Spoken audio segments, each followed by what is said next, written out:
play PUBG Mobile like that, you'll never be the one. Wrong. There's no never for the one. The zone is closing. You're getting left behind. Left behind? Watch closely. The one walks on the edge. You're gonna lose it all. No, for the one big moment, I'll risk it all. What are you doing? Aren't you afraid to lose? Lose? No, I'm here to claim the one. You can't beat him. Says who? Watch closely. The one dominates. Are you posing? Why not? The one sets the trend. They see you treat this like a dress-up game. The one has to dress the part. You're making yourself the biggest target. Exactly. I'm the one everyone's watching. Watch out. We're being flanked. Oops. You're a liability. You're just slowing him down. A liability? Together we are the one.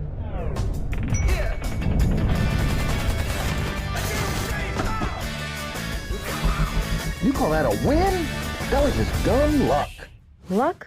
This is the power of the one or two.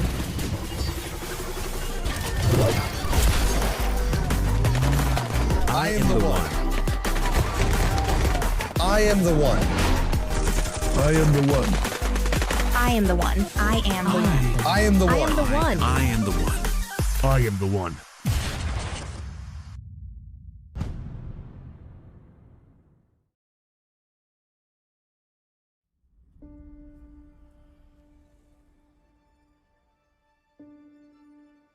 I go by the name Mitch Gaming in the PUBG mobile community. I have been gaming for the past 7 years, something I do during my leisure, and now it has become a career. When I started playing PUBG Mobile, I actually did not have friends at first. Then one day I actually encountered a Kenyan team, and through that I got to create a community from the game PUBG Mobile. I got to learn cultures, I got to understand how people live outside of Kenya, and I think that connected with me. They recently included Africa in the ecosystem, and they added the Masai Shuka, something that resonated with me. I've not seen that in any other game so far. Basically, it's more inclusive than all the other games I've tried. It's a space for anyone to be there. For the women that actually feel unsure about being part of esports, all I can tell you is you can never be too sure. So just get up, start whatever you want to be. For PUBG Mobile's 8th anniversary, I'd actually like to say thank you, because PUBG Mobile right now is no longer a game. It's a home for players, even for a new individual joining us now.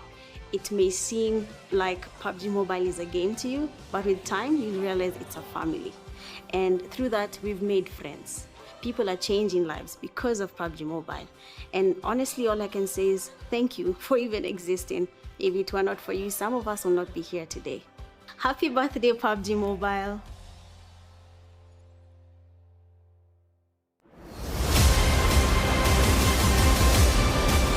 The time has come. Be the number one for Africa.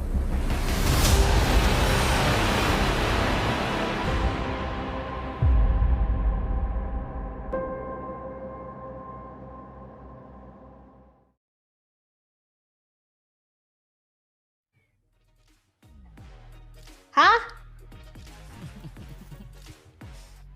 What's up, everyone? Welcome, welcome, welcome. It is time for us to head into the final day number 2, right here in the PMNC Kenya Spring. It is group stage, and of course, yesterday we did see our first batch of groups working their way through, bring us a whole lot of action today. Of course, that is going to continue, and you are here with myself, Mr. DK, on the desk, and I'm not alone. I'm joined by Mitch. Mitch, how are you doing today? We did see you in that video just now, right? Yeah, you just saw me. It's crazy. Now you can see me again live. But I'm feeling great. I mean, like you just said, it is the last day for the group stages in Kenya. A different group is playing, and I'm actually very excited. Actually anticipating a lot today, DK. A lot is about to happen today.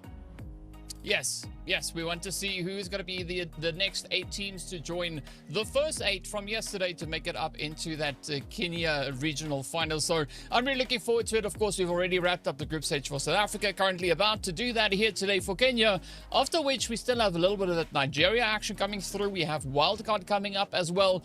And then, of course, all of those teams are all just going to get piled into the lovely PMGO Africa Finals. So there's going to be a lot of action yet to come here. But for today, I'm really excited to see what these teams are going to be bringing onto the battlefield. Now, we've looked at what some of the teams were doing yesterday, and you and I spoke a little bit about today's teams. So I'm curious as to what you're kind of looking forward to as we're going to be progressing throughout the day. Do you think we will have any particular teams out of the list that is going to look to stand out from the rest, or do you think we're looking at a rather balanced lobby coming through here? For today, actually, it's going to be a little bit tricky. I can see a lot of dominant teams from Kenya playing today. But you have Team Execute, you have Rush Esports, you have Rescue Esports. A good number of teams are going to be playing tonight. And then we have these teams that are trying their luck in the esports scene for the first time. So you can actually say the lobby is a bit balanced, but we might be seeing some teams dominating across the lobby. We might be seeing those people that are really confident, you know. They are very comfortable saying, okay, this first game, we're going all out. You might just see a lot of that tonight. But of course, it might just be a little bit balanced. It will be balanced. Yeah. I mean, balance is always good, and it's always exciting to see exactly what these new teams are going to be bringing in and how that's going to be impacting the overall performance for our squads. But of course, we're not ready to get into the action just yet. We are going to be cycling through a few important bits of information to show you exactly where we are going. And of course, for those of you who are unsure as to what the lineup is, right, what that roadmap is, we've already worked our way through the qualifiers, which all happened in game. Now we are right here in the group stage section where the teams are going to play to make it into their respective regional finals, and from there they move over to the road to the PMGO, and that is where things get nice and sweaty. We've got 4 teams from South Africa, 3 from Kenya, 3 from Nigeria, and then of course 5 teams are going to be stepping into the battlefield alongside, well, the champions from the PMAC, right? That is none other than Team X-Force Rejects. So they do have quite a bit of experience already that they've been able to garner in the PUBG mobile scene. So I'm curious to see how these teams are going to fare up against them.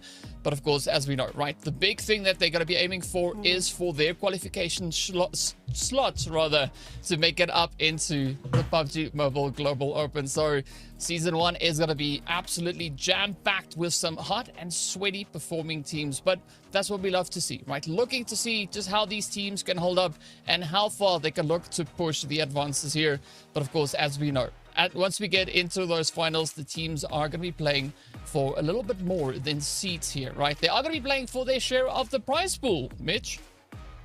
Yep, $22,000 is on the line, and for the regionals, each region is getting 3,000 USD. They get to win in this first stage where they're playing against themselves in their own region. Then when they get to PMGO Africa Regional Finals, there is 10,000 USD to be won. So I'm guessing the teams, even being honest, they know where they want to be after tonight. They want to be in that top 16 for their region, where each region has the 3,000 USD to earn from. So I hope all the teams are really putting the work for this. They're really trying their level best to make sure by the time PMNC regionals end, they have something before they can go to PMGO Africa Finals and then head over to where the big guns are, that is in the Global Opens in Indonesia. I'm thinking there's going to be a lot to be won from these teams. Of course, DK, if you look at this and you see, okay, so I can actually get something from everywhere, from the first stage to the last stage. Think it as a player, making it to top 16, just saying it, it doesn't mean you have to be in first place, right? At this point for the group stage. Yep, you just got to be consistent enough to make it up into that top 8, right? As we know from each of the groups in Kenya, the top 8 are going to be moving through. And once we make it into the Kenya Regional Finals itself, this is where this prize pool is going to come into play, right? That's when we see the $3,000 then being awarded to our teams. It starts with $800 going to that first position, and of course making its way all the way to 16th, which is going to be walking home, or going home rather, with 20 USD in there. And of course, the GOAT with the most, the MVP, is going to be picking up an additional 200 USD. So there's a lot for them to play through here. But once we make it into that PMGO Africa Finals, that's where, of course, the chunk gets a little bit bigger for these teams to try and compete for. But as we know, there's only one way for these teams to ensure that they get on the leaderboard to where they need to be to try and increase those points and rank up as much as they can. And it's none other than utilizing the tried and tested point structure. First place awarding 10 points all the way down to that 7th to 8th place, which is awards them 1 additional point. Anywhere between 9th and 16 is going to be worth nothing but bubbles. But you can make up for that by getting eliminations. Each elimination will award you 1 additional point. So the more points these teams can rake in, the better they will be sitting on those overall rankings. And of course, if we do have ties, there are our tiebreaker rules and the sequence in which it will be determined. So first looks at the winner chicken dinner amounts, then at the amount of placements, then the amount of eliminations. And of course, if that is all still exactly the same, they look at which of these two teams placed better in the previous match. So match 1, that's a pretty tough one to figure out because, well, they've not played anything just yet. So we will hope to see these teams continue to rank it on through. But speaking about the first match, of course, Mitch, we're heading into Rondo for our first game of the day. And we've been seeing some pretty stellar elimination tallies being secured there. Yeah, I mean, Rondo is that sweet spot for all the teams. If your team doesn't really farm in Rondo, I don't know who's going to tell you this, but you need to really do it in this first match. It is basically that a booster for a team because you don't know what's going to happen from match 2 to match 6. There's no recall in Erangel or Miramar. That is no longer there. But when you come to Rondo, you have the recall. You have a second chance of getting yourself even 20 eliminations just to be as high as you can up in that leaderboard and make sure the margin is so big that even if game 2 and 3 are not good, you're not going to drop that much on the table. So Rondo is actually that sweet spot for every single team right now. And I'm hoping for the Kenyans playing tonight, they know that, because if they don't, I'm not gonna be there to tell them. They don't have they will see this later and they'll be okay, we just missed the opportunity. I hope they've been watching other live streams so that they can understand Rondo is where everything is for every team.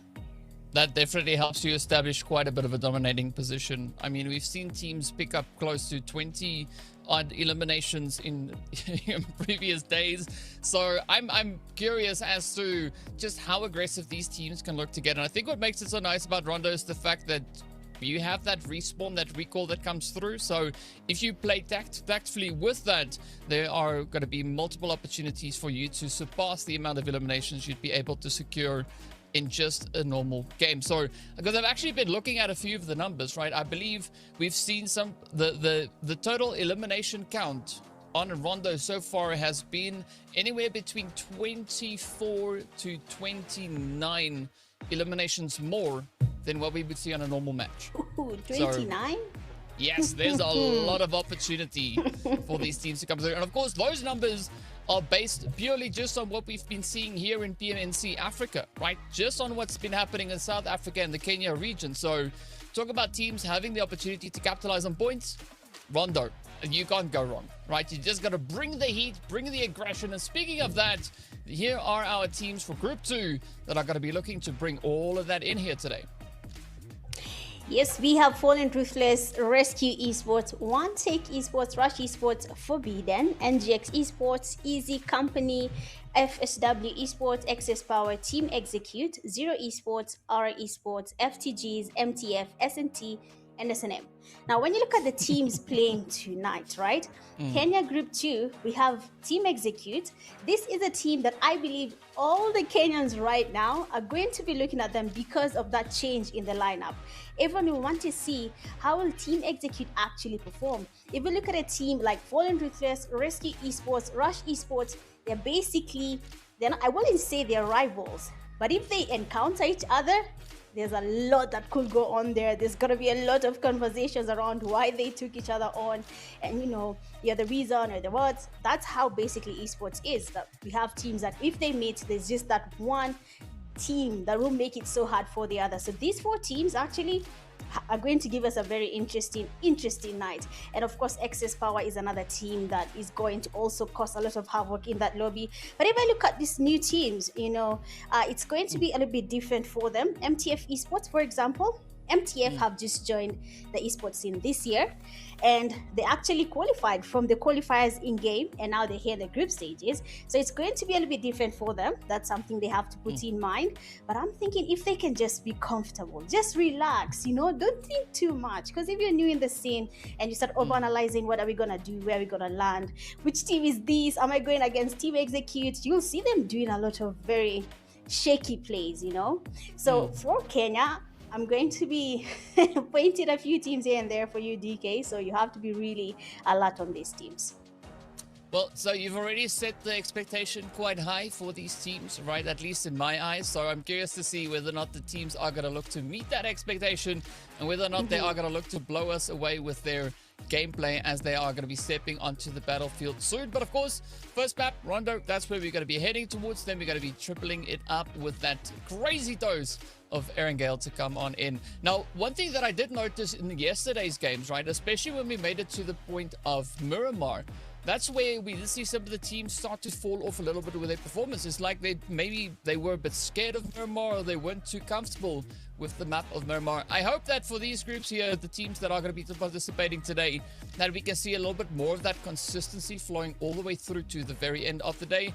Of course, looking forward to seeing who's going to be able to keep that performance, you know, just constantly flowing on in. But yeah, I'm ready to see what these teams have for us, and of course, well, we are just going to wait for them all to hop into the plane so we can get everything locked and loaded and underway. And of course, that will pop up at the bottom of the screen here anytime soon once that's loaded. But of course, I'm curious to hear what our viewers are thinking as well, right? If you've got any predictions out of the teams that we already saw come through a little bit earlier, give us a shout out in the chat. Let us know who do you think is going to be taking the victory righty on Rondo. And you, of course, can hit us up on social media as well, as we've got all the links down below. If you're feeling a little bit lazy, you don't want to type it all out, that's why there's a QR code. You can scan it, get the job done, and you can just have all the information at your fingertips. But yes, let us know in the chat. Give your predictions. Who do you think is going to be taking the chicken right here on Rondo? I've not yet asked Mitch that. I will spare you for today for the first game. Maybe I'll ask you a bit later on. But if you're here also to support a team, give them some love. Don't spam, but show some love in the chat and show us who do you think is going to be having an absolutely fantastic day. I don't like being put in this situation, you know. The situation you're putting me in might just, you know, put the community tight on me. But if I can wish, not wish. If I can maybe mention a team that I hope does well, I'd really give it to MTF. Let me not talk about the strong teams, because if I mention one, it's going to cause a lot of stories in that comment section. So I'm going to ignore them for a while. But if I'm talking for MTF and SNT, these two teams, honestly, making it here is really a huge step for them. So if they can just prove us wrong, you understand? Because they've been practicing. They've been playing in the Kenya scene. They've been participating in some mini tournaments. So if they can just surprise us, then why not? But honestly, if I want to cause a little bit of a conversation, EXE better not disappoint tonight. They better not disappoint, because they'll have to answer to the whole Kenya community. What happened? Why are you not doing what we're expecting you guys to do? So EXE and Rescue Esports, those two, if they don't, in trouble. They're in trouble. They better watch, because Mitch knows. Because Mitch is also in Kenya, so Mitch can find you. You better be careful. You better be performing. Exactly. But yeah, I think it's going to be quite an exciting day. I mean, I've already looked at the batches that we saw in yesterday's games. It was quite exciting because I don't necessarily look at the Kenya region as much as we do see, for instance, the teams coming through from Nigeria or some of the other regions that would potentially fall under the wildcard section. So it is always interesting to see how the different regions fare, how the gameplay is, and kind of what their strategy is when they step out onto the battlefield. So you were putting a lot of praise onto the teams that are going to be stepping into today's lobbies. So I'm going to be analyzing them very critically. No, I won't. But I'll be keeping a very close eye on them to see exactly how all of this is going to play out. And of course, excited for what they could be bringing in. I like the fact that we are kind of adding a whole bunch of different spices here, right? We've had a little bit of South Africa, we have a little bit of Kenya, we got a little bit of that Nigeria action coming in as well later on. And then, of course, to round it all off, we're going to be adding in that wildcard section. So I think it's going to be a very balanced representation of the skill level and the talent that is within the Africa region. Yeah, that is actually true. It's going to be well balanced. The only problem is, DK, if you look at South Africa, we had actually some teams, there's something Chris said, if someone did not qualify, they're not as strong, right? But if a team was there during PMNC, I expect that team to do well, even in this tournament, PMNC, because you already did outdo others last year. But now if you look at South Africa, we are seeing a team or the teams that did not get to qualify to go to the next stage, and it's making me question a lot. You said it's going to be a balance, but what if that happens in Kenya as well? What if we see the teams that we are talking about that I'm kind of praising not making it? It's going to cause a lot of questions. Even for wildcard, there's some teams that are there, and unfortunately for wildcard, it's a lot of regions coming together, so that's going to be a different story again. So I'm hoping for Kenya and also for every other region that these strong teams get to balance out at the end. We get to see them. We get at least every region has a couple of teams making it to PMGO Africa Finals, which is actually really good, because if not, we might have not seen some regions making it there. So it's actually really good that they balance it out. And now maybe, just maybe, we'll still see the strong teams making their way to that finals as well. Well, there's only going to be realistically one way for them to get there, right? They're going to have to just play like absolute legends. They have to be the GOATs in these matches to step it on up. But I think, working through this limited amount of matches that you have to prove yourself is quite nerve-wracking for the teams, because they only have 6 games, right? If anything goes wrong, right? If your phone slips out of your hand or something weird happens, that's it. Right, there's nothing you can do to fix it, right? You only have to try and come back and be stronger. Because it's getting sweaty, bro. You're sitting there, you're playing like this, and like, whoop, there goes your device, right? You're like, there could be so many things. Of course, they'll probably be playing with thumb socks or something like that. But the idea is that, it puts that additional pressure on the teams. They have to perform, and they only have today, right? If they want to qualify, they have to step it up. Now, we've seen it in previous days where the teams run about game 3, game 4, come to that realization. It's like, oh, goodness, time's running out. We better step it up. And then they just start applying rockets, and they just go, and they just start flying up those rankings, right? But the sooner you can start with that, I think the less stress you'd be under, because you have a little bit of a barrier, a little bit of a buffer to play with. So yeah, I want to see what the mentality is and what the approach is going to be here. Are the teams going to try and get right down to business as quickly as they can, or are they going to try and firstly suss out the lobby, get a good estimate as to what the pacing or the approach is going to be for the remainder of the day? Or will they be the ones to set the pace? I think that's a very good approach to take. Yeah, definitely. Setting the pace is everything. How you start determines how you finish. If you start wrong, then you'll have to strain throughout the way till you finish. And you also touched on something earlier. You said how teams in Miramar, it's like they don't understand it. It's like when they get there, the play changes. Erangel, Rondo, they're okay, and then they come to Miramar, and it's like they're in a different world. And I feel like even right now, playing in this competitive scene should actually start playing in Miramar when they are idle, not when they feel like playing. Because when they feel like playing, they'll always go to Erangel. They just want to go to Erangel or Livik. I don't know why we're going to Livik, but they go to Livik, But there's Miramar, and then when it comes to these tournaments, you find players, they don't know where to land in Miramar. They don't know how to make the rotations. They don't know, okay, if we're in this cliff and there's a team on the high ground, they can see us. What is our next approach on this fight? They don't really have that knowledge just yet. So it's something that they should really start working on as early as now. I mean, you want to go to PMGO, right? Not even Africa. You want to go to PMGO, and you're going to meet teams with a lot of experience in this scene. So if you go there and you don't understand even a single map, that puts you off the equation. You're basically not even going to be considered when it comes to overall, because you'll go to a lion's den, and you know what happens if you go there and you don't even have any survival instinct. You're done. That's it. So I really hope right now it's going to be a little bit different and the teams are going to understand Miramar. I hope we don't see people fumbling in Miramar. Yesterday I saw that and I held my head and said, no way. A team had qualified game 5, but game 6, they were not qualified. Just like that. So we don't want to see that because of Miramar.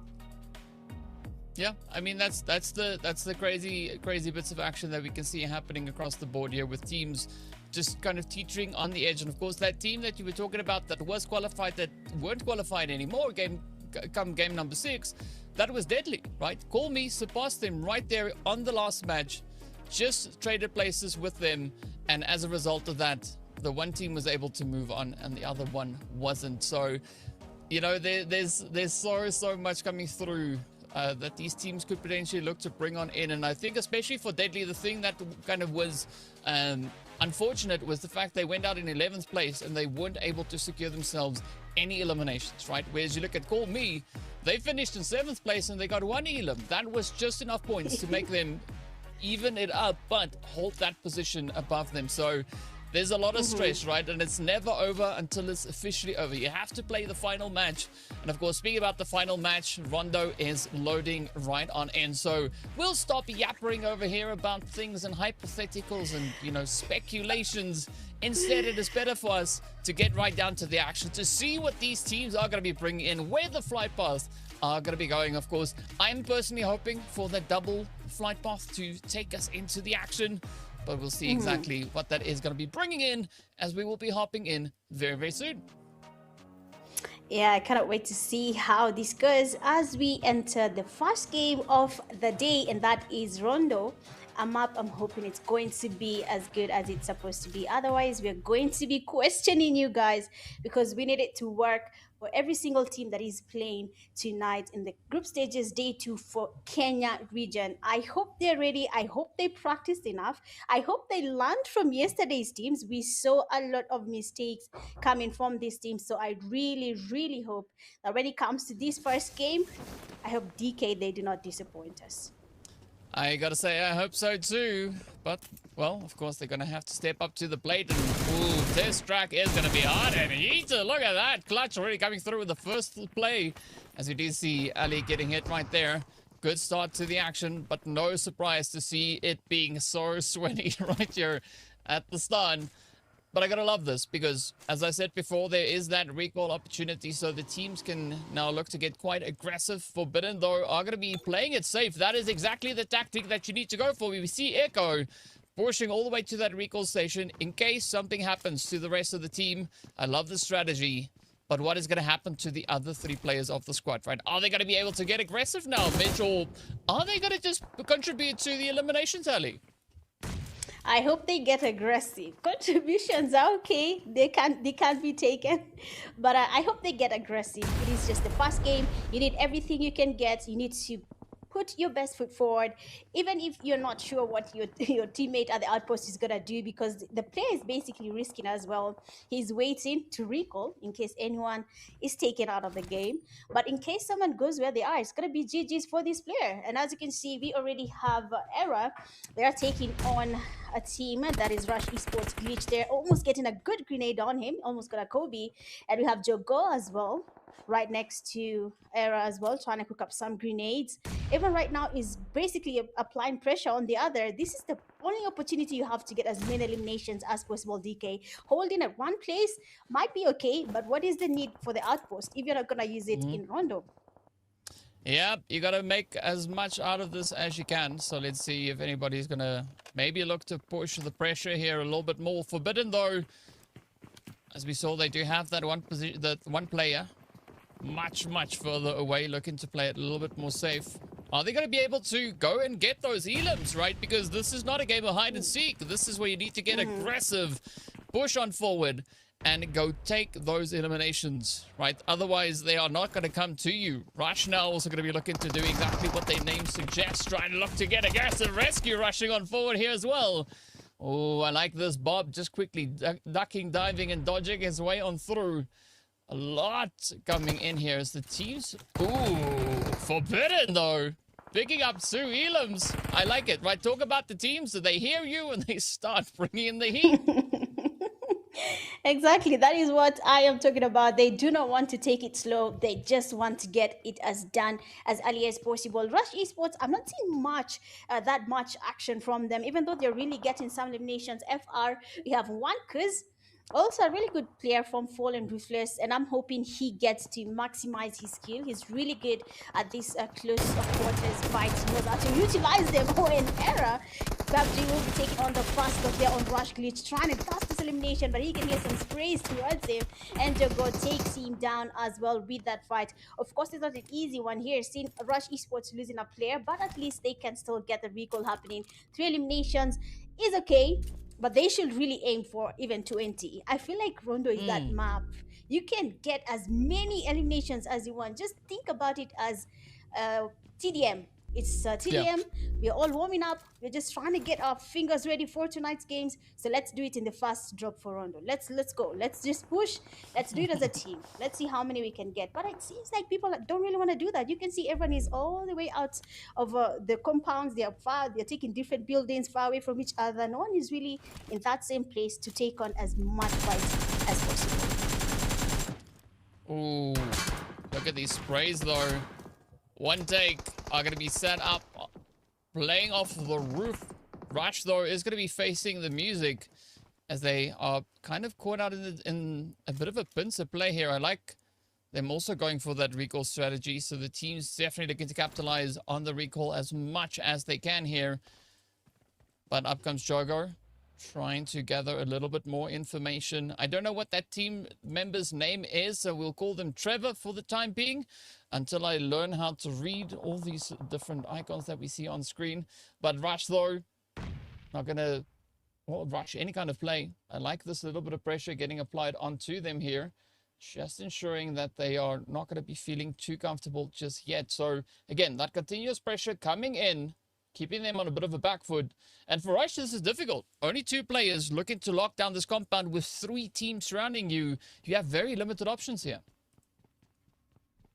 Yep, that is actually true. I don't understand why Rush Esports is doing this. If they have the opportunity of doing better, why are they sticking at the same place? And I know the potential for Rush Esports. If you ask me, I know what they can actually do. And it's really unfortunate for this team, by the way. They do have a player. He's amongst the youngest players in Kenya. But of course, because of his age limit, he cannot participate. But his synergy with the team is unmatched. But he cannot play this game. And I know the team has been adjusting, trying to know how to play without this one player in the team. But I feel like they can do it as well. They can really push that synergy to get something happening. For Binet Esports and Rush Esports, almost at the same eliminations. But if I were Rush Esports right now, I'd really focus on not staying here at all. They've already gotten one player getting recalled. I'm not sure if they can survive longer, but they should really look at maybe changing their placement right now and do something else. Same to what Jago is doing right now. He actually changed his position, but unfortunately, someone is actually in the same compound as him. Yeah. Maybe Jogo will be able to spot out the Vital over here. Black, though, is going to get spotted out, as you can see already. The players there from Forbidden. Ooh, being really quick with it, but Jogo managing to at least clear up a little bit of that position there, but it's not looking too great here for Jogo. As we did see, Jogo still has a teammate that can recall them, so it's not the end of the road. It is, however, the end of the road where they started, right? It is going to be quite a bit of rotation to try and get them back into here. And of course, we are going to hop into that second phase momentarily. But a decent spread, though, coming through. Jogo not going to be able to do all too much. But this is where I think Jogo's got to be very, very careful, because we do have one take coming in over on that eastern side. So if he gets too distracted with this western and northern approach, there could be a nice little bit of an offside push coming in there. Quite a few eliminations, of course, still seeing in that feed. But Mitch, already we've been seeing so many eliminations come in, but we still have 14 teams in this game. Yeah, no one is yet to be eliminated, told to go back to lobby and watch the others play. No one has really encountered that just yet. So I'm thinking the teams are just trying to think it through as well. They're really analyzing what is this game like? What are the teams like? You've mentioned One Take Esports, and that's also a good team. A Rush to go there, being spotted, taken out by FTG. Another team that I said is also advancing in this esports scene. They're new to it, but they're embracing it quite well. I mean, they've already gotten 2 eliminations this early in the games. That's a plus for them, and I think they should really continue capitalizing on the opportunity they have here for getting all these eliminations and just holding up there as long as they can and try to use this as their chance to get as many points as possible. One Take Esports, also a good team. RC has been spotted. Nice spray there from Skoda, almost getting that knock, and we have all the players from RC now closing in. RC might just be looking to get to track and try and get some eliminations as well. Oh, what? Who's green? Did the teammate just nade his teammate? Or he naded himself? Or network issue there. Unfortunately, now they have opened that gate for Rescue Esports to engage in this fight. Now, One Take will be on the losing end just because of one small error coming from a team that, unfortunately for Saint, was not able to cook a grenade and make it work. It's tough. It's tough. You know, sometimes when you stress a little bit, your finger slips. And you see, you were asking me about slips. That could have been a slip. Right? That could have been one right there. It's like, oh, whoop, and then boom, you throw the nade in the wrong position and you take your teammate out in the process. Who knows? It could have been so many different things. But speaking about different things, though, you were talking about Execute. They started the match with only a 2-piece. I think they maybe failed to execute the correct number of players to load into the lobby. That might have been a thing, but we'll see whether or not they can rectify that moving into the later games after the day. In the meantime, there's an opportunity for Rescue here to have a bit of a bumper car play. Of course, enjoying the spoils of all the carnage that has taken place right here in Test Track. But the important thing, I think, here would be for them to get themselves a little bit closer on towards that zone. Of course, we've now shifted a little bit more towards the water. So the teams have still, again, quite a bit of an opportunity. They can move up into Yongu to get themselves situated. I think that would be an interesting position to take occupancy of right here. But of course, there is going to be quite a few fights as a result of these teams all not trying to play for that more centralized positioning. Yep. I think I like how you've talked about their positioning and all that. And when you look at a team like NGX, they were just waiting. No one wanted to move. They were just waiting for Fallen Ruthless there. You can see they have been able to get some damage. Oh, NGX is also another team that has also come up the tables in Kenya. So I didn't even... NGX, I'm so sorry I did not highlight you guys. But they're also a good team. And as you can see, one of them is trying to get on a fight here. That is Hakim taking on a grenade, looking for probably that nade to connect. But a nice grenade from Rashiano, amongst the best players from FR, is trying to take on Hakim here. But he looks confident with that push. But he has to be really careful. One of the teammates is on that side. That is Fly. He's also cooking up a grenade. They're all looking for Hakim. NGX, DeMarco, on the other hand, is still down. But the grenades are coming quite good. It does connect. And Hakim does get damaged. Another one goes in. Hakim has to be careful. The nade misses him. And Rashiano decides to go in for that push. A big mistake. He goes down. Hakim takes him all the way back to lobby immediately. Very low with that HP. And Fly is also getting closer. And he doesn't stop there. Hakim gets a second victim. And that will be Fly. And Hakim is on a streak tonight. That means NGX Esports will be having a good night when it comes to this fight just after taking on Fallen Ruthless. Yeah, Hakim flying high. Love to see that for them. But they're not out of the woods just yet. There is still the rest of that squad holding in the surrounding area. We do have Blaster blasting away into a different location. Maybe they are going to be opting for a little bit of that recall strategy. Now look at the sprays coming through here as Fallen Ruthless are going to be trying to do a little bit of something here as well. Of course, we do see them situated rather close to that zone, or the center of zone. Ooh, even more rotations continuing to roll on across the board. Interesting dynamic the teams are going for here, I gotta say, Mitch, because usually I'm accustomed to seeing teams all either hugging the edge of zone or hugging center zone. A nice trade up here is they can't go into the center because it's water, right? So they're gonna have to try and find a different play to approach with here. I mean, we do see Aura also starting to roll on up, so the team's definitely facing quite a bit of a challenge getting themselves situated here. I mean, the zone decided tonight I'm going to make it so hard for these teams. I know the best teams are here, so let me do something to make them question their decisions in this game. So basically, maybe they'll be forced to take a bath there while going to the other side. But we'll just wait and see how this plays out. NGX Esports finally are getting that recall. They were almost done.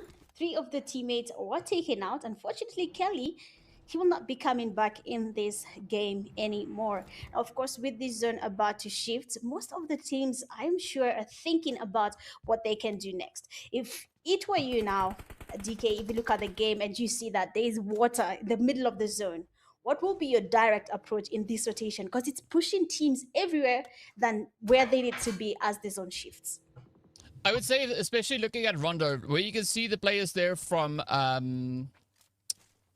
FR, right there where FR is currently positioned, Fallen Ruthless, right? There's a little bit of a cliff position there that I would at least send a scout there so you can get a good lay of the land, and that would still keep you within the zone. But we can see FR having a phenomenal setup here, right? So anywhere that they are situated from there, maybe closer towards center zone, because you can see that hill.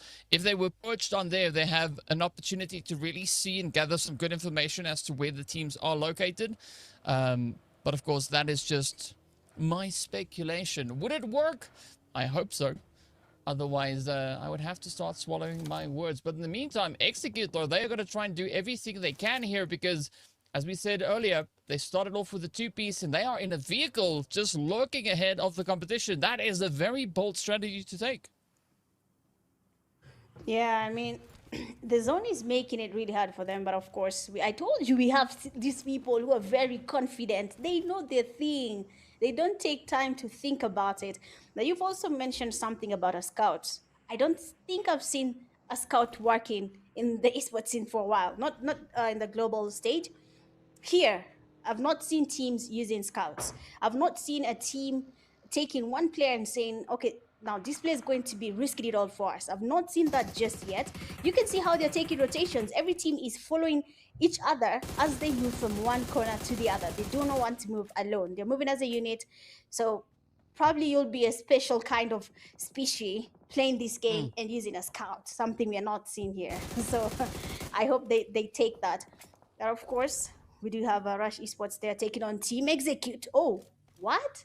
Team Execute is already out? Again, DK. Somebody's going to do a lot of explaining tonight. Execute will have to explain a lot tonight, and I do not want my prediction to be right. Please, Execute, avoid making my prediction right. Please, I am begging. They got hit with that. They got hit with that Control Alt Delete, right? Either that or somebody hit Alt F4, and that was unfortunate for them. Out they go down to the final 12 teams. Now it's going to be Rush feeling that pressure coming through on them. FTG, though, are going to be looking to make a little bit of that magic happen here as well. And for FTG, yeah, I was about to say that is a very tough position because they're going to have to push on forward. But at least, you know what? Rush, being the good people they are, just helping them out, you know, getting them kind of unstuck. But now they get stuck themselves as Energy X Esports is going to look to lay into the side of them. Good sprays coming through here, but Blaster, you got to watch out, right? Usually the rule is if you can see the team, there's a good chance that they can also see you as well. Yep, if they can see you, if you can see them, that is actually true.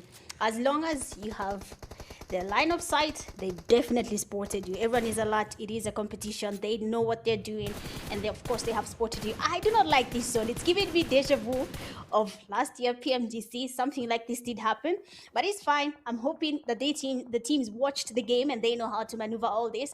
But of course, it does take time to adjust to a zone that looks like this. But we have Rush Esports are still trying their level best to stay as safe as they can. They're on that edge of the zone, and they will not be lucky if this zone decides to go towards the other side, towards the other team. Rush Esports on the other side, they have a team behind them. Hemo being spotted. Beautiful sprays there from Clutch, and they'll be taking on that Clutch home with him because they'll be telling people of how good he was before the zone decided to shift and make it worse for them. I was talking about the zone shifting right now, and it did exactly that. Now people are going to be forced to become divers in this game, and now we'll have to start questioning if they made the right career choice, because they're here playing a game, but PUBG Mobile is forcing them to understand how to swim and make it to the other side of the shore. Yeah, it's an interesting dynamic that you have to face the moment that you kind of predict the zone shifting over to the one side, and then it pulls a full 180 moving onto the other side. Speaking about 180, this team over here, they're running out of aura, right? They are running pretty low on that, and of course that is none other than the team Aura, who is currently having two of their players on the one side of the river, the other half on the opposing side. Now Rescue is going to look to do exactly what their name suggests here, looking to rescue their opponents from that blue, but the spread is proving to be quite difficult. 5SW, they are unfortunately going to get backed on up, and out they go down to 9 teams. We are Rescue now, focusing and prioritizing that zone positioning. I think this is a good call coming through from them, especially seeing that there's so many teams yet to swim on through. Rush still going to be holding on with that 2-piece already, locking in 10 eliminations. Mitch, they are an absolute fire here. They did a good job, and I think they're happy with that, but they can do more. I'm guessing maybe the chicken dinner, if they get it, will give them 20. So that's a good start for them, but I hope they're looking to farm even more elimination. Jagor and Ching Chon. I do not say, I cannot read Korean, but with his teammate nowadays, I believe that is his name. And I hope they get to do more. One Take Esports, on the other hand, they do have 4 eliminations. They have Liu Kang. He's just waiting there, but of course grenades are gonna be launched towards him. They're looking for that last player. They know he's there. They can't see the smoke. They're very much familiar with this whole scenario. They know there's someone there. Unfortunately for S&T, they will be going back to lobby. RC right now holding the guns in this game. They do have the numbers. They're right by the edge of the zone. Fingers crossed that their zone decides to stick with them. Otherwise, they'll be forced to go towards every other team that is surviving as of now. As I told you earlier, the only team right now that is not in the game is EXE, but Rush Esports, Fallen Ruthless, and Rescue Esports, the 3 teams have all taken the top 3 slots, and they're still surviving in this game, and they will not stop until either of them gets the chicken dinner. You can see the rotation there.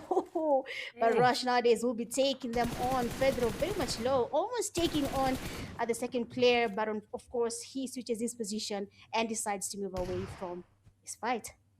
Yeah. Like I said, I'll just call this player from Rush Trevor, because I don't know how to read that name.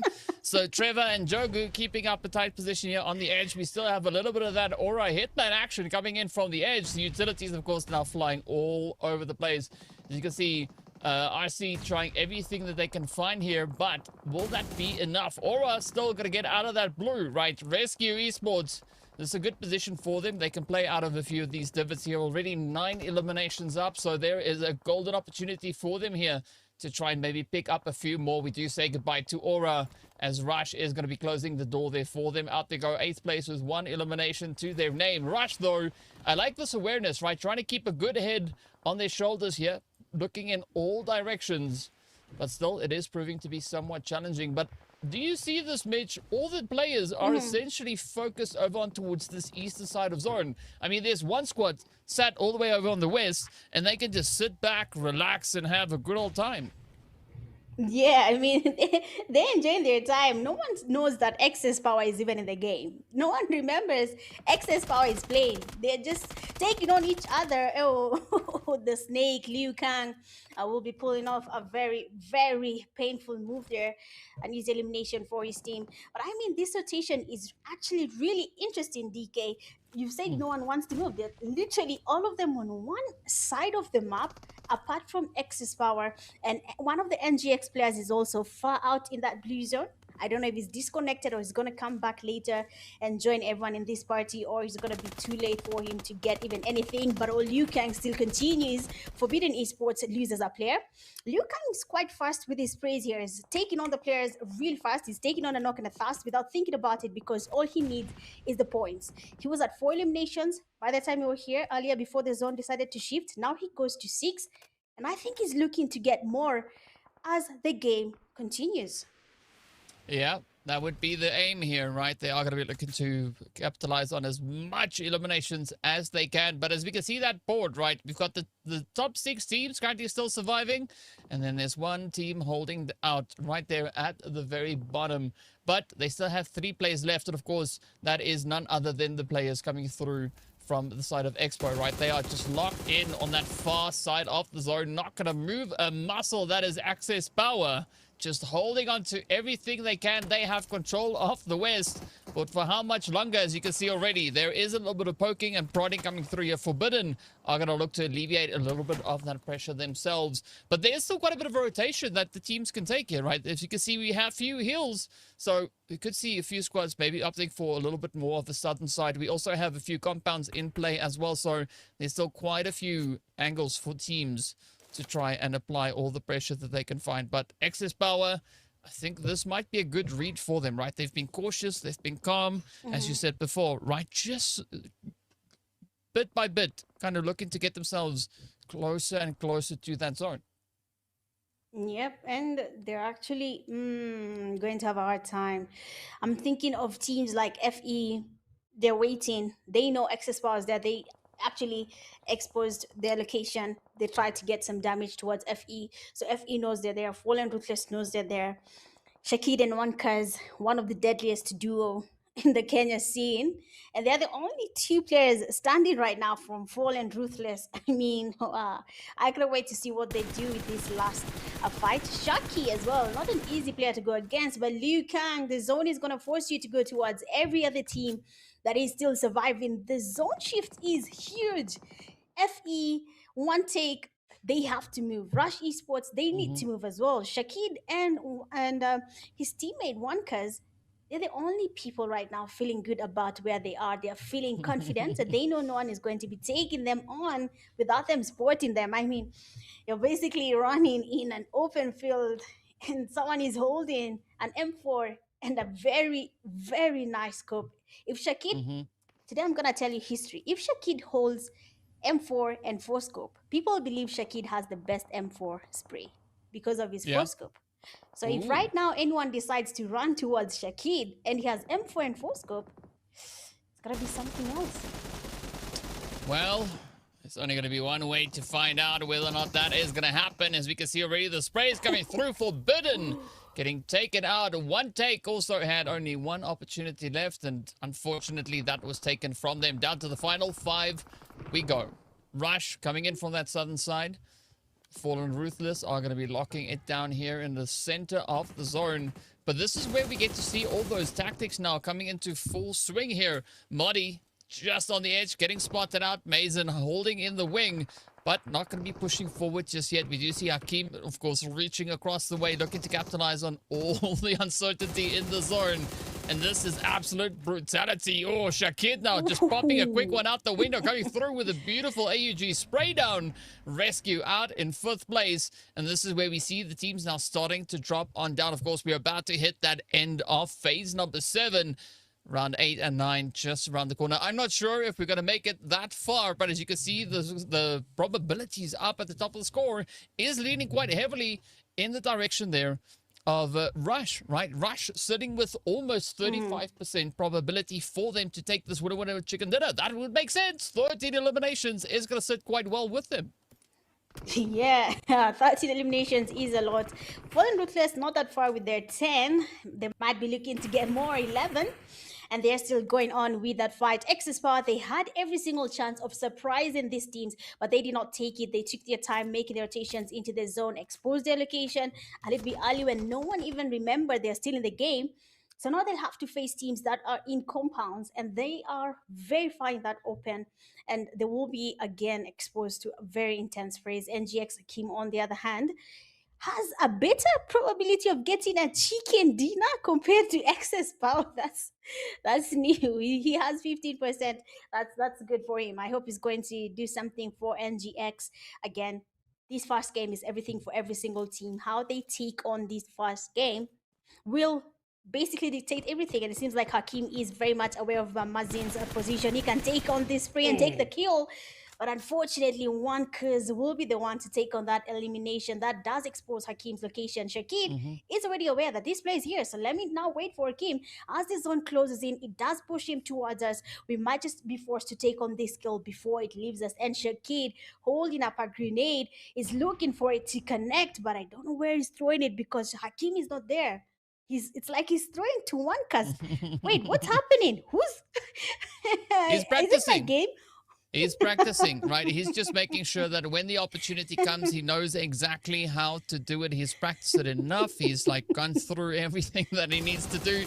But now it's going to be that go moment for Hakim. Unfortunately, he's not going to be able to make it through that. And so far, the probabilities here, I got to say, Mitch, proving to be quite accurate, right? We did see, of course, that one player from XS not being able to make it all the way up into that next position, as unfortunately Hakim was able to out-survive them. But now it's the final showdown, right? It is going to be Fallen Ruthless up against the side of Rush Esports to see which one of these two teams are going to be walking away with that big fat winner chicken dinner. 13 eliminations for either squad, so whoever gets this either which way, somebody is going to walk away with the glorious 25 points. The other team, not so much. So let's see who that will be. Of course, you can see 8 eliminations on the side there for the players coming through from FR, right? The player at the top, I think that is Shakid, already just capitalizing on so much carnage here. And then, of course, we've got Trevor sitting with 4 eliminations under their belt. But the showdown is here. It does seem like it is quite favorable for Fallen Ruthless. But the big question here, Mitch, is can they actually pull it off, right? Stage 9 about to hit. That means no more zones popping. It is just blue. Who will make it? Oh, it's gonna be a good one here. I mean, Shakid and Wankas are all getting closer right now to Rush. No one is going to say, I'm predicting that the zone, no. PUBG is going to push them together. And if I look at FR right now, they do have a compound that they can use to get closer to Rush Esports, but they're not really comfortable doing that just yet. I think they do not know where Trevor is or where Jago is, so they're just waiting to see if they can actually spot their actual position, because both of them are holding up grenades. The first one is launched. Oh, it almost lands where he is. The second one goes in, almost taking on the 2 players. And Rush Trevor's grenade was perfect. It does connect their last player remains standing. That will be Trevor, actually. And he does cook up a grenade, almost taking on one, because nice damage there. The grenades today are basically basketball skills right now. It seems like they had a talent before PUBG Mobile, and it's finally paying off, because Rush Trevor was almost cooking one because with that grenade. Now Shakid and his teammate one because are trying to get closer. The zone is almost damaging Trevor. He tries to get the pre-fires on Shakid. They're not really connecting yet, but he's basically predicting this. He's trying to figure out what next. Utilities are done. No more grenades, no more mollies. One curse takes on this push and says, okay, let's just finish this already. He goes in for that push. SOK connects, but the zone will be taking on the last player from Rush Esports, giving Fallen Ruthless winner chicken dinner. Yes, sir. Love to see that come through. And of course, right, that is the danger of the blue zone, the big bad blue zone. It is relentless. It doesn't care what you look like. It is going to lower that health bar all the way down. But absolutely insane gameplay that we've witnessed right here. And a good way to start it out, right? We did see quite a few teams already looking to capitalize on the chaos and carnage. Fallen Ruthless, Shakid being one of those, and this is exactly how Shakid made it all the way up to those 8 eliminations. But this is where it all came crumbling down. I think for Rush, had they started to rotate out from that wall a little bit earlier, going over towards that western side a bit sooner, that there might have been maybe a bit of a different outcome coming to the end of this game. But look at this. Fallen Ruthless, though, picking up 2,000 plus damage. Absolute insanity coming through on their end. 13 eliminations is what they are going to walk away with here, and a good play either which way. So very exciting to see that for them. But of course, we got to take a look and see our other match breakdowns, right, to see who got the most eliminations. No surprise to see that play coming through from the rest of Fallen, as we have that full-on breakdown. 8 eliminations going to Shakid.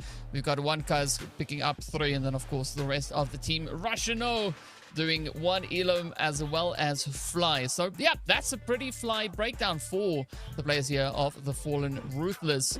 But who did what over where? As you can see, 74 total eliminations secured across this match. See, normally there's only 60, so this time around there was 14 more eliminations than what you would normally get in a PUBG game. Actually, it will make it's 18 more, right? 18 eliminations more than you would get on any of the other maps. So very exciting to see that.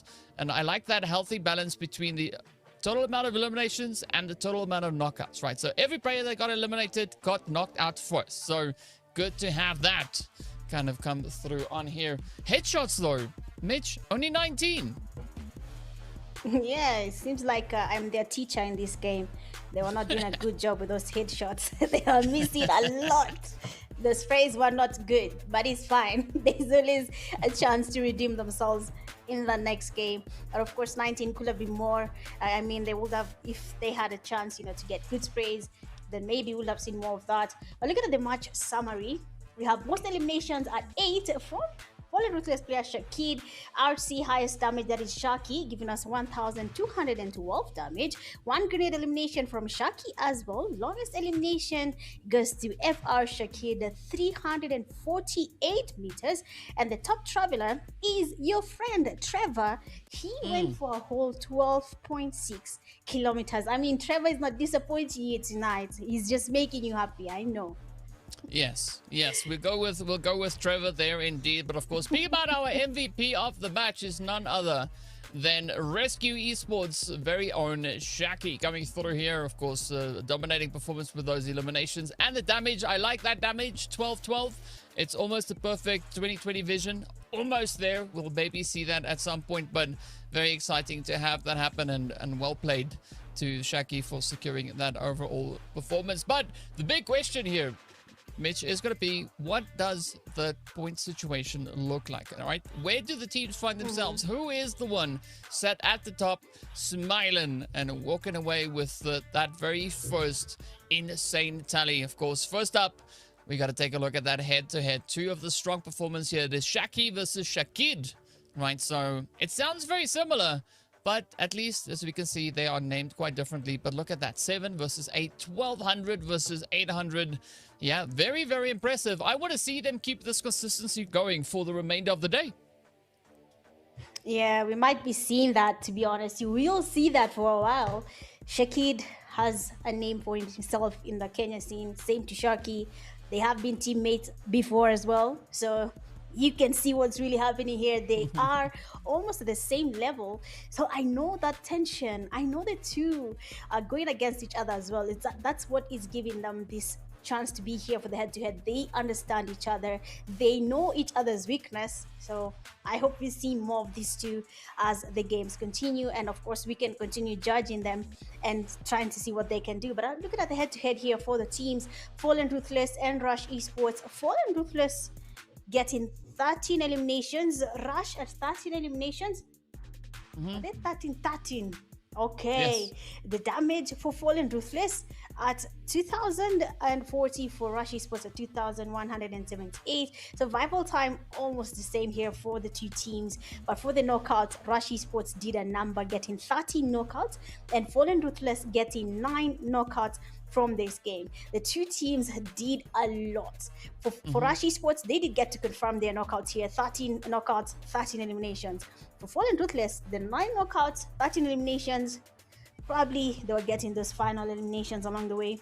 But of course, this is going to be a repeat. I feel it. Tonight, DK, my predictions are looking good.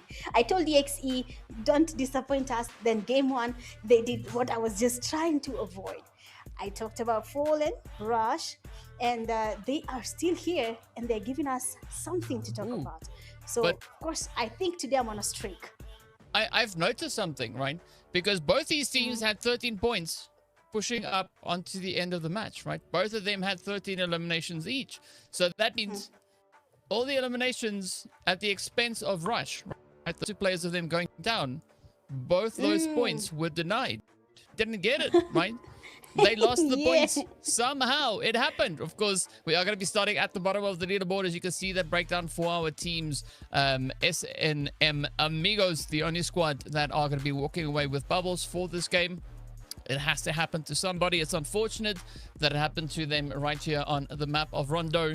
But you know what? You can't win them all. Then we jump to the top of the board. That is where we see Fallen Ruthless with their winner chicken dinner and 13 eliminations, sitting quite comfortably on 23. Rush also managing to hold on, squeezing in 19 points ahead of Rescue. So a very competitive lobby that we've had from our teams here making their way in.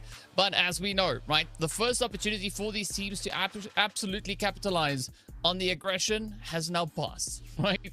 From here on out, if they want to get those crazy elimination counts, they are really going to have to work their absolute hardest, because that's the only way that it's going to come to them. Yeah, I mean, they had a chance. The ones who saw it used it. The ones who didn't, I don't know what they're gonna do. Either Erangel played like it's a normal day in PUBG Mobile, where you get yourself 20 kills comfortably, or camp it out, get your placement points, and just move on. Because your chance right now for taking advantage of Rondo's recall is basically gone. There's nothing else they can do to get this chance again. Game 1 is done and dusted. We're not going to be talking about it.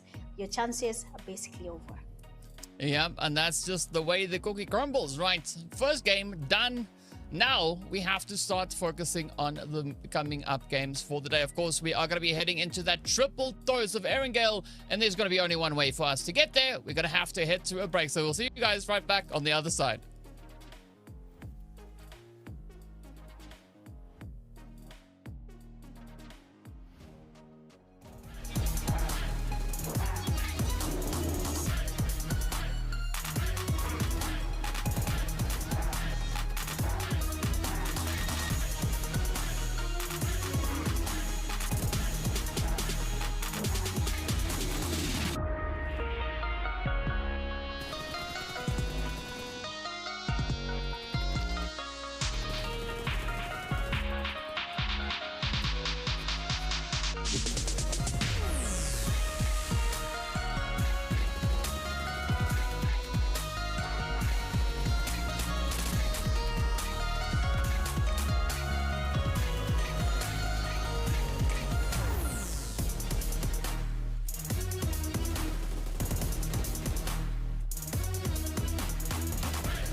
What's up, guys? Welcome back. Mitch, I don't know about you, but I want one of those loot crates. That looks amazing, right? I also want to like jump up and try and see it and see what loot's inside because, well, I like loot and loot is amazing. But speaking about loot, though, we are going to be heading over into Erangel to see who's going to be looting those eliminations and who's going to be picking up those winner chicken dinners. We did see the players there from Fallen Ruthless walk away with a glorious 23 points in the last game for getting that chicken dinner. But the big question is Rush gonna allow that to continue? Could we see Rescue Esports maybe look to respond in kind? Will NGX look to capitalize on a little bit of the chaos? Or will we see One Take, who's been receiving quite a few shoutouts in chat, maybe have that opportunity to step up and show us what they can bring to the battlefield? Well, it's all up to them now. We've talked, we've judged, we've advised. Now it's all up to them to show us what they can actually do. One Take Esports, the chat is full of One Take. We just need them to give them one chicken dinner, and I think everyone will be happy tonight with just one chicken dinner. I don't think they want more than that. So I'm really hoping that in this game, the second game, either the three strong teams do something or EXE does something, because tonight it's gonna be a good night, DK, and I'm ready for all the action that is about to brew in the second game of the night, and that is Erangel. Yes. Here we go. We are going to be starting off on that southern side of the map, the lovely quarry down below.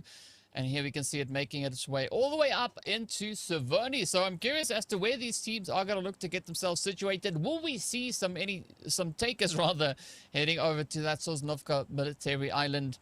A good distribution opportunity here for the teams. But I think the big kicker, of course, as always, Mitch, is going to be where that zone is going to be taking us. And I mean, we've seen it at times when the flight path is here that the zone stays over on towards this western side. We've seen it go north. We've seen it go south. We've seen it go east.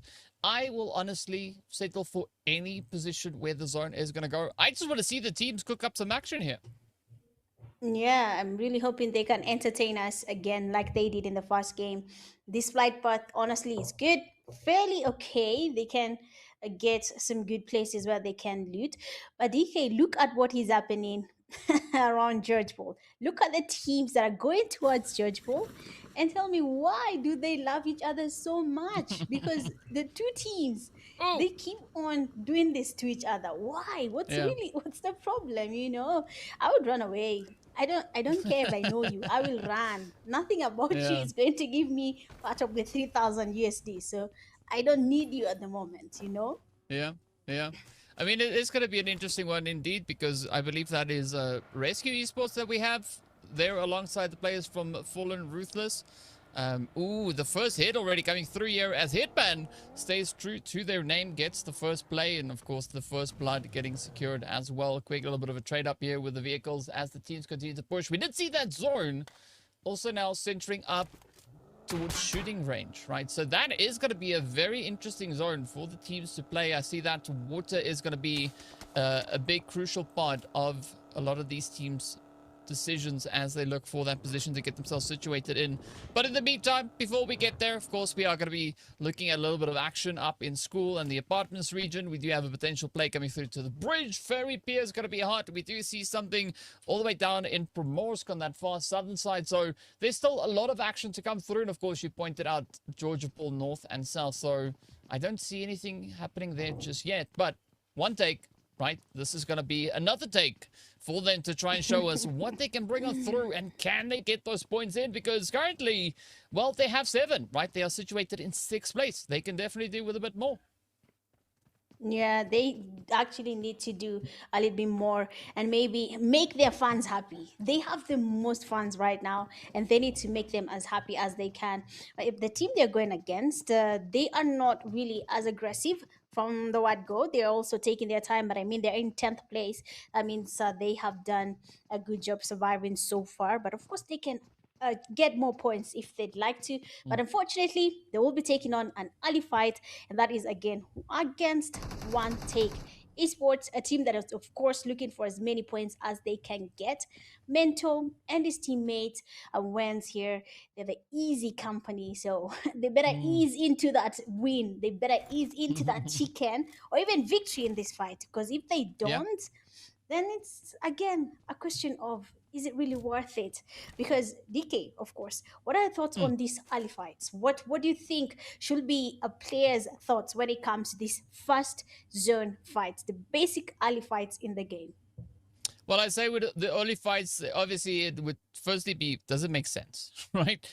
Is there any need for you to take this particular fight, right? Looking at the school setup that we have here, both these teams can coexist here. They don't necessarily have to engage. I think once we move into that next phase, looking to see where phase number 2 is going to be going, that would give us a little bit of a better idea. I mean, for the time being, it's not gonna do anything to either of these squads if they choose to kind of just hold on to their position. But I think one thing that Easy Company needs to take into account here is that One Take got 6 eliminations in the previous game. Easy Company only got 3. So, you know, based on the numbers, it does tell me that One Take is a little bit more aggressive than them. So they have to keep that in mind. Of course, they don't have all the information that we have. They don't know who exactly is sharing this location with them. But either which way, I still think you have to be quite considerate about how you look to push through this, especially seeing that everybody is looking to find as much info as they can. And you can see that being true, especially here for Easy Company, right?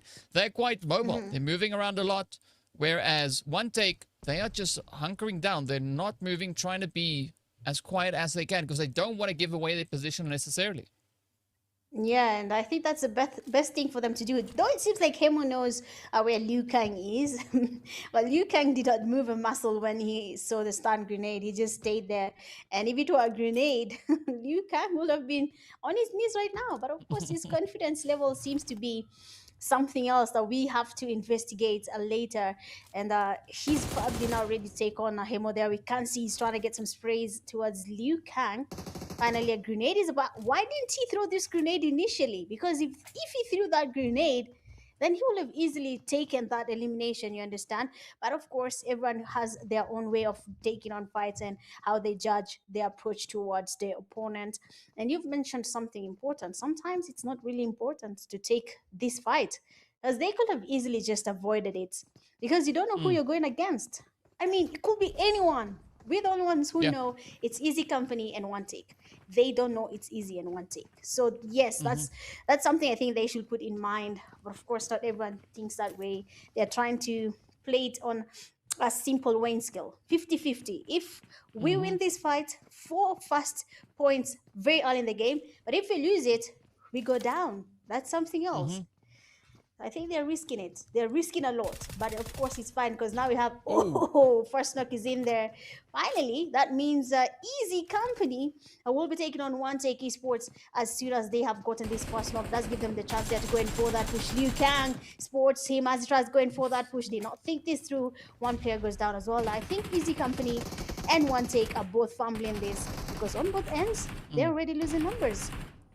Yeah, I mean, it's interesting to look at the different dynamics coming through between these two squads, right? You can see Easy Company, they know that they need to try and find more points, right? And you can see that being quite evident in the approach that they're taking here. It explains why they're so mobile, why they're moving around so much. Whereas One Take, they know they don't necessarily need to get points right now. So they are just going to sit here and assess the situation. And unfortunately, yes, one of their players has been spotted out.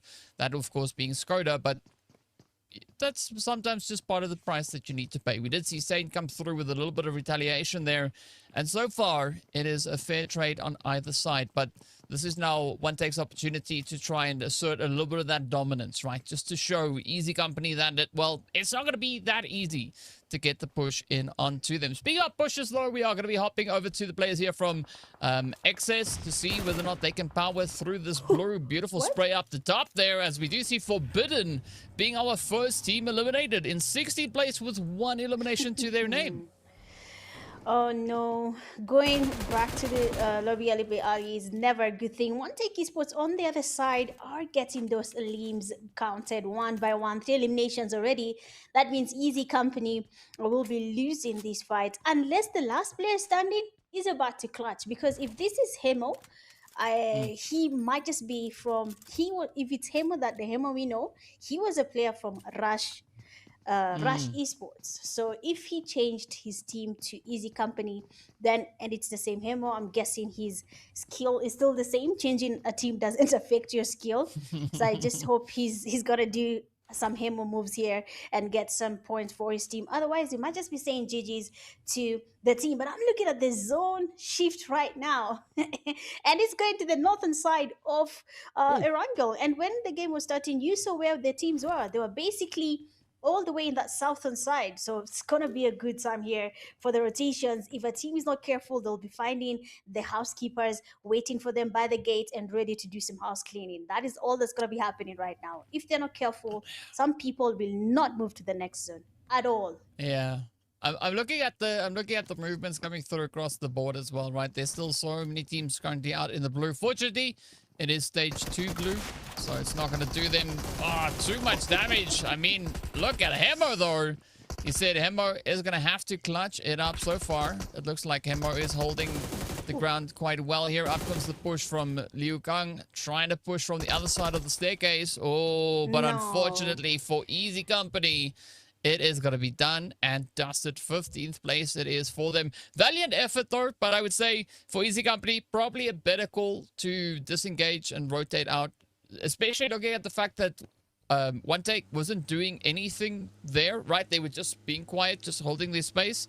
I think that could have been the cue then for Easy Company to kind of pick up on what they were putting down and, you know, rather look to rotate out. That could have allowed them to survive a little bit longer. But in the meantime, we are going to be looking at a lot of our teams looking to start to rotate on forward. Everybody's starting to dip on in. Hakim going to be the first one for his squad, making it up in towards that northern side.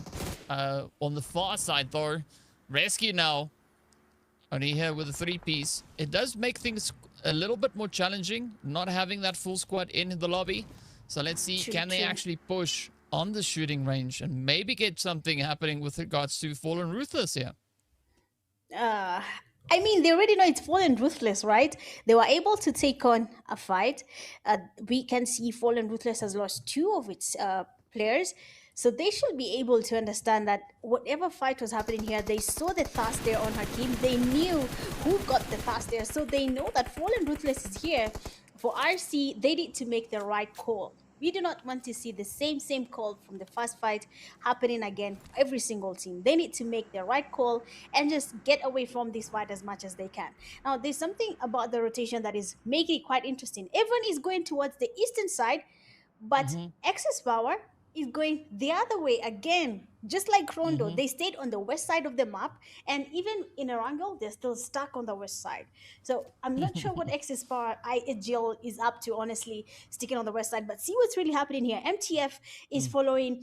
There is Aura Esports, they're following that side as well. We have 5SW, they're also going that side. Rush Esports, on the other hand, they're on the middle. I think they're just gonna go with the center zone and just make it to where around Severny, because no one wants Severny. But there's that one compound in Severny. Honestly, I'm so sorry, DK, but I'm just gonna expose myself for being an actual camper, and I enjoy it. So this building in Severny that has the hollow roof that you can stay in there. Honestly, Severny is safe, completely safe. I will stay there the whole game. You will not see me fight or move. That is the best building at this time. But I don't think the teams want that. Don't think so. Well, at least I know where to go look for you when I'm in Savoni and the zone is pulled into there. But in the meantime, we do see a few players now starting to fall to that blue, as unfortunately, right, the big bad blue zone is just the big daddy here when it comes to locking in those points. Fallen already, well, fallen down to a 2-piece here. Let's see if they can hold up as Aura starts to roll on through.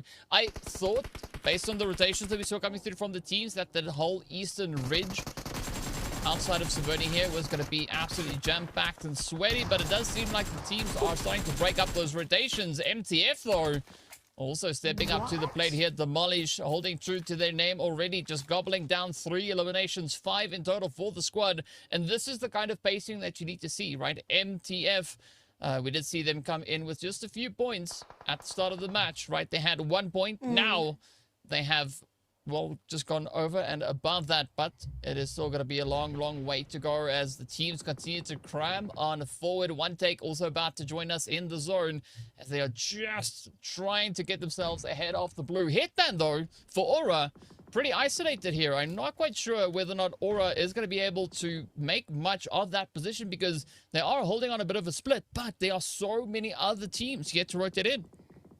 Yeah, we can see FSW is also closing in, and they are probably going to try and ambush them as they take on each other. But as you can see on their side, one of the teammates was already spotted and already on his knees. They're getting that revive, and something just happened there. MTF took on EXE. Oh, that's something new. And again, MTF, thank you so much for not giving up and just going and just doing it. That's how it's supposed to be, even if it's a team's first time in the esports scene. Going for it is always the thing. Just believe in yourself. Yep. You basically made it to group stage, so why not lock in and just try and maybe get to the finals? Because that's something else, you know. Finals just for your region. Doesn't have to be PMGO. For your region, that's more than enough. But of course, let's just let them be. I don't want to jinx them as well. What I'm doing to Team Execute, I don't know if it's me or it's fate, but I'm not going to mention EXE again. I'm going to avoid that. But we have a team there being spotted. Season has been, what did I say? Season has been spotted and has been damaged there. But unfortunately, the knock will not be registered. Fallen Ruthless again. And RC are taking on each other. Because, oh, that shotgun. The DBS is beautiful. The damage on one because E is quite high. And I believe they can hear him trying to heal up. They're not really aware of his location. I don't understand why he's not aware.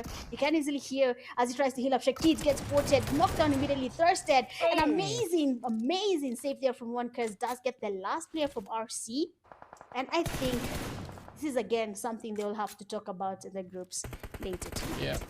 Well, we are seeing quite a few teams now also getting swept away. Execute going to be feeling even more of that pressure, as I think it is probably safe to say that you might have, you know, put a little bit of a something on there. I don't know. I don't know. We'll just go about it, right? But of course, they are trying everything they can here.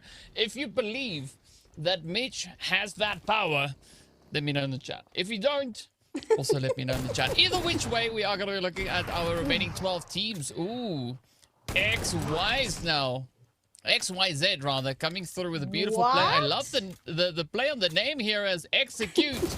Well, gets taken out of the lobby yet again. Jogo now going to be just trying to hug a few rocks along the way. The push coming through here onto Mason to see whether or not Excess Power can survive. The answer is no. Amigos also getting swept away. Two teams falling down so quickly. Down to the top 8 we go. This lobby is wasting no time as we do say goodbye to Zero Esports as well. So the squads now starting to drop like flies all over the place. Blue Zone is going to move up, so Rush better do what they're supposed to do. And, of course, you did tell me what this player's name is. I already kind of forgot what that name is. I called Trevor before. Wait, let me try and get it. No, I get nothing but blanks. I am drawing blanks here. Please, bitch, please bless me with the name.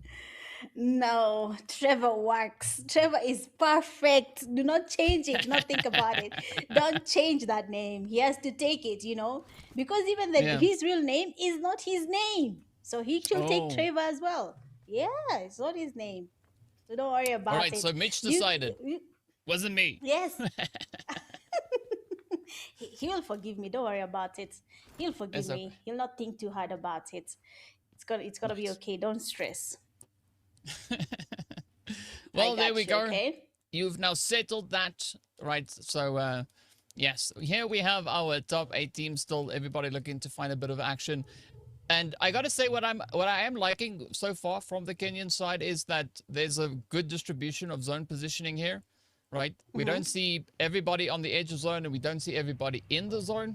I think this is a very well-balanced positioning that they have going through here. But now it's going to be S&T. Burst God, unfortunately, absolutely violated here as the shots rain on down. The rest of S&T can look to try and piece this all back together. They still have a bit of an opportunity, but they have to be quite cautious here because, well, from what we saw, there's a lot of aggression just ahead of them.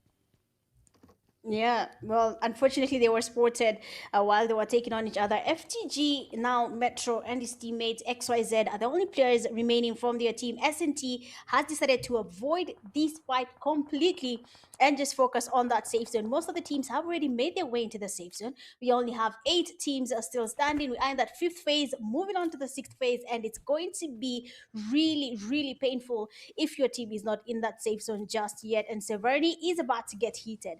If anyone was just listening to me and they stayed in that middle building in Severny, they will be farming all these eliminations. But of course, not everyone is a camper, and I respect that. I shall remain a camper by myself.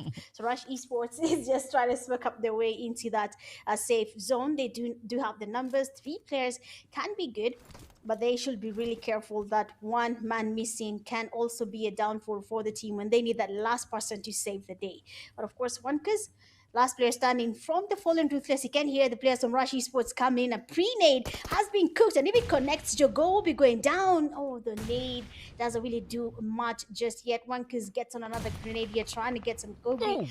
And the nade actually connects, and that will be Jogo going down. A second one is about to be cooked again, coming from Rush Esports. And Trevor almost falling victim. The grenade actually almost connected, and we have one kiss getting closer. The grenade is being cooked again. If he wipes out this team with a grenade, it's going to be something for the books. And the grenade tries to be launched. But of course, Rush Clutch will not be letting that happen just yet.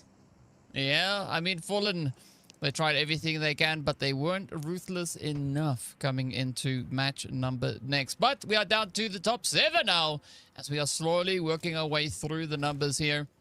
We still see that Rush is going to be looking to hold nice and steady. Ooh, this is a cheeky position coming here from the 5SW, as they have not yet found any eliminations for this game, but there could maybe be a few opportunities available to them. Aura, Tala, and Go also just trying to pick up a little bit of that drive-by action, but unfortunately the shot's not connecting up as they would have hoped. But looking at the zone, it is going to be quite a difficult play here, right? That city finish is going to prove to be quite challenging, and Metro, better watch out. If that vehicle goes boom, XYZ won't be able to save them anytime soon. Aura also holding nice and steadily here. But are they going to try to apply a little bit of that pressure onto the squad here from Russia? Because, I mean, looking at it here, Mitch, they do have the opportunity to do exactly that. It does seem like maybe they try to bide their time here. Yeah, they're actually trying to buy some time. You can see our Hitman can do a lot. Look at Hitman's position at this. He can do a lot if he wants to. He can do a lot. But he's thinking about it. And he's thinking about the pressure that will come after the whole team turns and looks at him. He doesn't want to do it. So it's fine. He can stay in that compound. The zone is about to shift. The team will be forced to go. But there's still some teams that are not yet in that safe zone. Which team is this? Of FTG. They haven't made their way into the zone. One Take Esports as well is still rotating. They have to go. Oh, MTF is still surviving. Team's still in the same station that we left them at. They're still there after taking on some players from EXE. They're still maintaining their position. They do not want to change it just yet. Severny is still safe. Some teams are still safe. But of course, it does lie on what the IGL thinks the next call is going to be. This, I believe, is that point for teams to... Oh, wow. Who looks in the open in a tournament? Who Jogo. Open? Jogo found out that is a no-go. Jogo, don't go there. I have fallen victim to that exact same thing. I get so focused on loot, but we know, of course, right, that wasn't what Jogo was doing. Jogo was playing it a lot more tactically. He had the ban in mind there, but unfortunately, it didn't quite go to plan. Now it's up to the rest of Rush here to see can they push through the adrenaline rush that is about to hit, as they do find a bit of an angle down onto the side there of Aura. Unfortunately, Aura not too exposed just yet. Oh, a big rush coming through up on the northern side, as the players there from MTF are going to be taking a full set now, just looking to get involved in the chaos. But unfortunately, looking at their position, Mitch, it's not the easiest entry point that they've decided to go for. The zone, though, is going to be sitting quite favorably for them up towards that more northern side. So they do have a slight bit of an advantage. They're just going to have to hope that there's no windows getting played against them. Yeah, I mean, PUBG Mobile has proven time and time again that anything could happen. So you have to also stay open-minded in case the game decides that is where we're going to be going, where MTF is. It's quite risky where they are if the zone decides to shift and they are forced to go into the compounds in Severity. That is going to be a little bit tricky for them. But if the game decides that is where we want to go, then MTF will be the luckiest team in this game. But we have to wait and just see if that's going to be the case or not. SG, Trace got a grenade there has been launched towards Aura. But of course, it doesn't really connect just yet. The grenade falls off a few inches. But Trace God has more grenades, one more to go. He can easily cook that up and try get another knock, maybe even take on the whole team by himself. But no, our esports will be cooking Trace God. But he's changing his position right now just to be as safe as he can, avoid this fight as much as possible. But with the zone shifting, they need to decide what is actually next. MTF on that ridge is also dealing a number. They're getting knocks here on FSW esports, and they might just be able to create some pressure enough for them to move. But Rush Esports might not allow that to happen just yet. And in typical PUBG fashion, the loot crate is on the roof, right? If anybody wants that crate, you're going to have to climb up there and go get it, because it's not coming down for anyone. So a nice little bit of a cherry on top right there on the roof, holding nice and steady. But let's see where these teams are going to be looking to go, as Simba might be looking to roar into action, as there is multiple opportunities up ahead of them. Ooh, nades now starting to fly in, not quite being able to go the distance. For Aura, I think this is a little bit of a troubling angle to be in, right? They do have another player, XYZ, also just holding over on towards the eastern side. So once they start moving up, yep, this is exactly what was going to happen. FTG looking to capitalize on the opportunity, and of course, you got to make sure about this, right? This is not FTG Esports. This is FTG Esports, right? They have to add that extra little bit of excitement in there. But let's see. Are they going to look to bring it all together? The nades now coming through from the S&T side. Aura trying to inch their way on forward. But Harry is keeping a very close eye out on the edge of zone, where the blue is just going to start to nip at the heels here for XYZ. This is what? The grenade there is launched perfectly, and of course after they finish that fight, RR Esports has to still continue with the same action. S&T is applying the pressure. Harry does not want to move just yet. They know of his location, but he's maintaining the same place. He's trying to think it through. His teammate on the other hand is making a rotation to somewhere we do not know where, but he's not close to his teammate. He's not going to be able to save him just yet. I don't know which players MTF Esports made tonight, but for some reason the zone is still lurking around where they are. They can move a little bit closer, try to be on that edge, but of course as soon as it shifts, it's going to be a little bit painful. S&T, they're getting mollied, and Aura Esports is not stopping just yet. SG Trace got last man standing from his team, and I think Aura wants to farm something from this team. They want to create a name. Of course, it has to match what they're called. That is Aura Esports, but someone is stopping that. FSW, that's going to be Mashix, sporting him, taking him down, and of course on his knees, his teammate, the flank. Where was he going to? Look at where Thala is right now. Where was he going to in the first place? Yeah, that is a good question. We don't know just yet, but it is going to be a showdown here between Thala and Trace Gun. A little bit of that TNT action. Someone is going to be the dynamite. The other one's just going to go boom. And of course, Trace Gun is unfortunately the one to go boom, as SNT will have to settle for 3 eliminations in 5th place. Now, the final 4 left to show us what they've got. It does seem like 5SW has the highest probability chance of claiming that winner chicken dinner. They have the most players in this lobby. MTF, though, their full squad of 3 still going to be holding on that beach line, but the zone has shifted forward, so they are going to have to get their butts in. And this is where the difficulty comes through for them, Mitch, because the only way to move forward is through that very exposed position on the northern side, right? They have no coverage to work with, and this is where Rush and everybody else focused in on that position could definitely look to make things quite difficult for them. So 5SW, this is their golden opportunity. 4 eliminations already in the bag,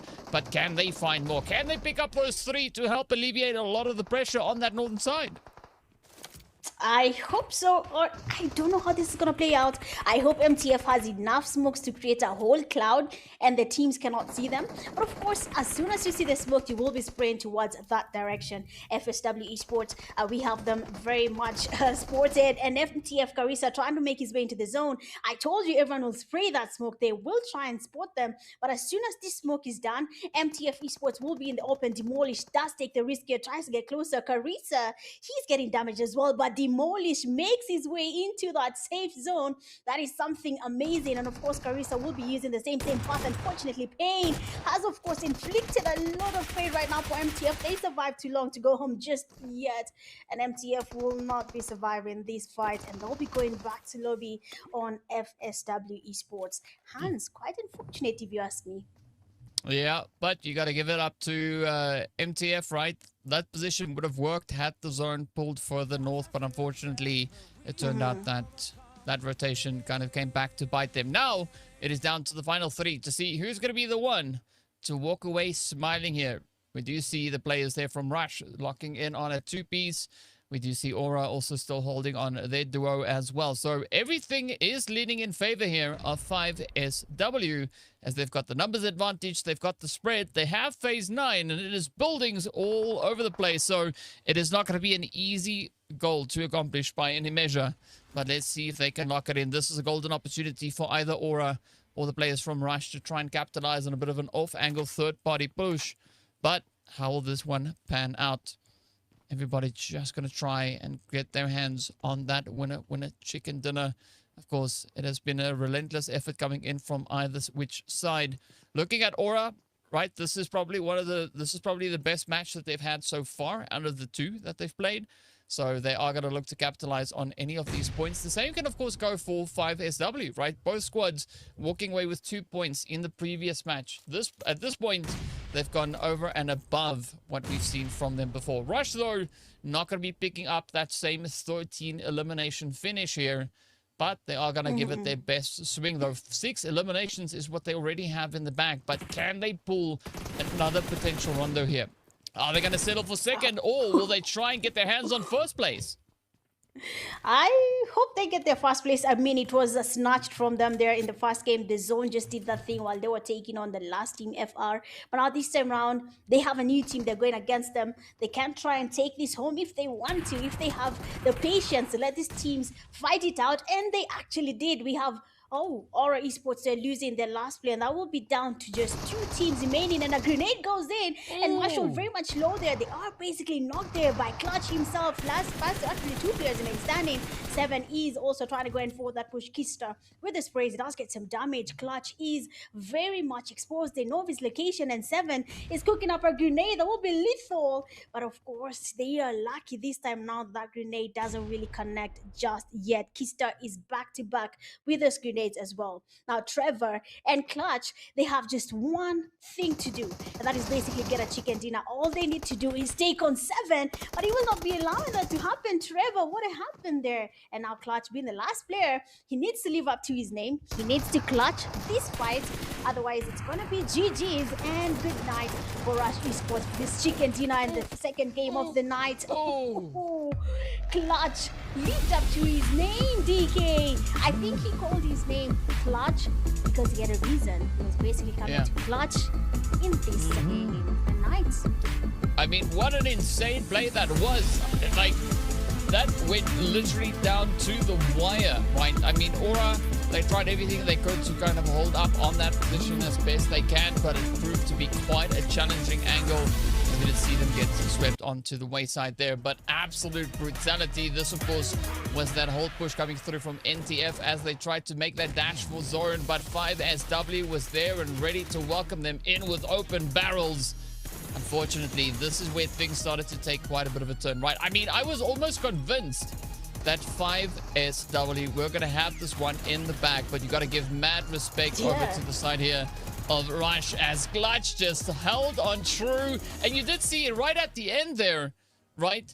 The player from the side of the player from the side of 5SW was trying to pick up ammo, right? Because he had run out. So absolutely insane plays coming through. Rush, Clutch, just staying true to his name.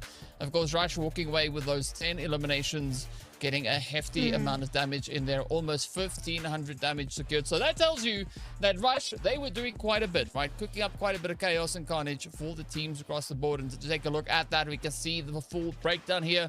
I would say Black from Rush being the MVP for the team here, right? Getting 16 damage secured for the team. That is setting the standard. Of course, that is sarcasm. I'm not being all too serious about that. But yeah, Clutch, Trevor, and Jogo carrying the team forward here. Absolutely good to see that coming through for them. Of course, 31 minutes. That is how long this match lasted. An absolute chaos and action all the way to the very, very end. I mean, that was quite a rush, though, right? A good dose of adrenaline coming in. That match breakdown. This time around, we're only looking at 58 eliminations, which makes sense because we had 2 players trying to survive all the way to the very end of the game. Unfortunately, one of them went away to the zone. So that is that breakdown. 54 knocks. Very close, almost the same kind of comparison to what we saw happening over on the Rondo side. 11,000 damage getting contributed in this match. Absolute insanity. The revives, though, yeah, the ratio is a little bit better from what we saw in the previous one. The headshots also went from 19 to 11, but of course, taking into account that there were less eliminations this time around, less available eliminations, the numbers kind of make sense. So I would say Erangel statistically looking a little bit better than what we saw come through over on Rondo. But seeing that we're not done with it just yet, here is the big goat from this game. We did see Payne with that beautiful nade play. Hacker, of course, hacking away at the distance, securing 320 meters. Tala, a lot of traveling. Must be so tired after moving almost 12 kilometers. But Clutch holding true, carrying the team forward and planting that flag, saying, you know what, we're not going to settle for second place. We want first. And, you know, they did so with flying colors. And, of course, here is the breakdown of all our teams and where they placed for their points. Yes, and amigos, Zero Esports. Fortunately, nothing was counted for them in this game. Forbidden, Easy Company, NGX Esports, and Team Execute, they got 1 point each from this game. Rescue getting 10th place with 2 points only, and then Fallen Ruthless at 9th place with 4 points. Fallen Ruthless and Rescue Esports followed each other to the other side of the results table, and surprising, but we have first place going to Rush Esports, and they bag 20 points with Erangel. GG's to Rush Esports for that. That does create a very huge margin. FSW Esports getting second place with 16. RA Esports, MTF Esports third and fourth place, 9 points for each. MTF Esports, big up for that play. FTG at fifth place with 8. One Take Esports sixth place with 7 points. SNT taking 7th place with 6, and then we have Excess Power taking 8th place with 5 points from this game. Honestly, our esports and MTF esports, if you ask me, DK, that is the biggest improvement they've shown us, and it's just the second game, and we hope that they get to maintain the same momentum. Yep, they definitely scored some aura points there, I would say. So a very good result coming through on them.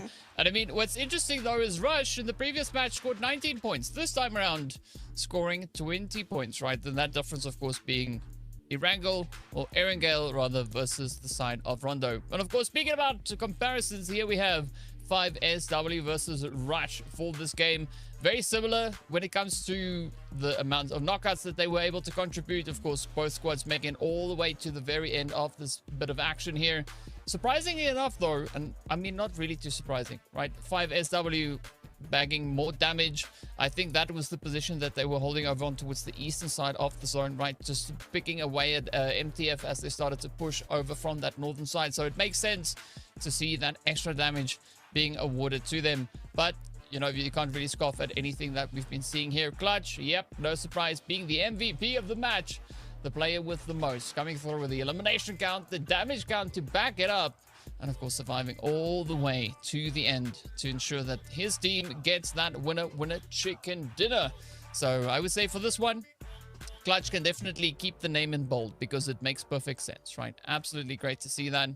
And of course, I know this is not the final breakdown that we have. We have a little bit more coming up as well. What is that? Oh, the head-to-head.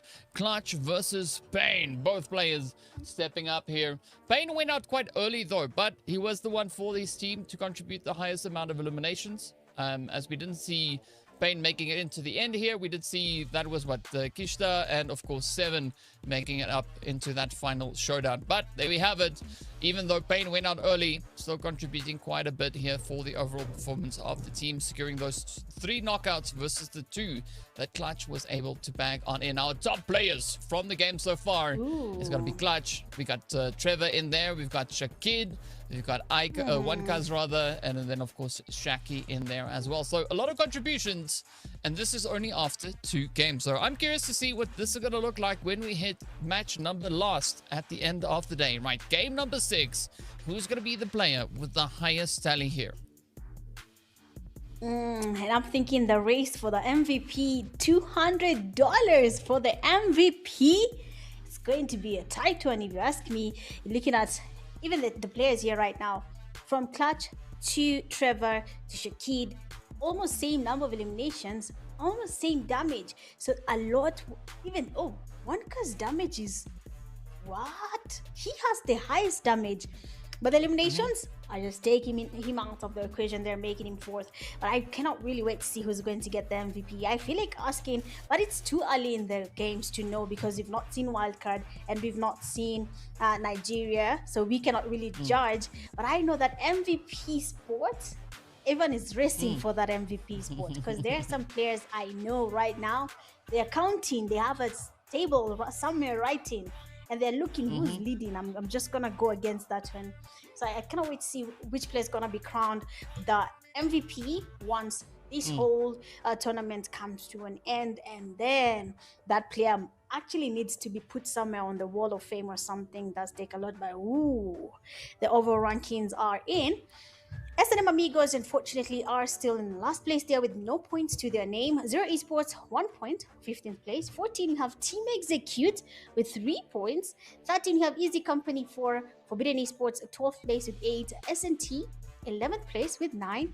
MTF Esports, 10th place with 10. And we have FTG there with 11 points at 9th place. Now, here's something that I cannot wait to see. FTG and MTF, they've just left each other with 1 point. Oh, thank you. That's all I needed to see.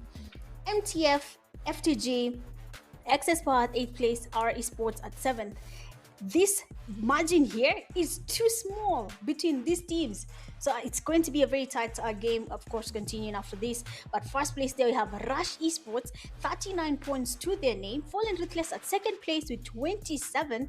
FSW, big jump going all the way to 3rd place with 18. Rescue Esports at 4th with 17. One Take takes on 5th place with 14. And then have NGX Esports getting 6th place with 13 points to their name. Now the margin right now, DK, is too small. I don't think anyone can sleep just yet. Rush Esports maybe, but we have 4 more games to go. There's no sleeping till you get to the 6th game, and now you can relax and say, I made it to the finals in our regional PMNC games. Yeah, I have to agree with you on that one. It's going to be quite an interesting one to see where these teams are going to end up and how far that is going to push them overall. But yep, of course, the slow but steady movement that we see coming through here, right? Everybody is going to try and get everything in the bag as best they can.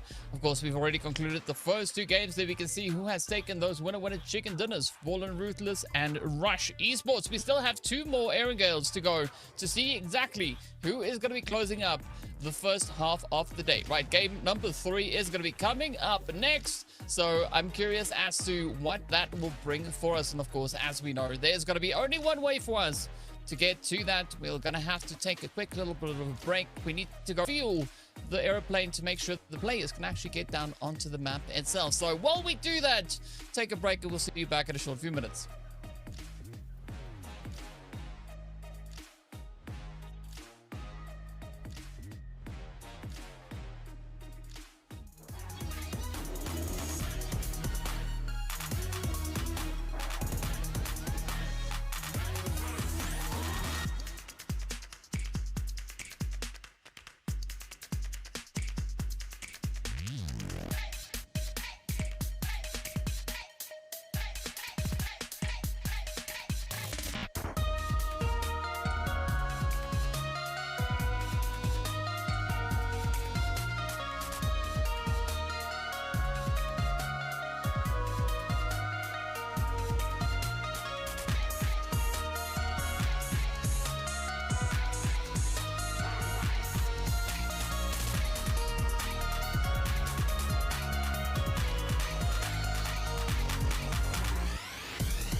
The time has come. Be the number one for Africa.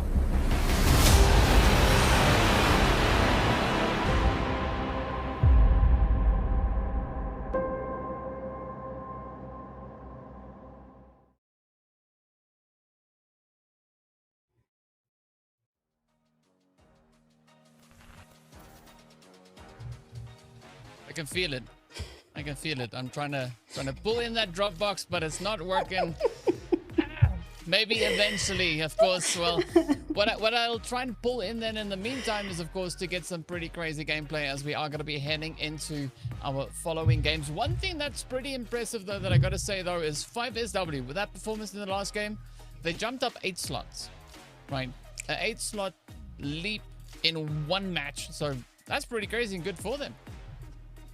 8 slots? Yeah. In one game? Oh, wow. FSW, I hope they're happy with that. That was a really good game. What of MTF? How many slots did they go up? MTF went up a grand total of 4, right? So, ooh. Yeah, up is up. I like where it's going. Aura also jumped 5 slots in that last game. I mean, well, it sounds impressive, but also we have to take into consideration that's only 2 games down, right? If that was game 5 going to game 6, yes, I would be worrying for some of these squads because at least it seems like somebody is looking to kick some butt out of here. And speaking about butt, we are on the cheese plane. So let's see if there is going to be a little bit of action coming through here as the teams are, again, starting in the south. This time, not quite heading up into Savoni, as you can see the image. But of course, we are still heading up into the north. So that Georgia ball play is going to be available yet again. I'm just curious as to where the zone's going to go this time around. Yeah, well, I do hope it goes to a very, very bad place. That teams have to fight their way to that sport. Of course, it's been unpredictable. If it goes back to Severny, I hope the players watch the live and know about that building and they use it. But if it doesn't go there and it decides to go towards the western side or the eastern side, both sides we never expect teams to go to, then again, the rotations will be crazy because some of the teams will be forced to do very, very, very wide rotations towards the safe zone. So, of course, I'm going to wait and see where that safe zone decides to land. But teams like Execute have decided to take on military base. They will be safe there for a while because no one is there just yet. RC, FTG, Team Execute, Execute, Access Power, Our Esports, they're all making their way around farm. So we might be seeing more of them that side. But the zone decides to linger towards almost the center and the eastern, western side of Erangel. So that does change everything. And I'm hoping teams have decided to change how they're landing. This time around, we are not seeing anyone landing in school together again, DK. We are seeing teams, more teams, not just 2, more going around school. Why? What is in school that is so interesting that all these teams want to be there? See, what I think might have been misconstrued here is, somebody said, "Come to school and I'll teach you a lesson," right? Somebody else might have heard, "Come to school so we'll lessen the lobby," right? And so everybody is going for some kind of lessening, right? Are they going to be taught a lesson, or will their numbers lessen? We don't know. If something's going to happen, we'll find out soon exactly what that will be. Of course, looking at the coastline over towards the shipyard here, there's also quite a bit of movement. FTG are going to be looking to hold nice and steadily over here. We did see them, of course, also just jumping up that one slot thanks to the past game's performance. Now Rescue are going to come swinging on through here as they look to reclaim a little bit of their territory.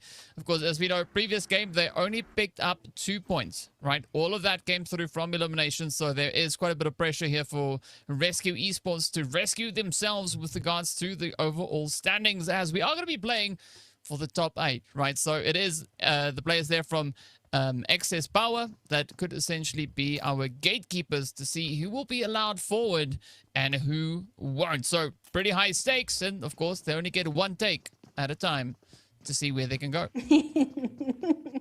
Yes, they only get one take at a time. Now, One Take Esports is already trying to use their one chance of surviving and still make it, continue going up the ladder. They seem to be comfortable taking on Ali Fights. It's the second time we've seen them take on an Ali Fight. Previous game, they were in school. This time around, they're in their apartments. And they want to take on a fight again a little bit too early, so they have to be really careful they do not fumble this, because if they do, someone will be hurt, and that might either be them or the opponent's team. Someone is asking a very risky question in that comment section, DK, and I don't think I will answer about favorite teams here in PMNC with how they're playing. And I think that's risky if you ask me, trying to pick one, because they're all doing a good job, if you ask me. Yeah, I can't choose any teams just yet. Of course, we'll have them choose teams, right? Because that's what we're here for, to see who's going to be sitting where on the overall standing. Saint, unfortunately, is going to stay true to his name, as he's going to be quickly to fall down there. Ooh. Good sprays coming through here. Rehan is going to get picked on up, and out they go. That is Zero Esports going back with bubbles, as they are the first team out in 16th position. Unfortunate play, but they are keeping pretty consistent with what their squad name is, right? Of course, we'd like to see them zero their scopes and get in on the action and put the opposing team's HP bars to 0, right? That's what I'd love to see, but let's see whether or not they can look to do that when they come back in match number next.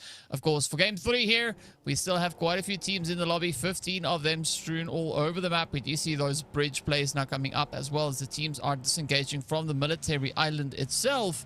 Aura keeping nice and steady here, and again, Mish, I don't know, right? Maybe it's because Kenya's on the eastern side of Africa that we see the teams all just congregating on the eastern side of the zone. They seem to be going to their homeland, and they do not want to leave. I mean, Indonesia is their goal, Kenyans. Leave the eastern side alone. Just go anyway. Maybe it's where they used to playing good loot, where they can survive. They're familiar with the compounds. I think Erangel as well is another cheat map. If you understand Erangel, there's a rock somewhere. In case the zone looks this way, we can take this rock. That is if you understand Erangel. It can be a cheat code for your team. You can get placement points, if not elimination points. So, of course, let's see if they are going to be taking advantage of the fact that Erangel can also help you go up that leaderboard. And we are yet to see what they can actually do. But, of course, if I look at the rotations here in the map, we can see NGX is really close to Aura. Aura is also going towards them, leaving Malta at the moment. Team Execute is cutting across from one corner, that is eastern side, and I think they're going towards the western side. For FE, they're still in the middle. Occupying the middle part of the zone seems to be a place for most of the teams to secure if they're not sure on the rotations to make in Erangel. Otherwise, I'm not sure if these teams are ready to, move around that much. Like you say, they're all staying in the eastern side. I don't know why, but we seem to be having Akachester SNT does lose a player there. Far will be getting that No. knock in the No. first. You gotta see. There's lots of ahs in there, right? So it's you're gonna How do have we say to add DK? the. Well, I mean, it's insinuating another word, right? Which I'm not gonna say, obviously. It's unfortunate there for S&T out there goes well, but it's come from really far away, right? Really far away. Yeah, I like this name. Did I get all the A's in there? I don't know. Chat, you be the judge. Let me know. Did I pronounce that name properly? But in the meantime, I gotta say this unavailable X, right? That did trip me up a little bit in game number 1. I thought there was an error somewhere, and I keep on seeing unavailable on screen, and I was like, that's interesting. I've never seen that before. And then when I looked properly, I used both my eyes. I realized, oh, that's the player's name. I approve. I approve that. It's a brilliant name. I see what they were doing here. And also what we're seeing is the team's now going for that same kind of strategy as we've seen in the previous 2 matches as well, right? Playing edge of zone and playing center zone and moving up into that lovely chopsticks area where we can see everybody now looking to cram into. That is going to result in quite a bit of an uncomfortable position for a lot of our involved teams there. But up here in school, we do see the players there from Easy going for the same kind of approach as we had in the previous game, right? This time around, they don't have to share, which I think is great for them. But yeah, they're going to have to find a way to rotate out of there now, and this could be their cue because the zone has moved so far over on towards that southwestern side. Yeah, I mean, if it's playing with players' emotions, I think this game is doing the best that it can because all the rotation they're making, they keep on shifting. They're not stopping. They keep on moving. They're not going to stop there. They keep on going. And unfortunately for them, there's already some teams that are already holding that safe zone. Looking at school, we still have Easy Company, and this time around they have a different company with, oh, not the same company. One Take Esports is passing by, and Mentos, oh, that is gonna be a nice spray there on Saint, but he's lucky this time around that he doesn't get knocked just yet. Grenades there coming from Wentz, looking for a nice grenade. Maybe one of them will connect, and One Take Esports this time around will be the ones going back to low. But of course, finally, there is a chance for a comeback here. A sense of revenge is about to be brewed, and someone is going to enjoy this. A nice grenade there from Wentz, almost getting some damage. Coda is also cooking up something, but that grenade did not connect just yet. Afar is also trying to get a nade towards One Take Esports, but everyone, again, we are here with the 2 teams.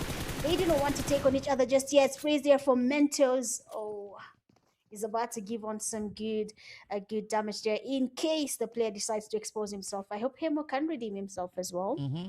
Previous fight, he almost took it, but I think he panicked a little bit there, but he has a chance to redeem himself, and maybe he can live up to his name that we know about him. Yeah, I think they got to say to Heifa, Halfa, you know, what's happening over here? Like, are you going to look to push on up? This doesn't make sense to me, right? Why fight in the blue zone? Get out of here and get into the safe zone. I mean, this is going to be costly for either of these teams, right? Even if they get the full squad wipe, the blue zone is going to start just hacking away at their health bars as well. So this is not the best approach for either of them to take. But hopefully we could see One Take look to disengage because Easy Company, they're also trying to kind of bide their time here. They're looking to keep those health bars up as best they can.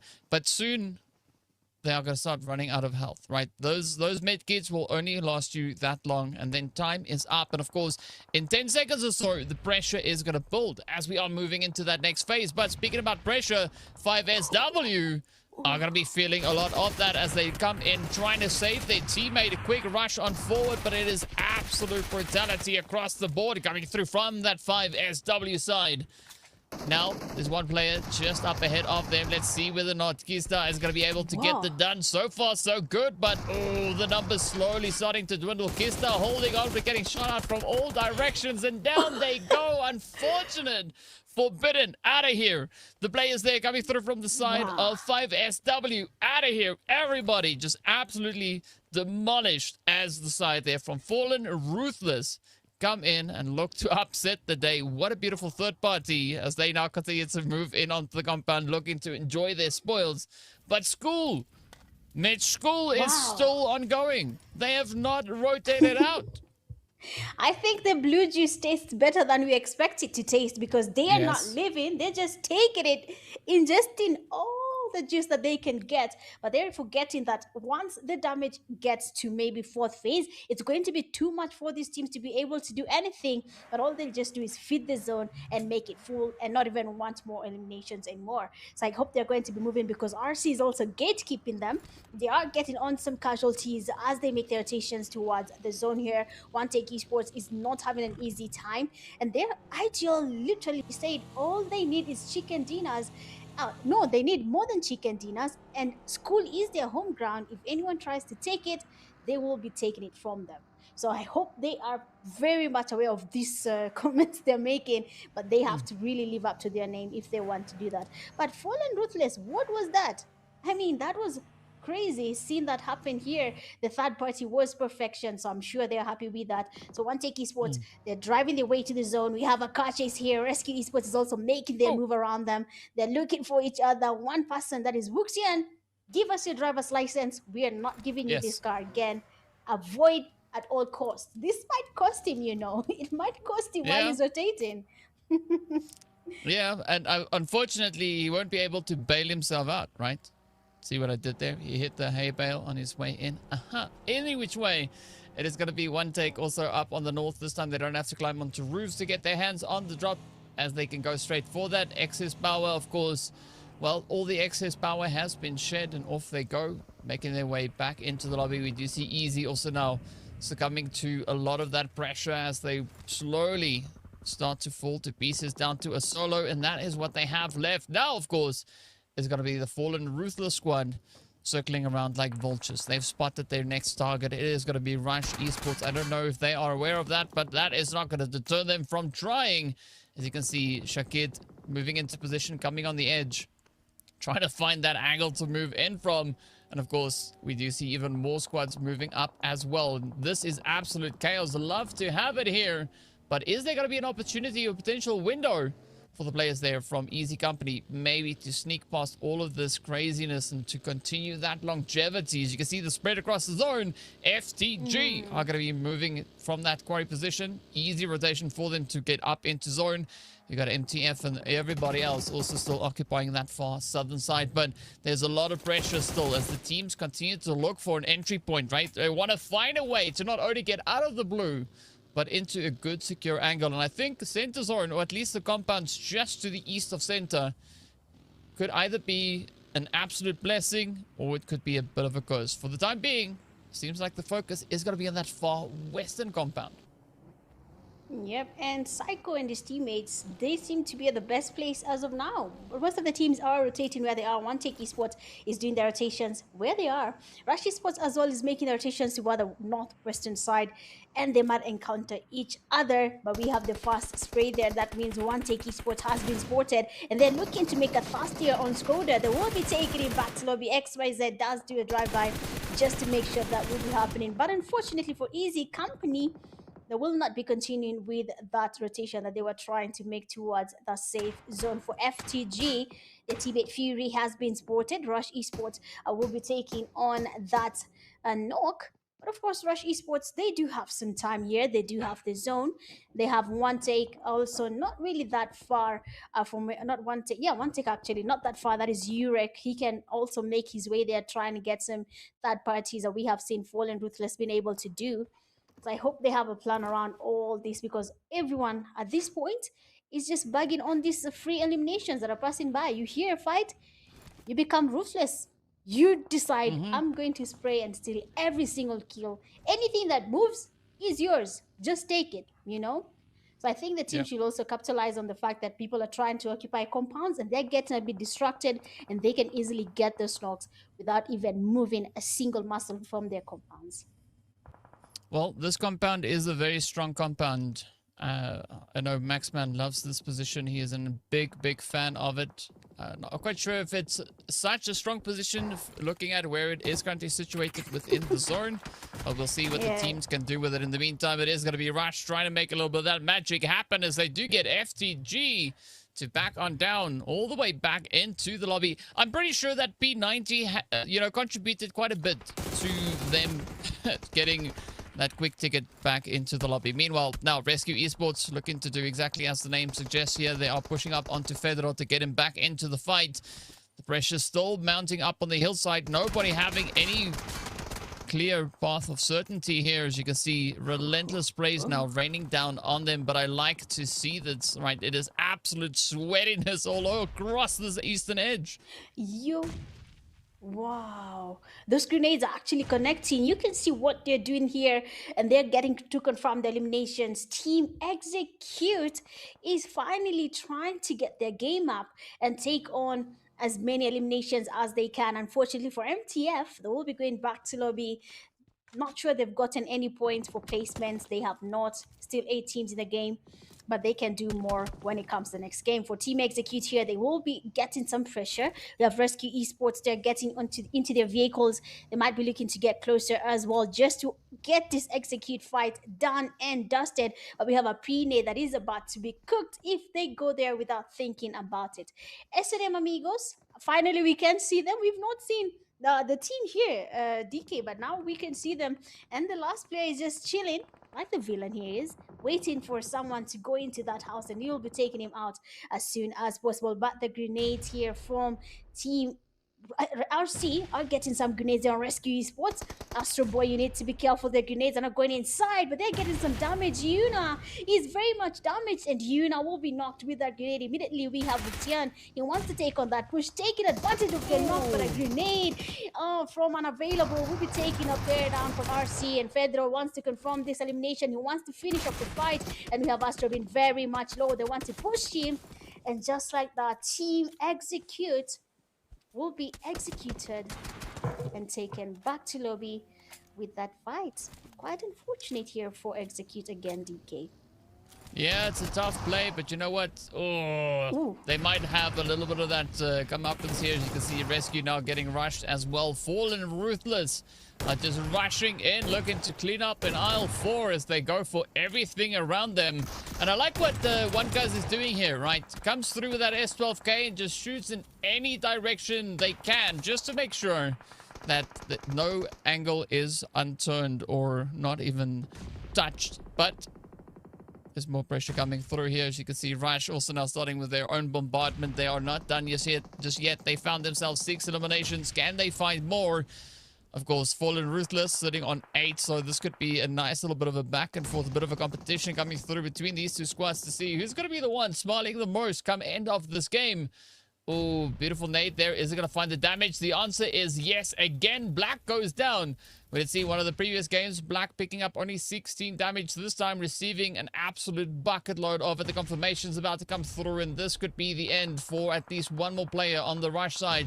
Jogu trying to get the angle secured here, but does get spotted, and of course cooking up a nade. Is it going to let go of it in time? It comes across, it finds the damage. Oh, One Cuz now trying everything they can to pick up the pieces here, because this is just such a difficult position, and I like that off angle though coming through from Fly. I mean, that grenade was just what they needed to push this team. And our Fallen Ruthless One Cuz has to get this teammate back up. Luckily for them, backup is finally here. That will be Fly. He literally flew here. He was not here. He just made his way there, and he's ready to take on Rush Esports. You're going to need to be careful. But that S12K sent him flying back to lobby. The One Cuz they're getting some molly towards Jago. They want to go in for that push, and S12K on Jago's hand. He wants to take on Fallen Ruthless by himself, and he's ready to do it. One Cuz with the damage, and Fallen Ruthless are not going to back to lobby just yet. But for Rush Esports, I think they rushed this fight. They should have taken their time, DK, because they started losing numbers, and they were quite split. One player got knocked, the other followed suit. They started losing numbers one by one. They could not rescue each other, and the game was just feeling flat for them. There's nothing they could do but just take on this fight head on with Fallen Ruthless. Yeah, well, let's see how this one is going to pan out for the rest of the lobby here. 5 teams remain.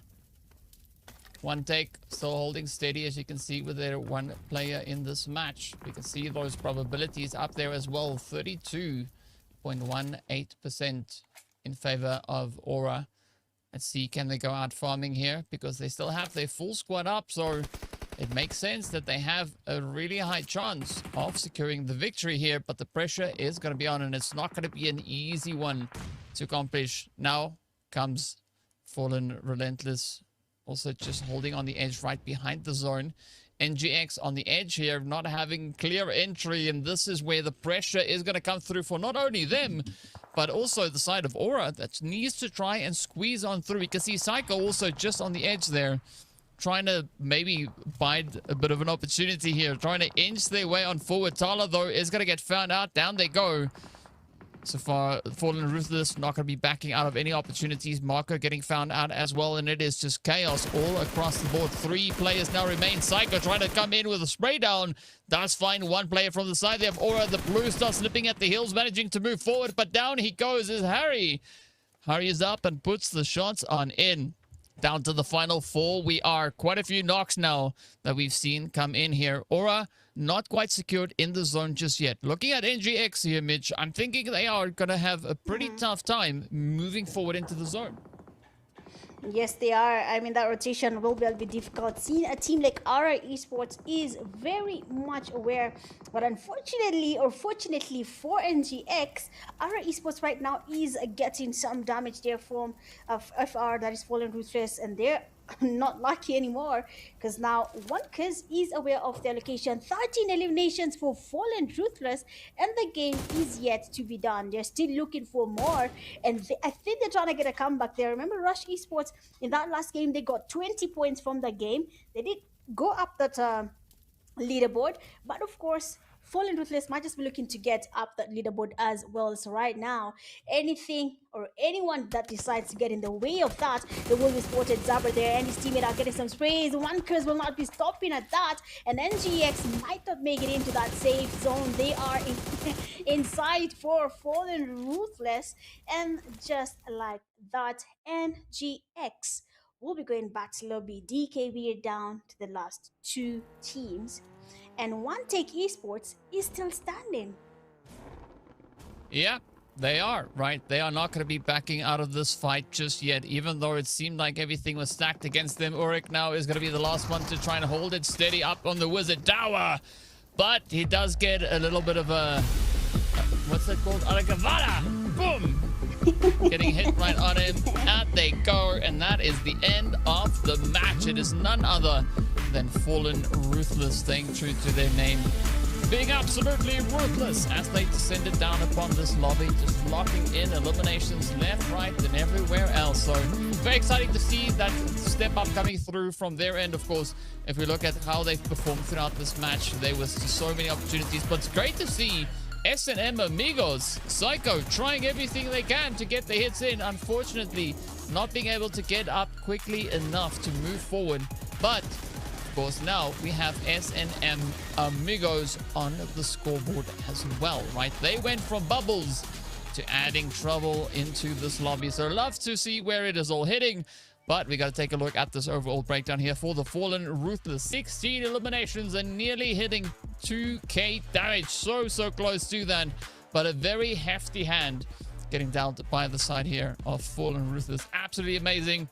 It's no surprise really to see them performing like this, because as we know, they've been having a pretty good swing at things. We of course did see them also bag that previous winner chicken dinner as well. So they are definitely looking to make quite a bit of a statement here, right? They've now had victory over on Rondo. Now they have victory on Erangel. What can stop them?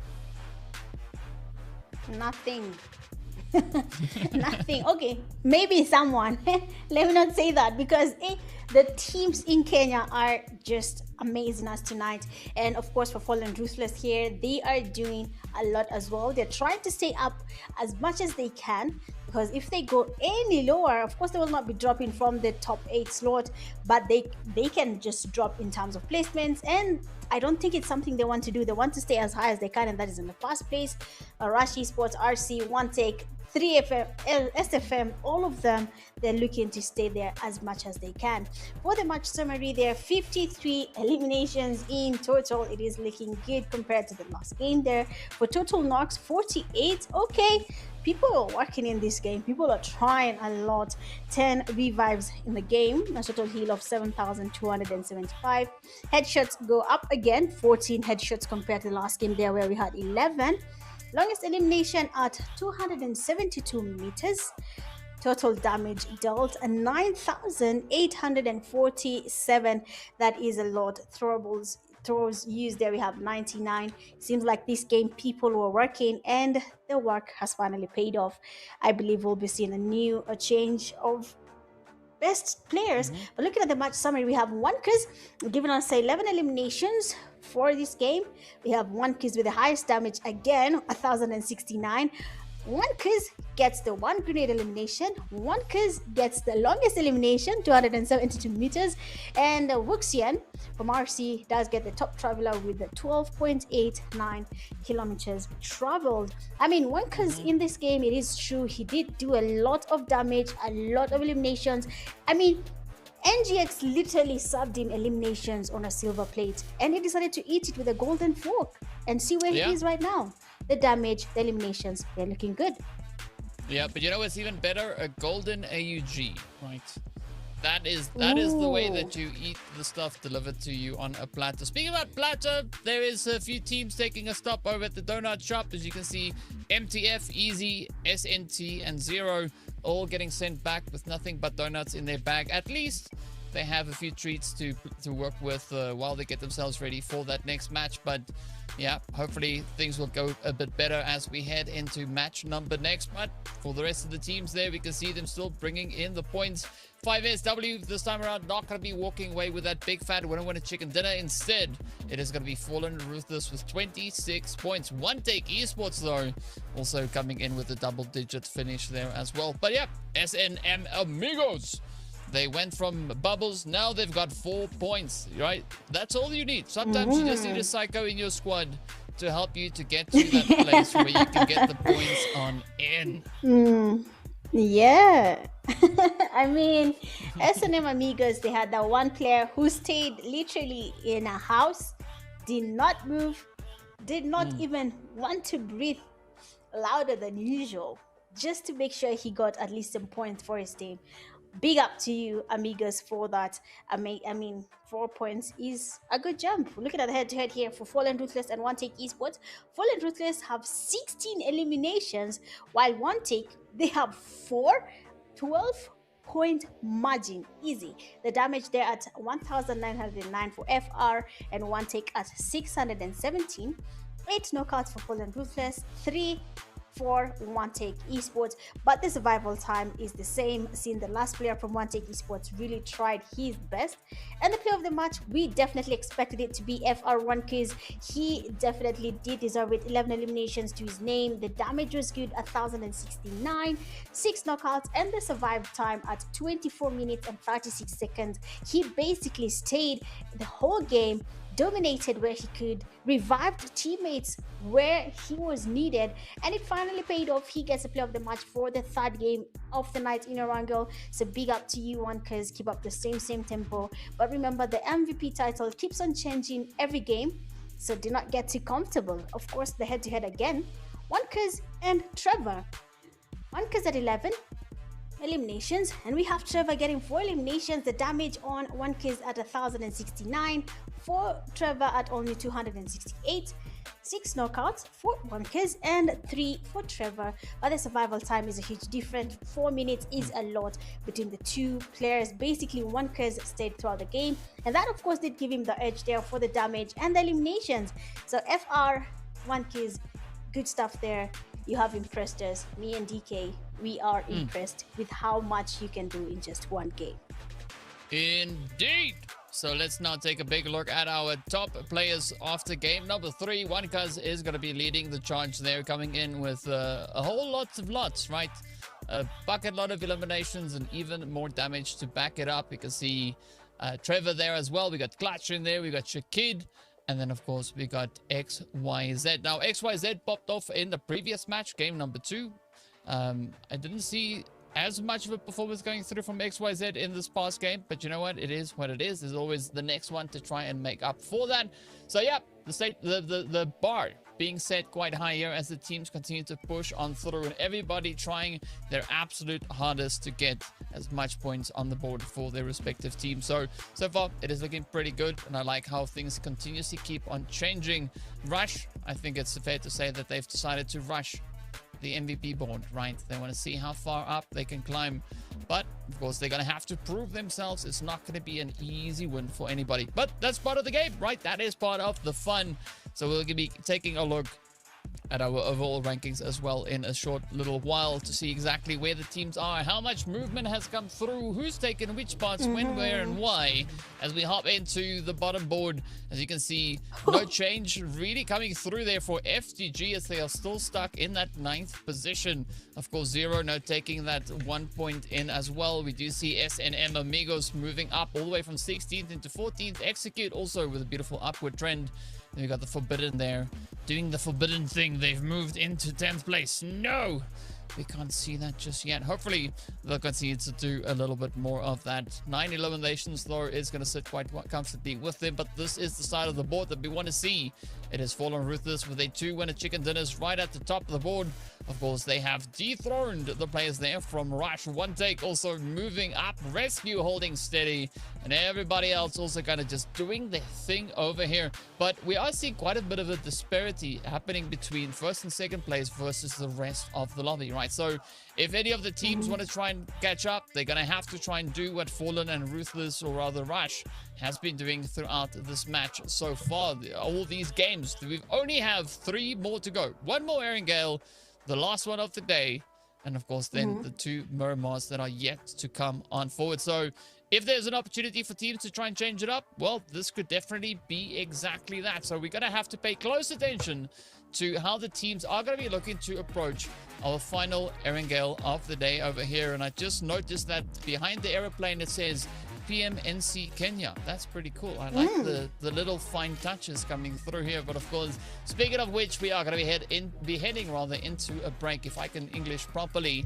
But before I run out of English like I'm about to, we'll be seeing you guys back in a short few minutes. In the meantime, let us know on social media, who do you think is going to be taking the final Erangel? Until then, we'll see you after the break.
Play PUBG Mobile like that, you'll never be the one.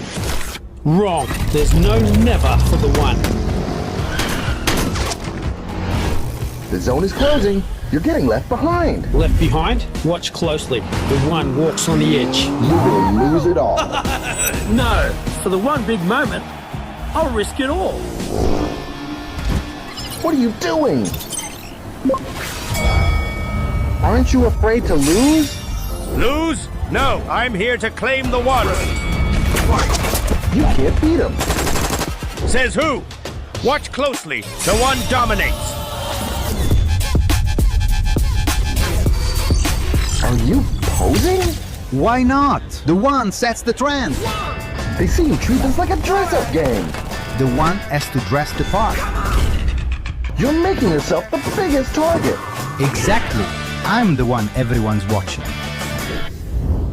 Watch out, we're being flanked. Oops. You're a liability. You're just slowing him down. A liability? Together we are the one.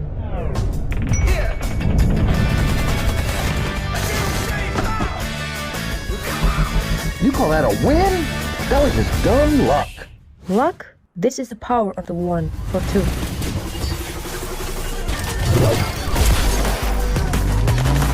I am the one. I am the one. I am the one. I am the one. I am the one. I am the I one. am the one. I am the one. I am the one.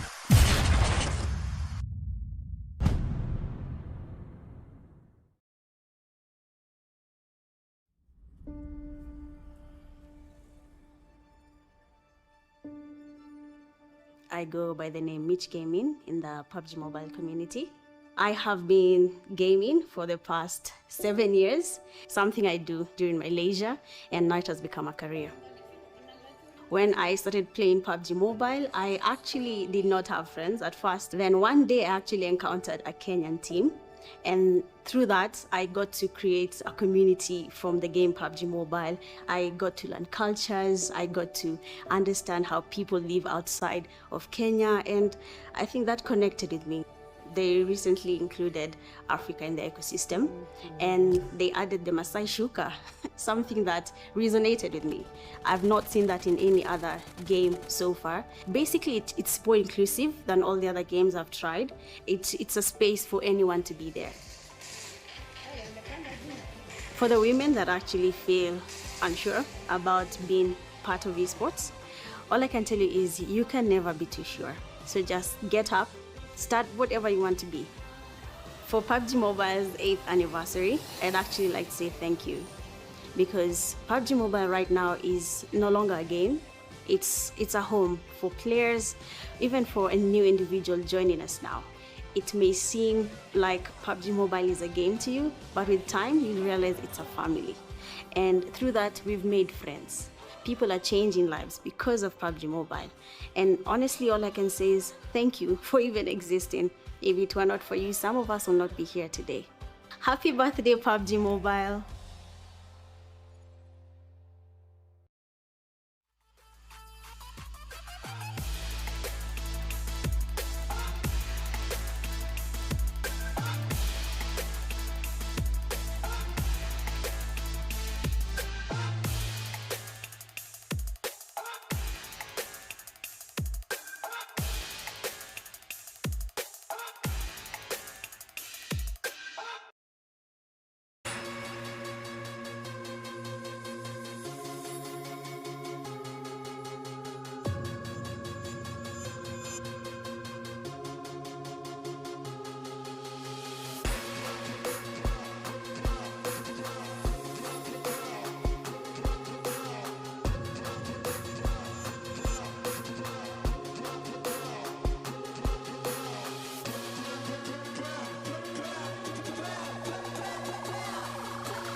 Welcome back, everyone. We're getting ready to move on with the action. Of course, we're getting ready to hop into our final Erangel for the day right here, as we are going to be hopping into the final stretches here.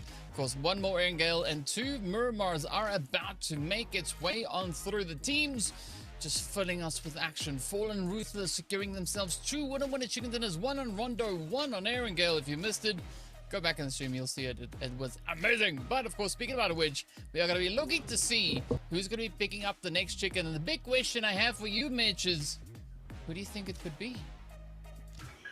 Why would you ask me that question? But if I can just be honest, I'm thinking with how the games are going, some teams are quite consistent. Fallen Ruthless, Rescue, and Rush Esports are quite consistent with their play on that top 3, top 5 slotting. So probably the chicken could be from those teams. Well, we'll see who's going to be the one to pick up the chicken and run away with it. Of course, as we know, this is the race for the top 8. Only the top 8 teams from here will be able to join the top 8 teams from yesterday in group number 1 to see who's going to be the ones to settle it out, to lock in their seats to go into the PMGO Africa Qualifiers. So there is a lot at stake here. The teams are going to have to cook up some crazy chickens. And speaking about which, we are going to be starting over on that western side. A nice little bit of a change up coming through here, almost cutting right through the middle of the map. You can see that multi-power also being quite accessible over on towards that far side. So, Mitch, I think this is interesting, especially seeing that the flight direction has changed. The teams now have access to other positions that they've not yet been able to get into based on how the first 2 flight paths went. Of course, the flight path is basically changing. But if you look at some teams, their landing spots are still there. George Paul, always Fallen Ruthless. But where's Fallen Ruthless? Okay.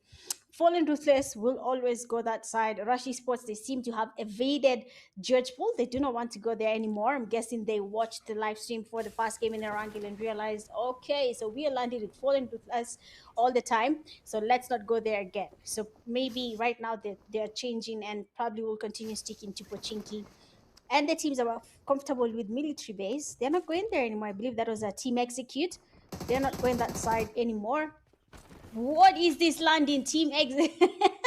Yuna just burst and went inside the building without being spotted. That is quite some luck there. But, oh, nice play there from Yuna. He does get the fast player, Fedro.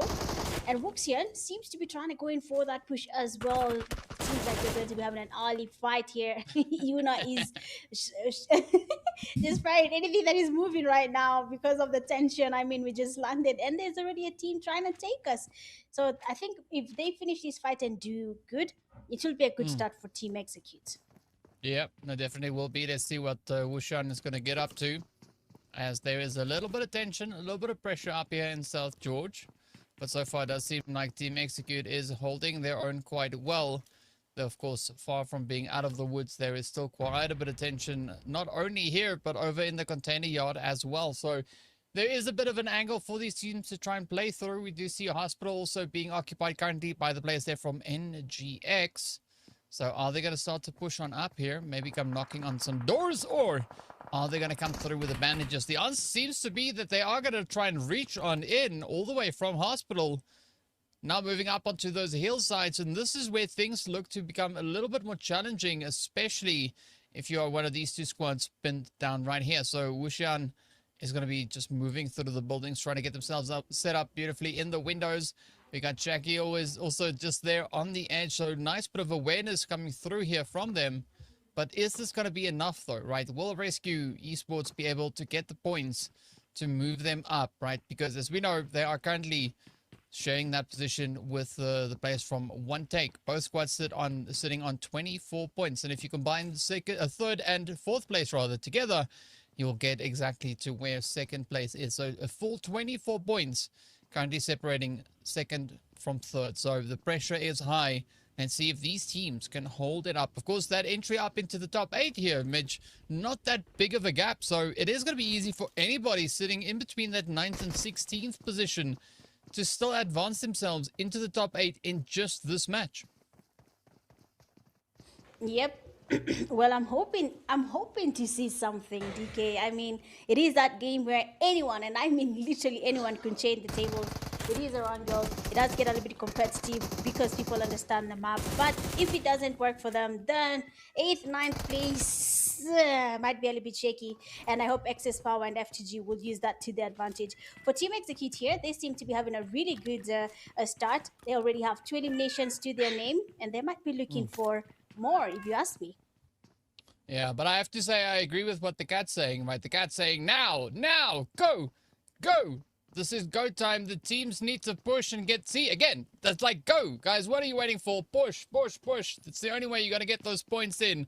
Let's see whether or not Rescue is going to be able to make it out of this one. Will they be able to hold on? So far, Execute doing a pretty good job with dealing with the pressure here. As you can see, of course, already, right? Team Execute slowly moving up.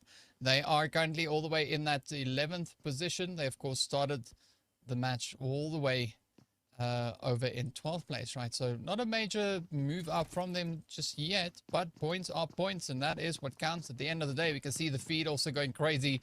Insane nade coming through there from Shakir onto Burst Guard as it just goes boom. And, of course, now we are seeing players starting to fall slowly as the pressure starts to mount. Teams getting closer onto each other. Up comes the push here from Fallen Rush. They have the entirety of at least this portion of North Georgia for themselves, so they can do whatever it is they feel like. But let's see whether or not Team Execute is going to load up that aggression, right? Are they going to just come rushing on forward onto the side here of Rescue, or are they just going to sit and wait and see where the zone goes? Because either which way, right, they will have to make a move, because the zone is all the way down on that Sosnovka military island.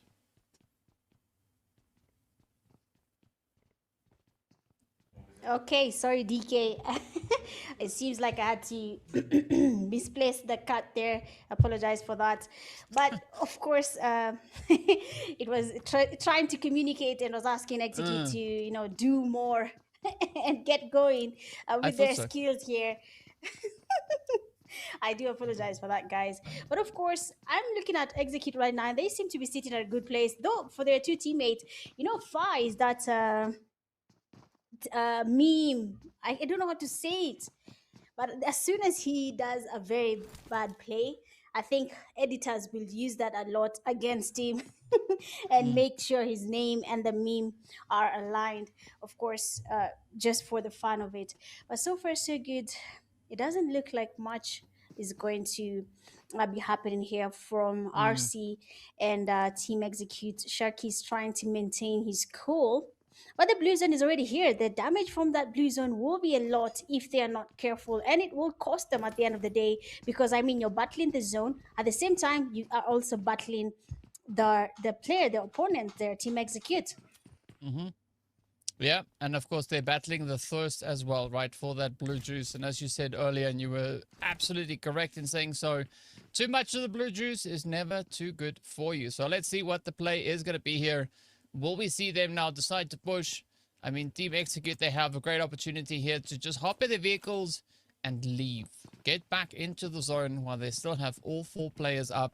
There's no reason for them really to try and contest much of this, because looking at how it's been going so far, it's not necessarily going to be going anywhere anytime soon. They are trying a little bit of a bait and switch approach here. But as you can see, unfortunately for the player that we're looking at, that angle has been unavailable right as his health also gets absolutely depleted. Now, this is where Execute starts to pay the price, right? They spend way too much time over here. They should have left when they had the opportunity. Now this opens up the angle for Rescue to move on in and award themselves a few additional eliminations. The first one is down. Will they get the second? Astro and Far should start to leave now. Get far, far away from this place, because the zone is about to close on up, and that stage 2 damage is not going to hurt too much, but it's not going to be nice. I don't know about you, DK. I think you should avoid the name. You're about to tell us how it's said now at this point. But, I mean, if you know how to say it, say it. Because I don't know how to say it, so I wouldn't judge you. I don't know how to say it. But, yeah, you're doing a good job saying it. It's nice. It's nice. Don't worry about it. But looking at Team Execute here and RC, like you're saying, they're actually wasting a lot of time being here. A lot is being wasted just by being here. We're in the second phase. Look at how far out they are in that safe zone. It is going all the way to the southern side of Erangel. They are all the way in the northwestern side in Georgeport. You do not want to be there at this time of the game. They need to start making their rotations. Teams like RR Esports already made their way to Novor. All they need to do is go towards military base, and that's it. So for Team Executes, I think they should really think ahead of what is really happening here. Do we really want to be at this point as the game continues? Because they're really risking. And you see their place in the leaderboard. My days, it's not beautiful. It's bad. We have to put it as it is. It's not good. If they're looking to qualify, then that's a bad place to be in. So they need to just get going and just move and avoid this as much as they can. Rush Esports, they have a scout. I did not see this before, but it seems like Rush Esports are your students, and your students are not disappointing us in this game.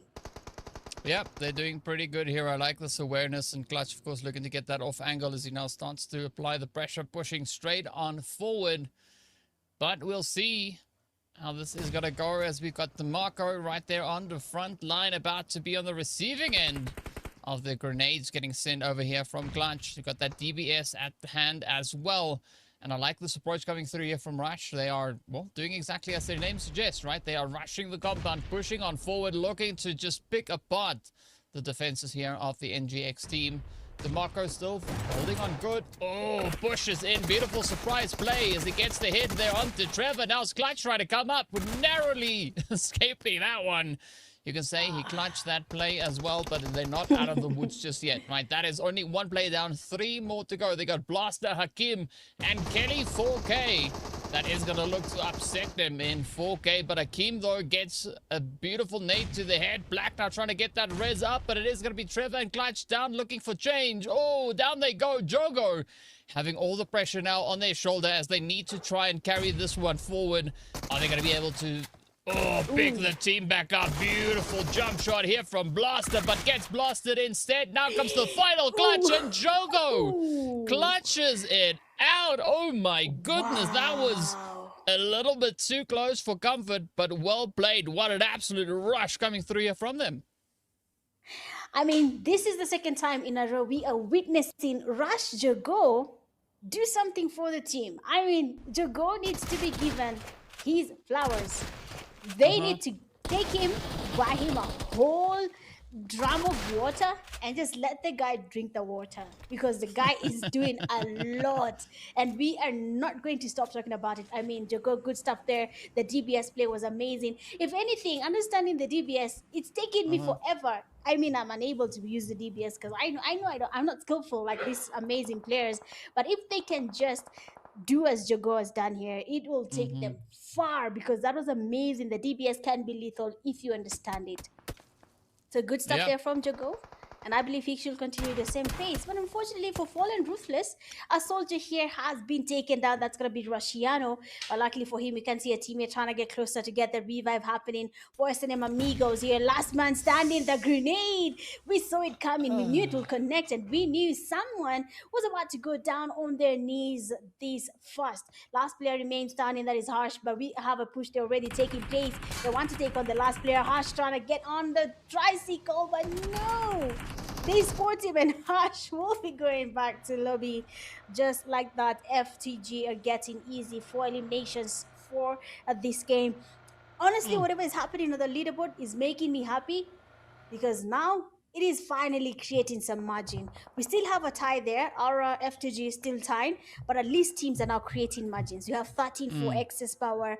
The margin is there. We have FS 21 and our 17. The margin is finally been there, because yesterday, you see, the tiebreaker that people avoid actually came into play, and that's why a team did not qualify and the other actually qualified. Yeah, you gotta let all those chickens loose to see where you can get it to go. And of course, in the meantime, it is gonna be the players here from Easy also now not sticking around too long as they look to get themselves resituated. But we do see so many teams currently out in the blue. I'm not quite sure what One Take is looking to get up to here, as they, well, literally only have one take at this, right? This is their only opportunity If Liu Kang can lock that one in, that would be great for them. Now, Ruthless starting to take their approach, trying to move up in towards the zone. And it's interesting to see that there are so many teams opting for the long way into the zone, right? Everybody rotating over on towards that far eastern side, and nobody going for a bit of a swim, right? So this blue is going to be absolutely brutal to them. But of course, also when you're swimming, I guess it's pretty much the same, right? You are going to be finding yourself in a, I'd say, a slightly better position when it comes to that beach. Yeah, but I'm really usually afraid of using these boats. The spray from any team, even the worst person with the worst spray, can get you. They just need to spray. Oh, that's all they need to do. But the problem is, once you take that boat and you get to the other side, how will you even make it to, to the other side? You don't have a vehicle. You're going to be forced to run open on that shore. A lot does come to play here. You will be forced to even maybe just let it go and just decide, okay, never mind, and just leave it at it. If someone sports us, well and good. If they don't, that's something else. But we have One Take Esports there. They're also making an interesting rotation. So we'll see if they'll actually make it without anyone taking them out.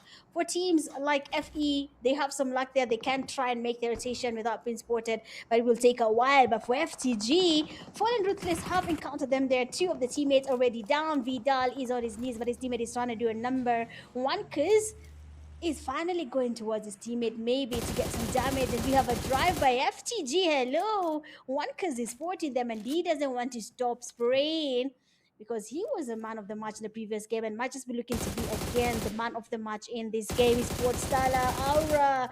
Why would you run open on a roof in military base of all places? DK, I think those are places you have to avoid at all costs while at it. Yep, I couldn't agree more with you. Oh, Azrael going for the slow animation climb over the railing.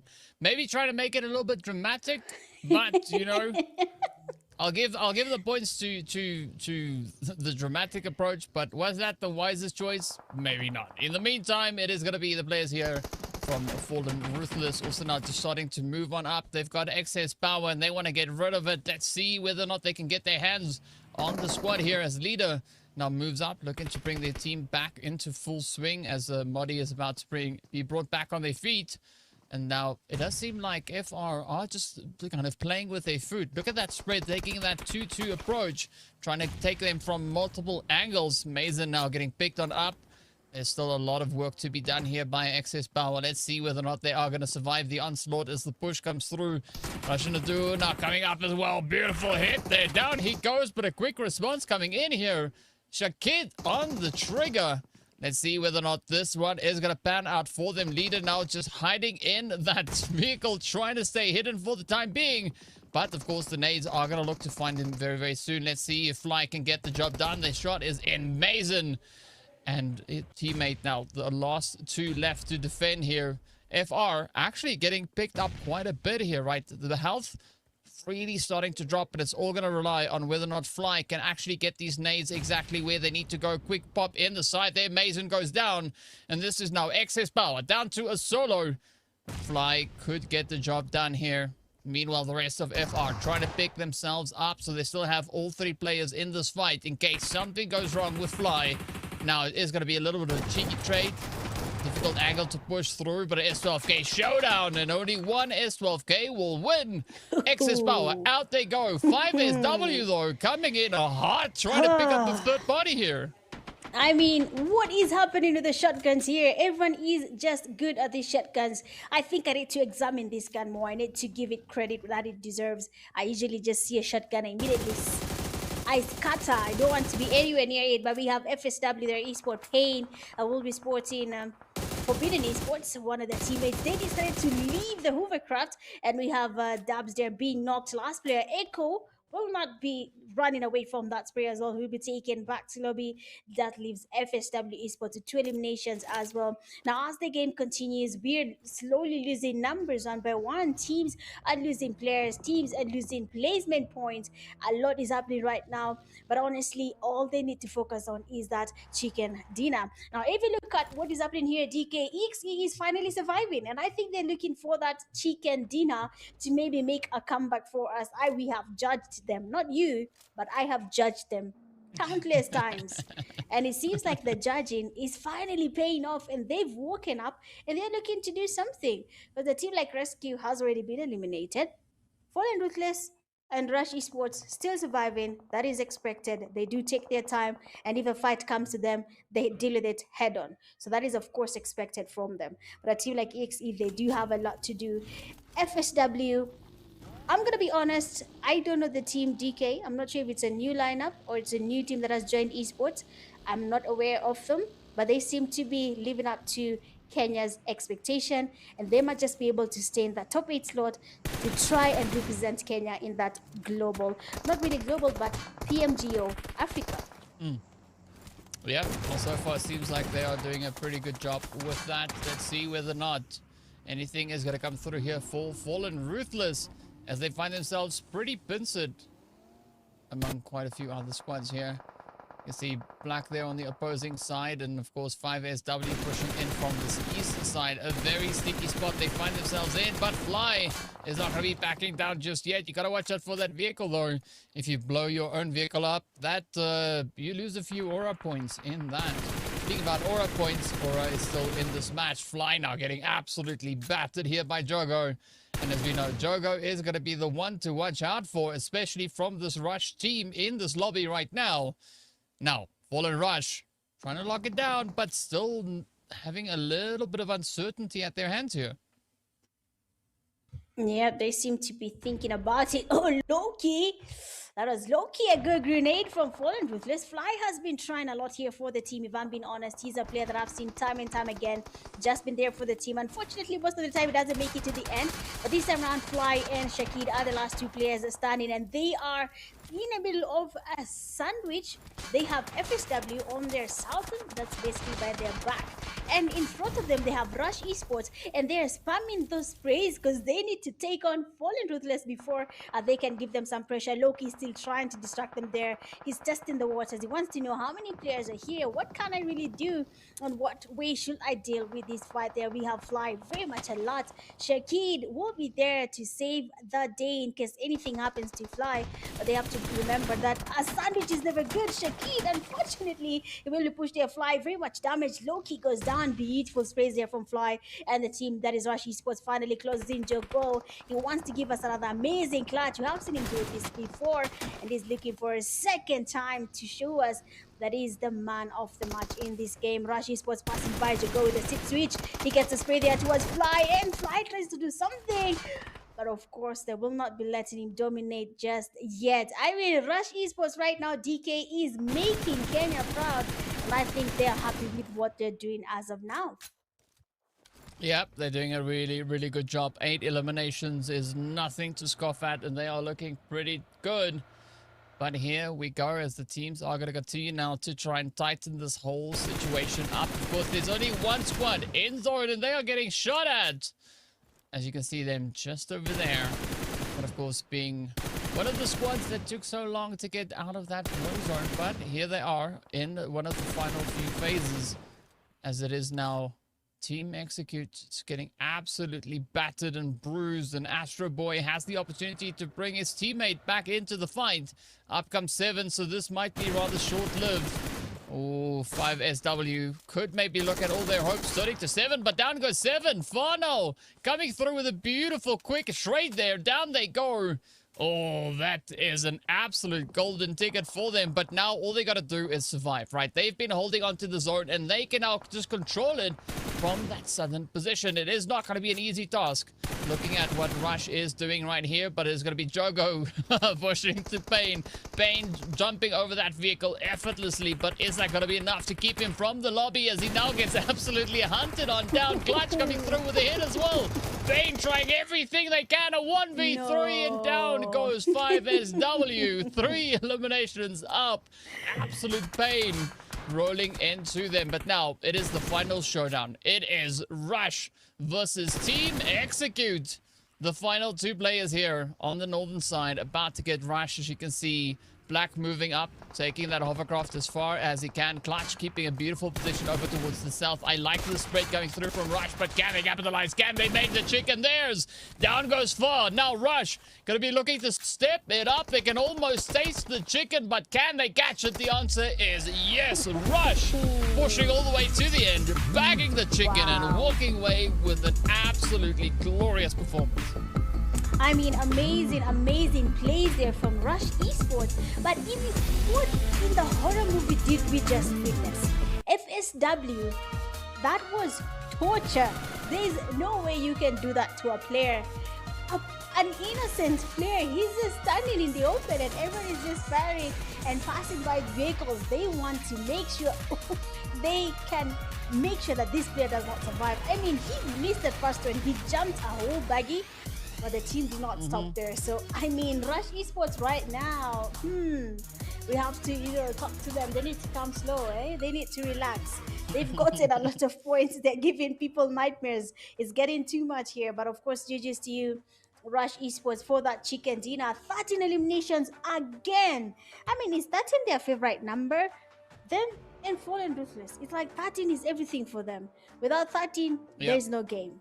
13 eliminations, they get 10 knockouts, survived, of course, the whole game there.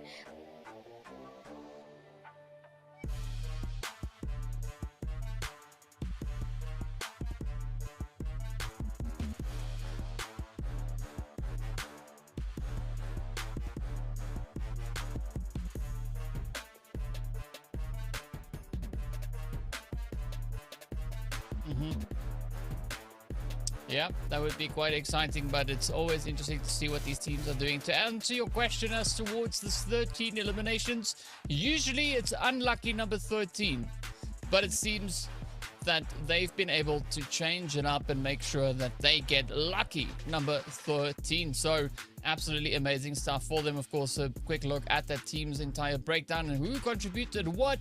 The answer is yes, all of them did, right? We did see, of course, good old Trevor over there, unfortunately getting taken out quite early on, so not able to continue the push all the way to the finish.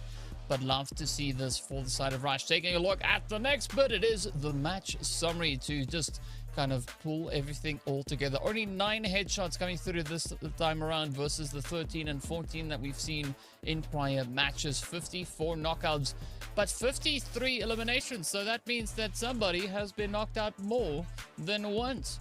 Interesting breakdown of our stats here, but there we have it. The match summary is in 105 utilities have been used as well. But now we're going to look at the goats with the most. It is going to be Fly from Fly 77 rather, all the way from Fallen Ruthless. Is going to be bagging the most eliminations, the most damage, the most grenades, the most grenade eliminations that we've seen so far. And of course, Kista is going to sneak in a cheeky play there as well, hitting the longest hit. But Fly didn't stop there. Got on a plane and covered nearly 14 kilometers in this past match. So very strong play on the side there for the players from Fallen Ruthless. Good performance that we've had.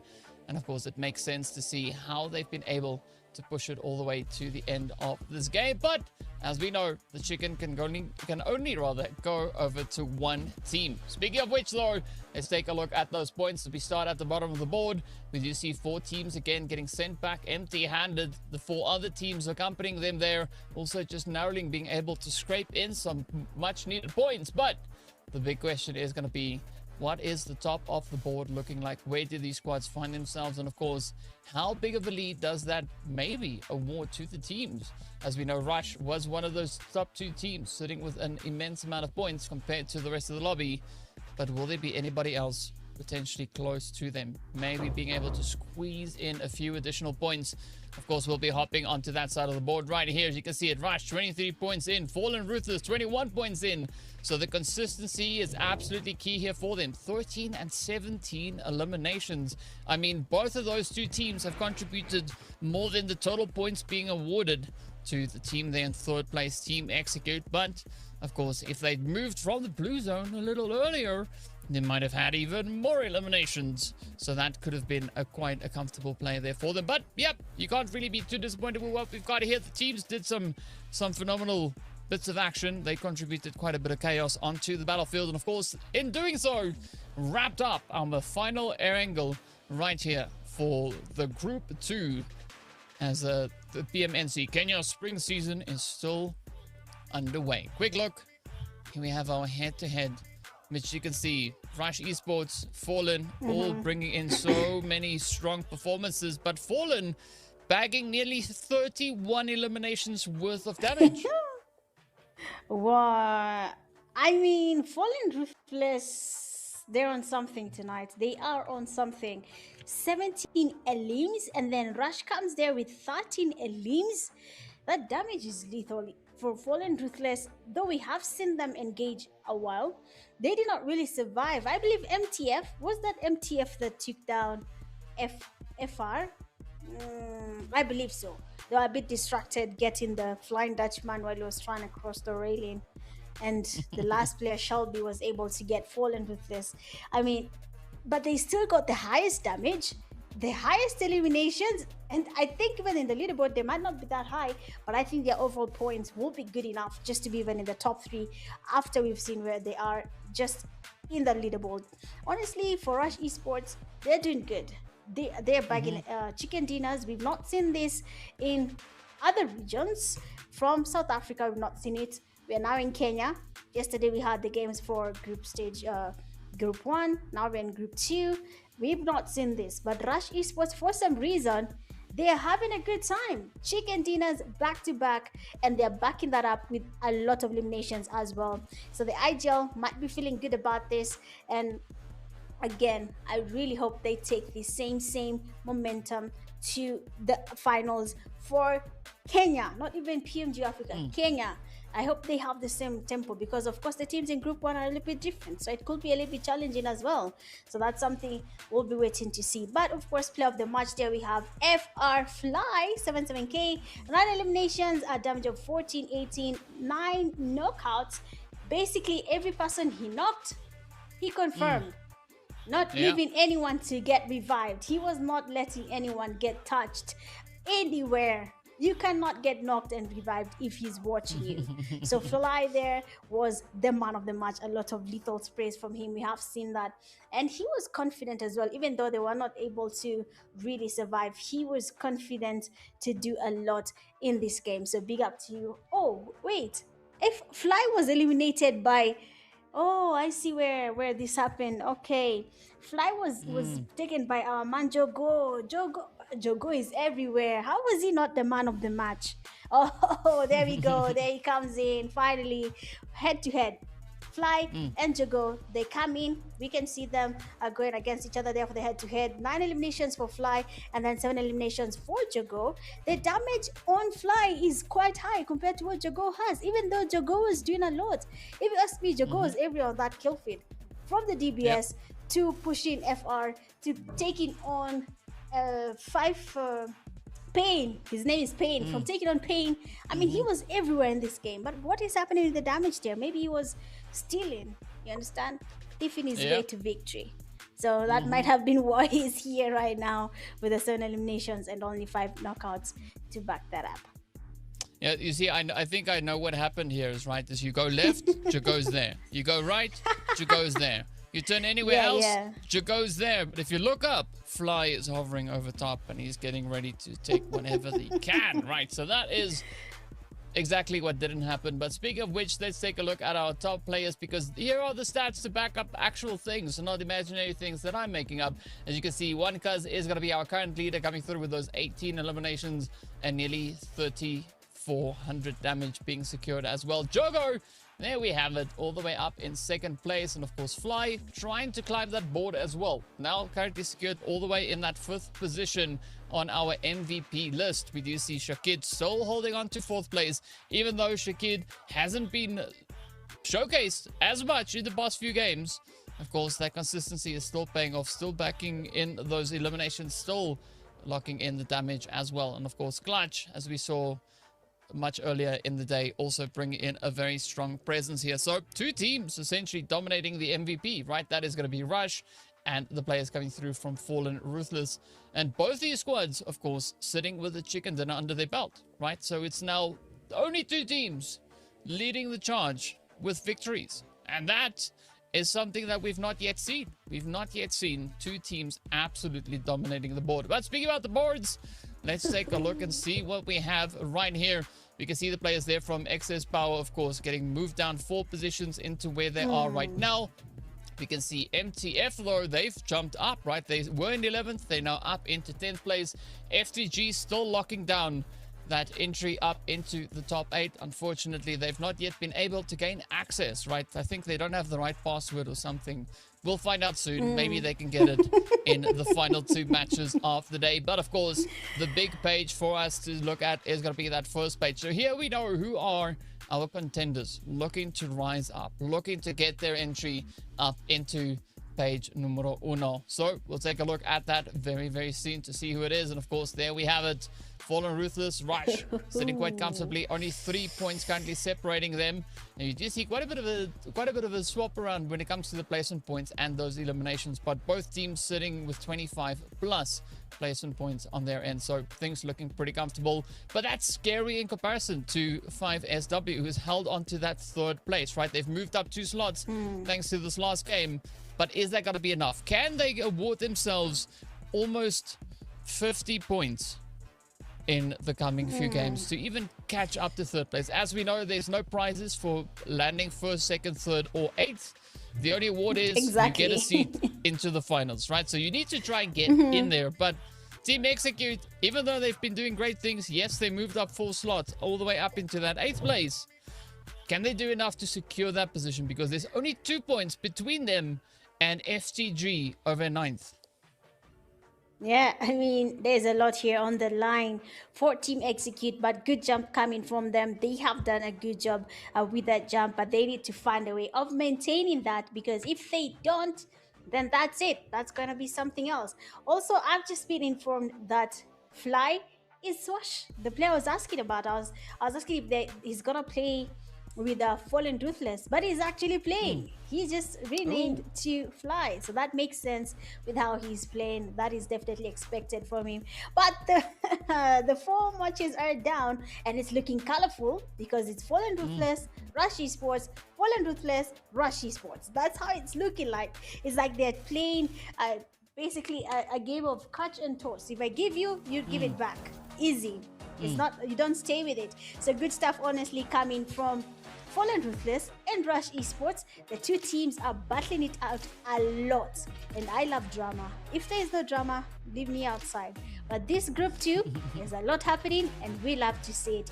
But as of now, DK, let's take a very short break.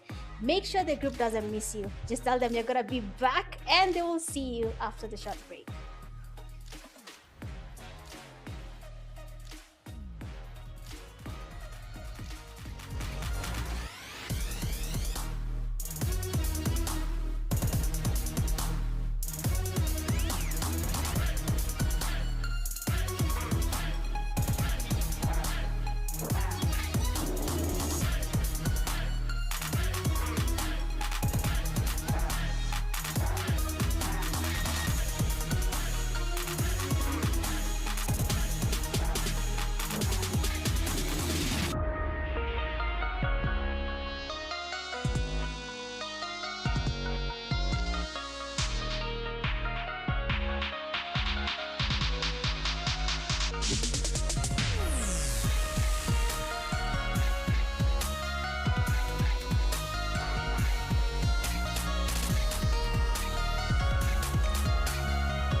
Welcome back, everyone. We are going to try and find out who's going to be the number one for Kenya after this match right here, as we are going to be heading into Miramar, as you can see right there on the screen.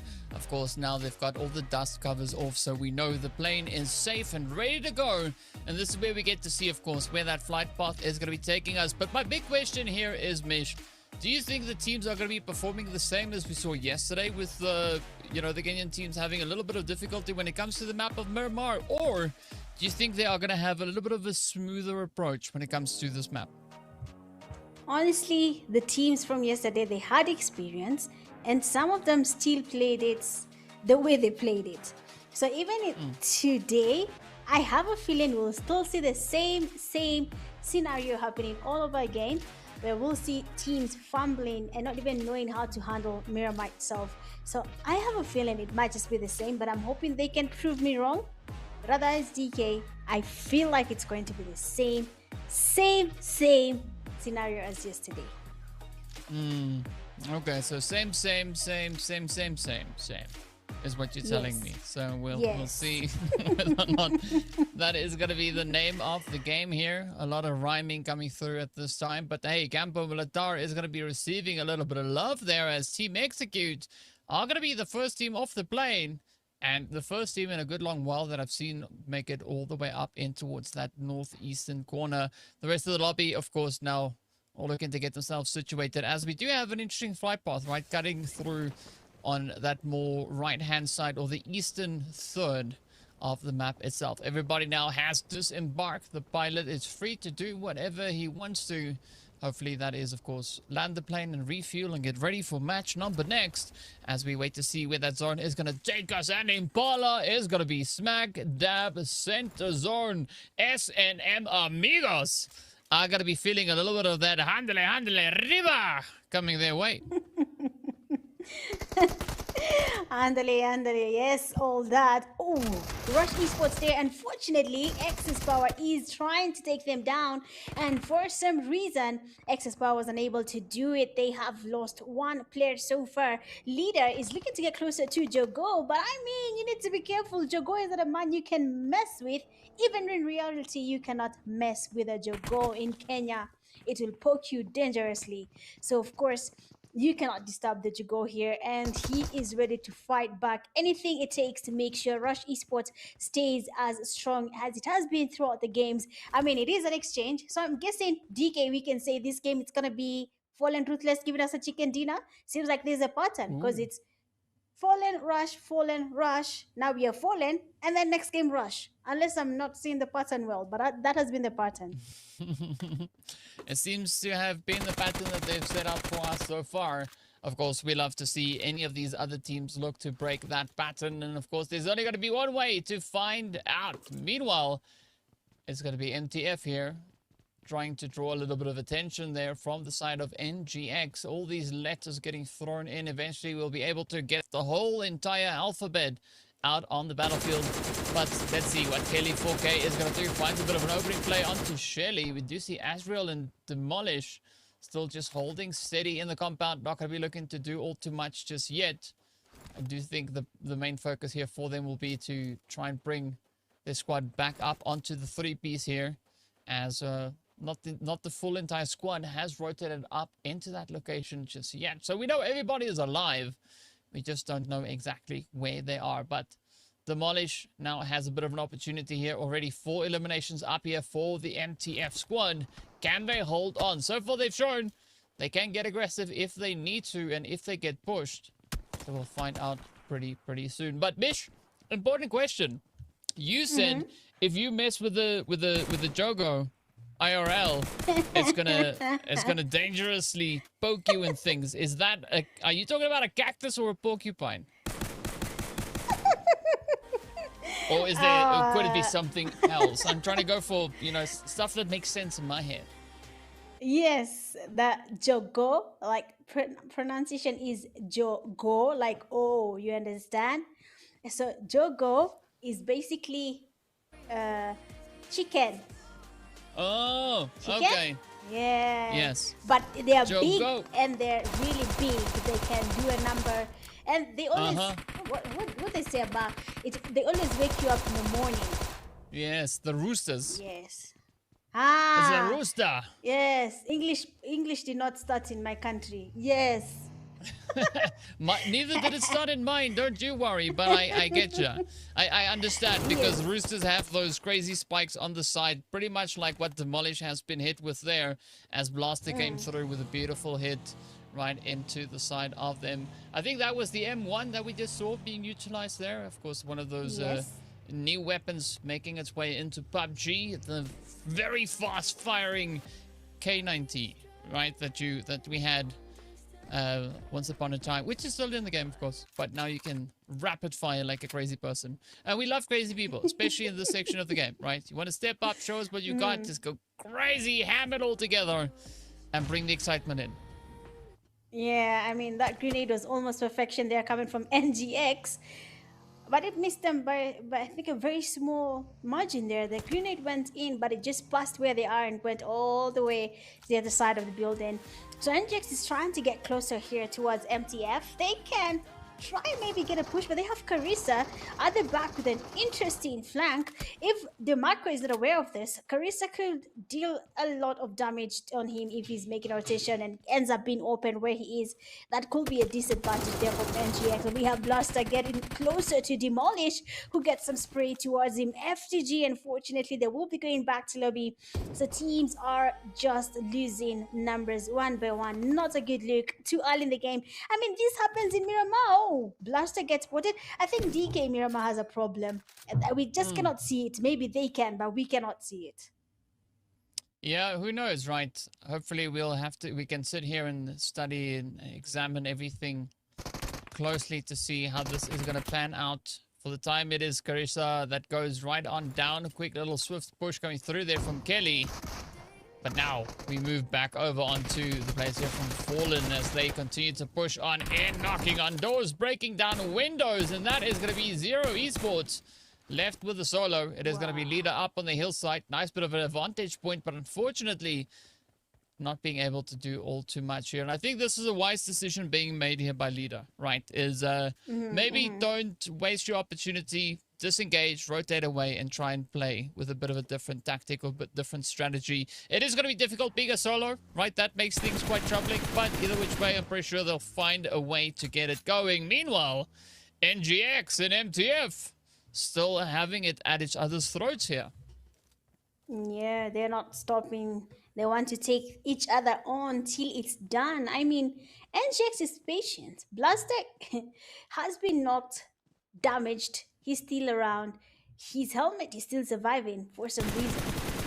But he needs to change his position as well. Kelly 4K. Oh, I'm used to his name as 7-7. But Kelly 4K is close. But he can do something here. Maybe threaten the team. Make them scared. Make them imagine whoever is on the other side of the road can wipe you. You know, sometimes I feel like the game is not sometimes, it's a mentality, you know. If I come pushing you aggressively and get my DBS and just shoot the wall, the first nice spray there from Blaster, but the first instinct, honestly, from me as the opponent who has been pushed, I will panic and I'll probably miss all my shots just because you did that. Not even because I know the team, just by how you came towards us. Unless I'm seeing it wrong. But I believe it's also a mind game. You can do mind games to your opponents and you can end up taking them out. Yeah, much like a Jogo does, right? It comes puffed up and running at you. It's like, move away, and you gotta go, right? You don't want the chicken. You don't want to fight with the chicken just yet. Instead, you want to try and catch it and put it on the dinner table, like the players here, of course, did. NGX putting MTF on the dinner table, walking away with those 4 points already now being awarded to them. But let's see whether or not NGX can look to do the same. First things first, they have to get their butts in zone, right? They are at least not too far away from zone, but looking at the fact that the zone has shifted even closer towards Impala, centering up on Impala and La Bendita, it is going to pose a few potential difficulties for them. But I'm curious to see if anybody's going to look to maybe get themselves set up either in the crater there at La Bendita, go for the mountains just towards that northeastern side of Los Leones, or is anybody going to try and climb the hills just there to the northern side of Impala itself. So there's a lot of high ground positions that the teams can really look to capitalize on here. Yeah, definitely. I mean, understanding again how Miramar works, those high grounds are the sweet spot for everyone. I can see you, I can take you on. Why not take this high spot? It seems like easy company again. These two teams are always finding their way to each other. It's like two opposite sides of everything that they always come together. Everything, magnets, basically anything. They're two opposites coming together. They always attract here. One take will always find easy. Easy will always find one take. And now they're taking on each other again. And I think one take is ready to take easy back to lobby easily. Why are these names coming together? But we have Defa. Nice jump shot there from Urek, who will be taking him down. And last player standing. Of course, they're going to try and apply some pressure on him as he gets closer. But Hemo with that S12K gets on the first knock. Murife has to be careful. The grenade there is beautiful. It does take Saint. And Demo will be cooking up another one. And if it's beautiful, Murife will be joining his teammate down. And of course, the nade goes where no one is.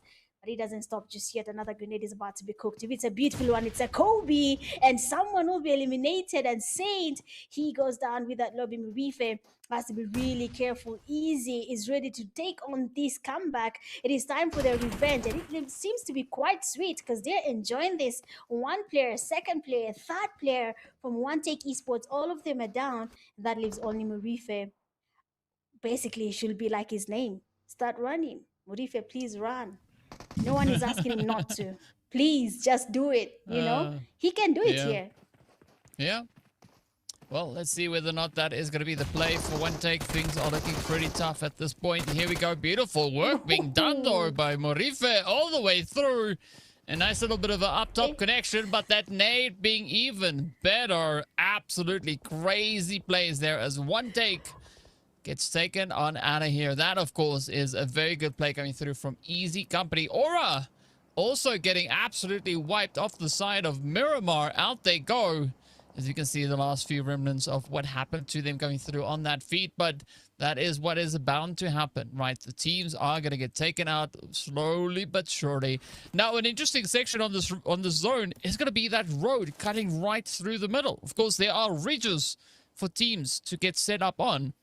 So I'm curious if anybody is going to dare go for that position. No one is daring enough. You can see how they're making the rotations. I mean, everyone is just going anywhere, but not there. Anywhere that doesn't make sense, they will go. I think most of the teams are just surviving. At this point, this is pure survival. They just need to finish the game. Not where we're going to stop. No, we just need to make sure we finish. And Amigos are still in the game. I mean, that makes me happy. Nice to see them still surviving. They might be looking, you know, to go a little bit higher on that leaderboard to change their place. And even though it's not top 8, being a little bit higher, you know, away from the 2-digit numbers is always a good feeling. Not being in the 2 digits feels better than being there. So I hope that is what they're looking to have there. But for Easy, I feel like that is the best revenge they've had today. They've not won a single fight against One Take. They have been taken out time and time again. They encounter each other in school, they get eliminated. They try to make the rotation, One Take is there. But this time around, I think it's finally it has paid off. I believe now the team Easy Company feels good with this. And there's something about winning a fight that comes with it. You feel confident, you feel you can do more. Yeah, but sometimes it revitalizes the team. Yeah. You know, till it's it all goes about to the that wrong place mental in your game. head. Yes. It's not good. It can be a boost as long as it doesn't become an ego boost, right? Because you know, if your head starts swelling up with all the performances that you've been having so far, there's always that one team that's going to come through and they've got just the right shaped needle to deflate that head very, very quickly.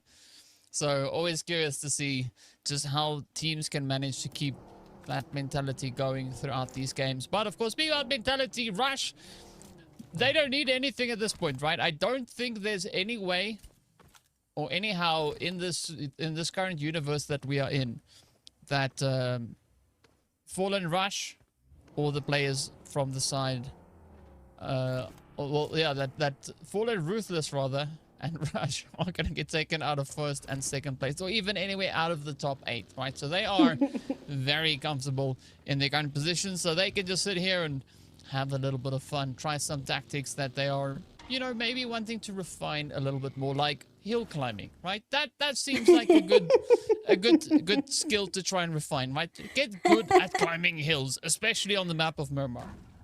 Yeah, I mean, they already qualified, so I think they should have fun. They should take up rock climbing, as you're saying. They can take that. They can polish their driving skills because, yeah, we saw one of them has issues with driving. They can try that here.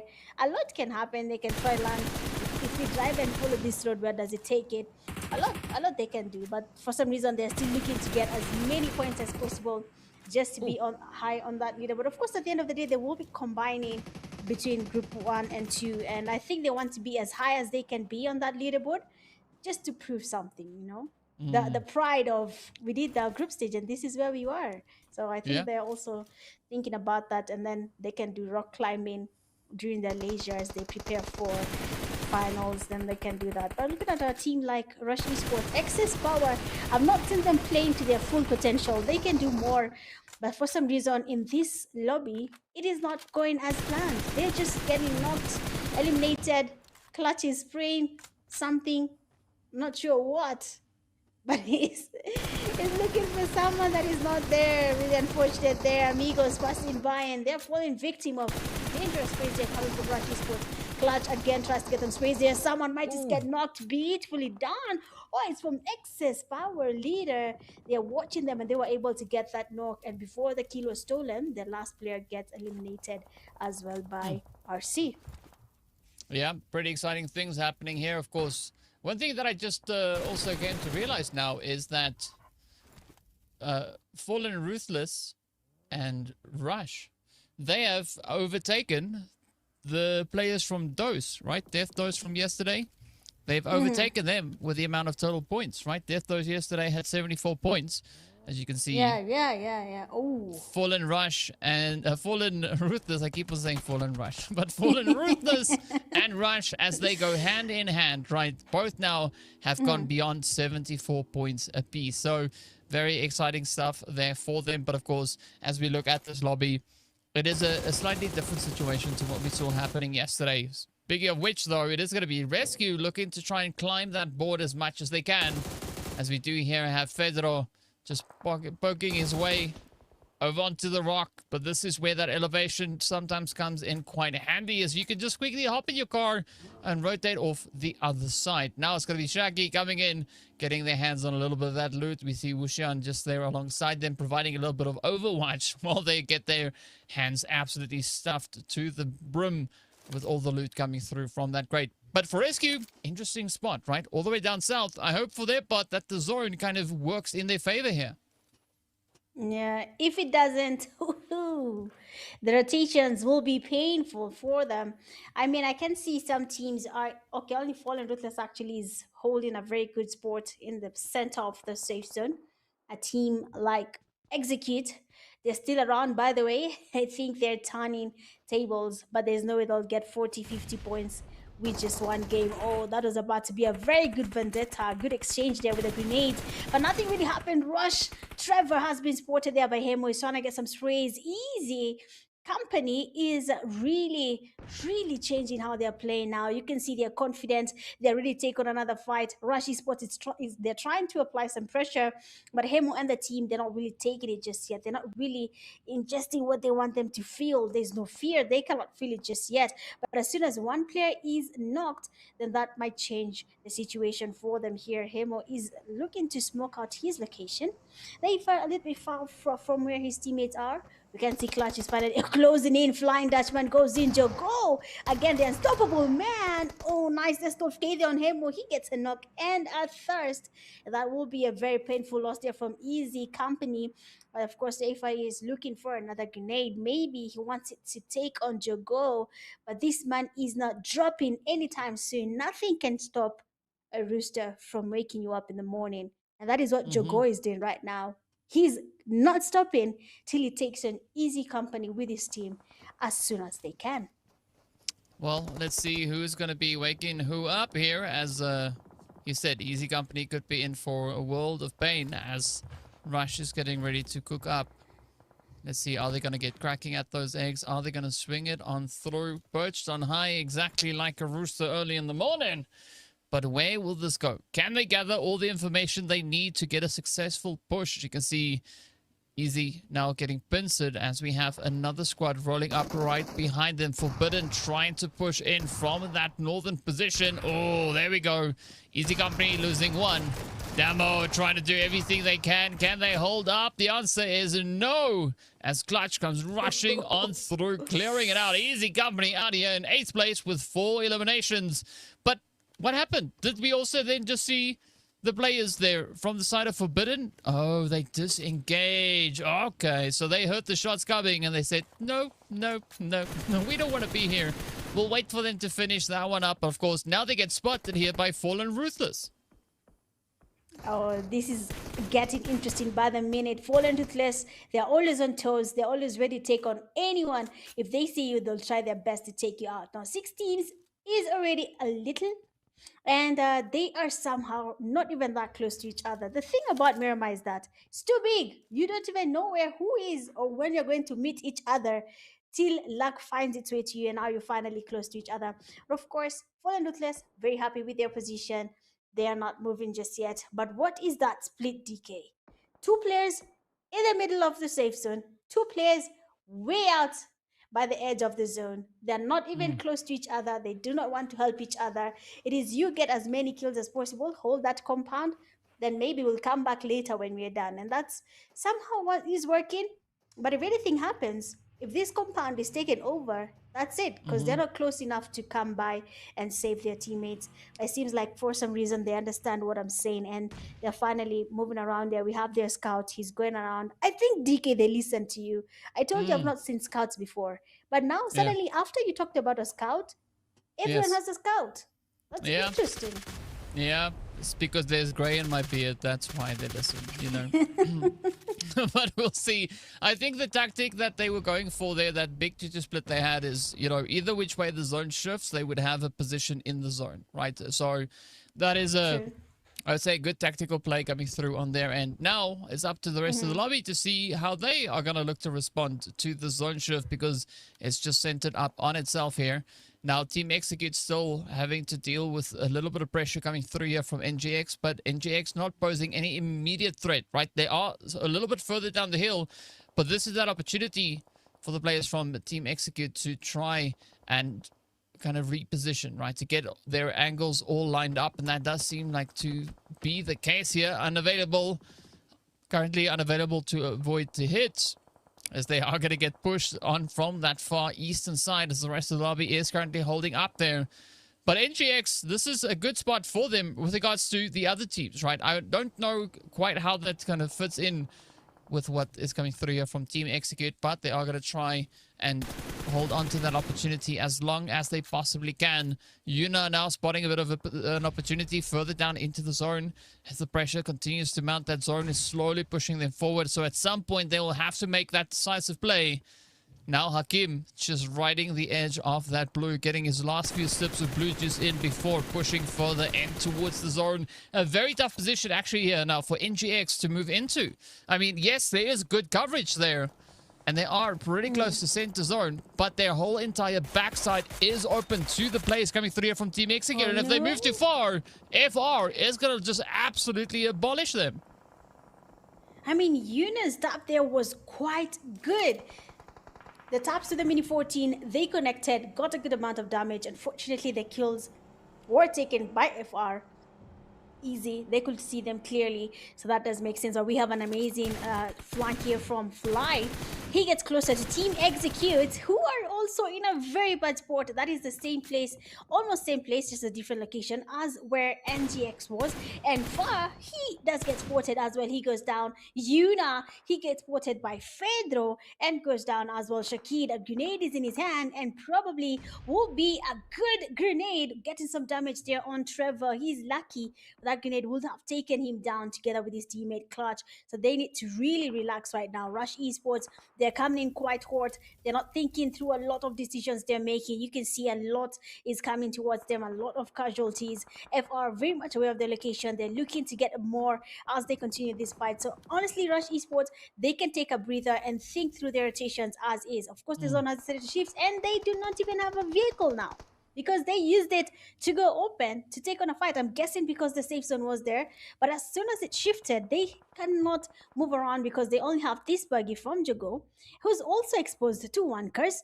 One small teeny peek from Jago, and one curse will be taking him out if he has spotted him or not. He's lucky with that. Yep. So let's see whether or not anybody else is going to spot a bit of an opportunity there against them, as it is going to be Trevor now just looking to alarm the rest of the lobby, trying to keep them on their toes. Meanwhile, it is going to be the players here from Fallen also now being contested, as it is none other than Rush pushing up onto them. So the two current leaders in the rankings are finding themselves in a bit of a head-to-head altercation. Sprays going in all directions. It is going to be Ruthless now getting lit on fire here. But unfortunately for them, they are able to kind of snuff those flames as they continue to push in. Up comes Shakit though, just slowly making up some territory here. Clutch though is still going to be hanging on the back end there. It's not going to look to overextend just yet. They are going to try and play for that high placement position as well. Now Rescue looking pretty decent here as they continue to move on up. Sat with 8 eliminations, but they have been spotted as the Ruthless squad, well, holds true to their name, just punishing everybody and anybody they can see moving about. Hakim also way off in the distance. Needs to be careful, because currently the probability, the numbers, the odds are stacked against them here. Yeah, I don't know how they're going to do this. Today the game is just funny, but it's fine. I mean, it's Miramar. I expected such situations to happen. It is expected for that to take place. But look at our RC here. They're also trying to make their rotations there. Hakim, for some reason, Hakim is always surviving from NGX. He's always the last player from his team, always causing havoc. He took that kill without even thinking it through. He just saw someone kneeling in front of him and said thank you, and took it and just kept quiet. Now we have FR, that is one Kids Sports clutch there. Nice grenade. A second one goes in. The grenade is not really cooked, but luckily for Clutch, the grenade will be missing him. What? No way. Did that grenade take him out from that far? Oh no. Oh no. I thought he was safe. I'm sure he thought he was safe. Yeah. I mean, that's what happens, right? You're only as safe as you think you are, and, well, mostly turns out maybe you're not, right? Now it's going to be Hakim going up in a 1v4, looks to capitalize, but gets taken on down, being put to bed. Getting told, as you said, right? Lay down. Down they go. The winner with a chicken dinner. The third one going through there to Fallen Ruthless. They are absolutely just running away with those chickens. Very soon, I think they will have a whole entire coop for themselves. I have a feeling about that. And when they put a party, or when they decide to eat them, I hope you're going to be invited, DK. We watched every single fight religiously. But of course, I feel so proud to say I made the right prediction. It was Fallen, Rush, and we are back to Fallen Ruthless, giving us a chicken dinner in that 5th game of the night. So I can comfortably say that the last game, it's gonna be Rush Esports. But for Fallen Ruthless, good stuff from you guys. 19 eliminations. This thing should be named Haram. This should be called wrong, because how you get to 19 eliminations from Miramar? And the thing is, BK, for Rondo, they only got 13 kills. A game that had recall. Miramar doesn't have recall. They get 19 kills. That's crazy. That's crazy. That's cuckoo, you know? Yeah. No, it is. I mean, they can drop the Fallen part now because they are just ruthless, right? They are just absolutely playing with this lobby, but no surprise to see that here whatsoever. And of course, good to see Russian also step it up in this game, contributing 6 eliminations for the team here. Fly also doing what we've seen many a time before. One guy's also stepping up to the plate, and then of course Shakid closing it up there with their contribution as well. But Shakid, though, being the one contributing the most damage, right? 1,017 versus the 453 coming through there from One Guz. well, a lot of cleaning up has been done throughout this entire game. Good consistency coming in from the Fallen Ruthless team. But now we got to see just how far they can look to take it, as we are going to be stepping into the rest of the breakdown of the stats here for this match. Of course, we are going to be taking a look at those match stats in a short little while, but in the meantime, it is the match summary. We've seen 56 eliminations and 63 knocks. It sounds like a really bad knock-knock joke has been told, and everybody just went absolutely crazy with it. But of course, we only see 9 headshots coming through this time around, so that tells me that there's been a lot more body shots, and it makes sense on a map like Miramar, right, where a lot of times your opponent has the opportunity to kind of come sneaking up on you, right? The players focus on those mid shots, just continuing to spray on through with it. But I'm actually surprised, because I would have thought, you know, Miramar being the map it is, a map that allows for a lot more sniping and so on to happen, that we would see a good escalation in those headshots coming in as well. But unfortunately, that is not the case. Quick match summary. As you can see, pretty much taken by the players here from Fallen Ruthless, as they do take over that right-hand side of the page.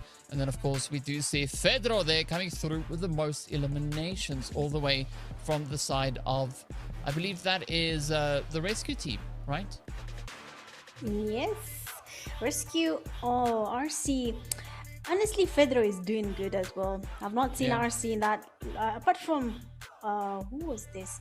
I'm gonna remember. But apart from him, Fedro is also valid to see him here with the 6 eliminations. For Fallen Ruthless, seeing them again, Shakid and Wankers, it's becoming a rhythm now. It's becoming Shakid, Wankers, Shakid, Wankers. But for the match rankings, first place, you have Fallen Ruthless, 29 points to their name.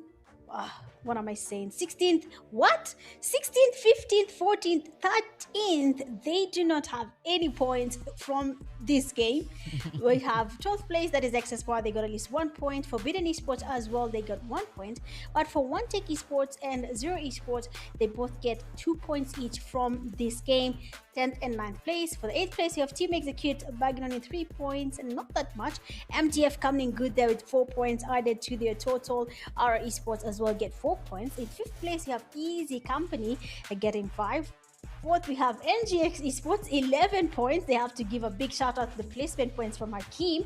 Third place, you have Rescue Esports, 13 points, tying with Rush Esports, who are at 2nd place, getting 13 points as well from this game. But look at the margin. Hey, Fallen Ruthless got 29 points. Then Rush Esports gets 13 points. They basically have 16 points apart. And that margin was created by the elimination points and some part of the placement. But eliminations, margin of 8. That's a lot of points if you ask me, DK. Yeah, that definitely is quite a lot of points. And I mean, we were talking about that gap on the leaderboard, right? Fallen Ruthless and Rush, they are just not stopping anytime soon. Some pretty hefty numbers being contributed here by them, as we can see for both squads. 2,000 and 3,000 plus damage being brought to the board. It's quite surprising, because Rush, 8 eliminations, 2,000 damage. Then we look at Ruthless, 19 eliminations, but only 1,200 more, right? So somewhere that math isn't quite mathing, as it is only 11 elimination difference between the two. So either Rush were just shooting at a lot of things and not necessarily being able to convert a lot of that into eliminations, or Ruthless were just, well, ruthless and super efficient, right? Getting a very good conversion rate going there. Their damage to elimination ratio is looking pretty healthy. Yeah, I mean, 15 to 19 seems enough there. For the last kills, of course, they were direct, but this is a good play here from Fallen Ruthless. They have done a good job, and I believe that chicken dinner was well deserved.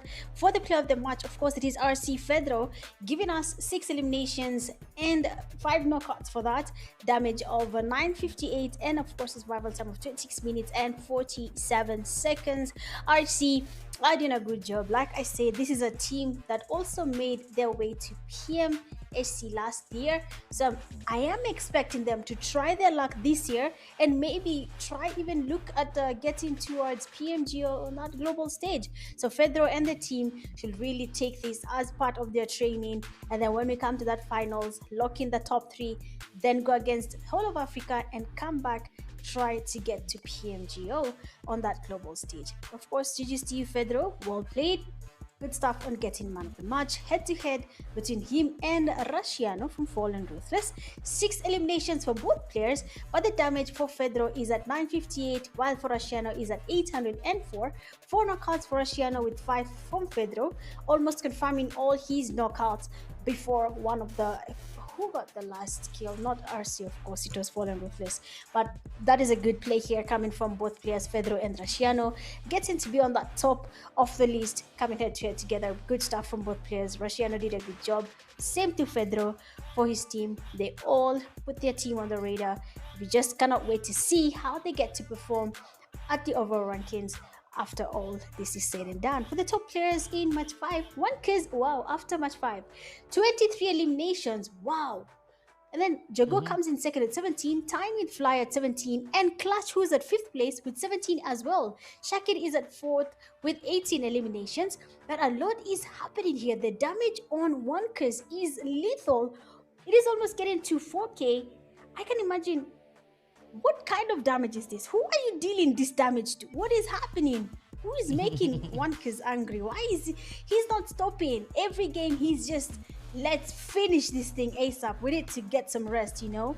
But of course, big shout out to these top 5 players. I mean, DK, we have seen them time and time again. From the beginning of the matches tonight till now, they are still dominating. So of course, they deserve to be in this top 5 players table. Yeah, they have been very, very consistent throughout the night. And, well, it is not done just yet. We still have one more stretch to go. But, of course, we got to take a look and see how all these performances have impacted the overall standings. As you can see, this page is looking interesting, right? With where we see our teams currently situated. We see 0 there with 3. Amigos coming through with their 4 points. Of course, Easy Company now taking a little bit of a move there with their 9 points as well. But nothing really has changed for the 11 slots, right? 11 down to 60. Nothing really has moved there. We did see, of course, the players from MTF now trading places with the side there of FTGs. You know, they've not been doing what they need to get up into the top 8. But this is the one that I've been waiting for. Ruthless now breaking 100 points. 103 in just the past 5 games. 3 winner chicken dinners coming through to them. Absolutely insane. That puts them on a consistency of, well, a little bit over 20 points. 20 point something points average per game. Absolute insanity. So, yeah, I think it is safe to say that Fallen and Rush are absolutely running away with this lobby. Yes, there's a 19-point gap between first and second, but there is an absolute cavity between second and third place. You can see it almost being, what's that, 43 points, 45 points between second and third. I don't see Rescue securing that number of points coming into the next match. But, you know, we can remain hopeful for these squads. I think the main focus here is going to be on MTF and FTG, as well as maybe Forbidden, situated in that 9th, 10th, and 11th place, to see if they can catch the players coming through into Team Execute. Can they maybe catch up to One Take or Aura or even 5SW? Because any of those slots, all the way from, I'd say, 4th place downwards, all of those are up for grabs, right? And it's all going to rely on how bad the teams sitting outside that top 8 wants to get into this top 8. And it's all going to boil down to the final match. That is going to be the big decider. I mean, is it going to be noteworthy if Fallen or Rush does anything in the final match of the day? Probably not, because they've already showcased that, you know what, they're the GOATs. They're here. They are just absolutely toying with this lobby. But now it is the opportunity for the teams that are yet to bounce in to show us what they can bring. And of course, while they get themselves reset, we are going to be taking a break. So be sure to stay tuned, and we'll be back in a short few minutes.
time has come.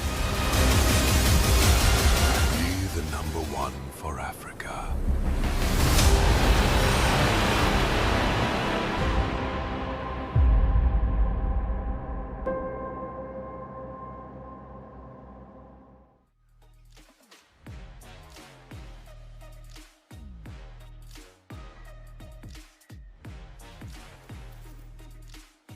Ladies and gentlemen, we are here. We have arrived. It is the final match of the day to see which top 8 teams are going to be moving through into the Kenya Regional Finals. As we know, 2 teams are making it through without a shadow of a doubt. The rest of the lobby, we don't know just yet. We have to play this final match to see exactly who will be moving forward and who will be stuck at home eating popcorn, watching all the action. But either which way, there is quite a bit of pressure starting to mount against a few of our squads. Aura, One Take, Team Execute, MTF, FTG, Forbidden, Access Power, SNT, all these teams are yet to have that top 8 decided. Any of those squads that I just mentioned can quite easily solidify their position in the top 8 in this final game. And Mitch, it's all going to boil down to how they look to approach the final bit of action, that final obstacle, the final bit of stress for them to try and overcome here today.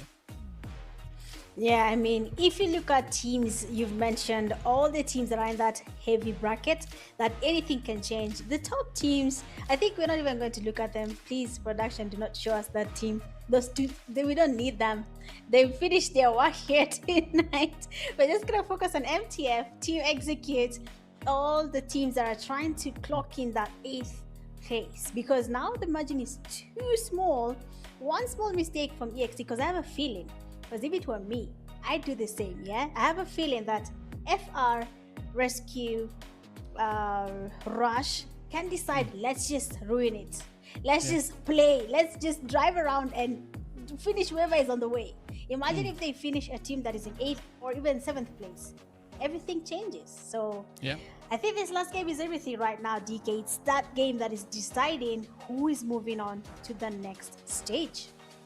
Yep, it definitely is. And speaking about which, of course, we are going to be starting right there in Puerto Pareso, that lovely beach on that southeastern side, as we head over Los Leones and everywhere else, pulling all the way up in towards that northwestern corner. We got Alcantara there as well. We got La Cobreria. So many interesting positions that these teams can look to get themselves situated in.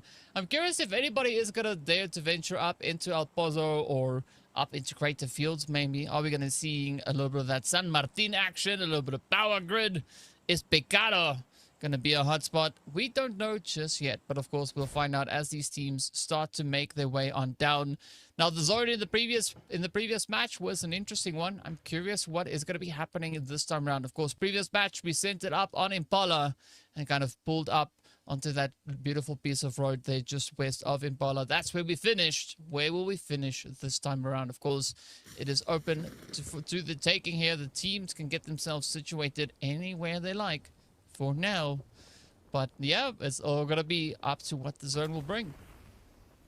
Yeah. Oh, it brought what we were asking for.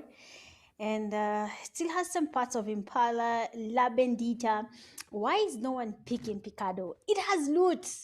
You just loot. You just enjoy all the loot there and just wait till later. But I guess they're avoiding that because it's usually a hot drop because some teams like it because of the loot. But for these games, no one has chosen Picado ever. Even yesterday's games. Oh, wait. No, they chose. But only one team. But past that, no one wants to go there. There's a lot you can eat in Picado. But if they don't want, then it's fine. Because now they're crowding. You can see them where FR is. You can see Easy. You can see FSW, Access Power. Everyone is just leaning on the northern side of where it's safe in the zone. On the southern side as well. No one wants to be in the central part of the safe zone. Everyone is gone away. But can you see where Amigos are? What are they doing there? How did they? And MTF. Wow. Amigos and MTF went all the way up to the trailer park, all the way at the end of the flight path. And that is a very, very interesting position to go for. Also, like Aura going up into Oasis, right? It's not somewhere we see being played all too often. I mean, I've also only seen the zone go there once or twice in my entire duration on PUBG, which is a good while. What a shot though, Kelly getting caught in 4K as Vital comes through with a very cheeky hit right in the window. One down, a few more to go. This could be a great start coming through here for FTG. As we know, they are one of those teams chasing the top 8. Of course, starting the game over in 10th place. So there is going to be quite a bit of a gap here that they still need to try and cover. Fortunately, the point disparity is not too much. But based on what we've seen in the past 3 games, they've been sat just outside the top 8 for the entire time. They've not done all that much to try and reclaim that territory or even make a bit of headway into the top 8. So I'm not quite sure if anything is going to be different coming into this game. Yes, sir. But I hope they do something. Because right now, they only need 3 points.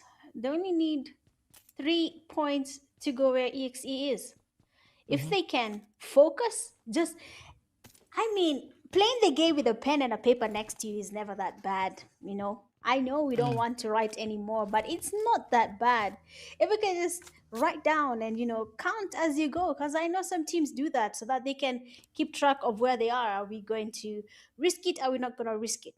So if I were team FTG, I know I've gotten 2 eliminations now.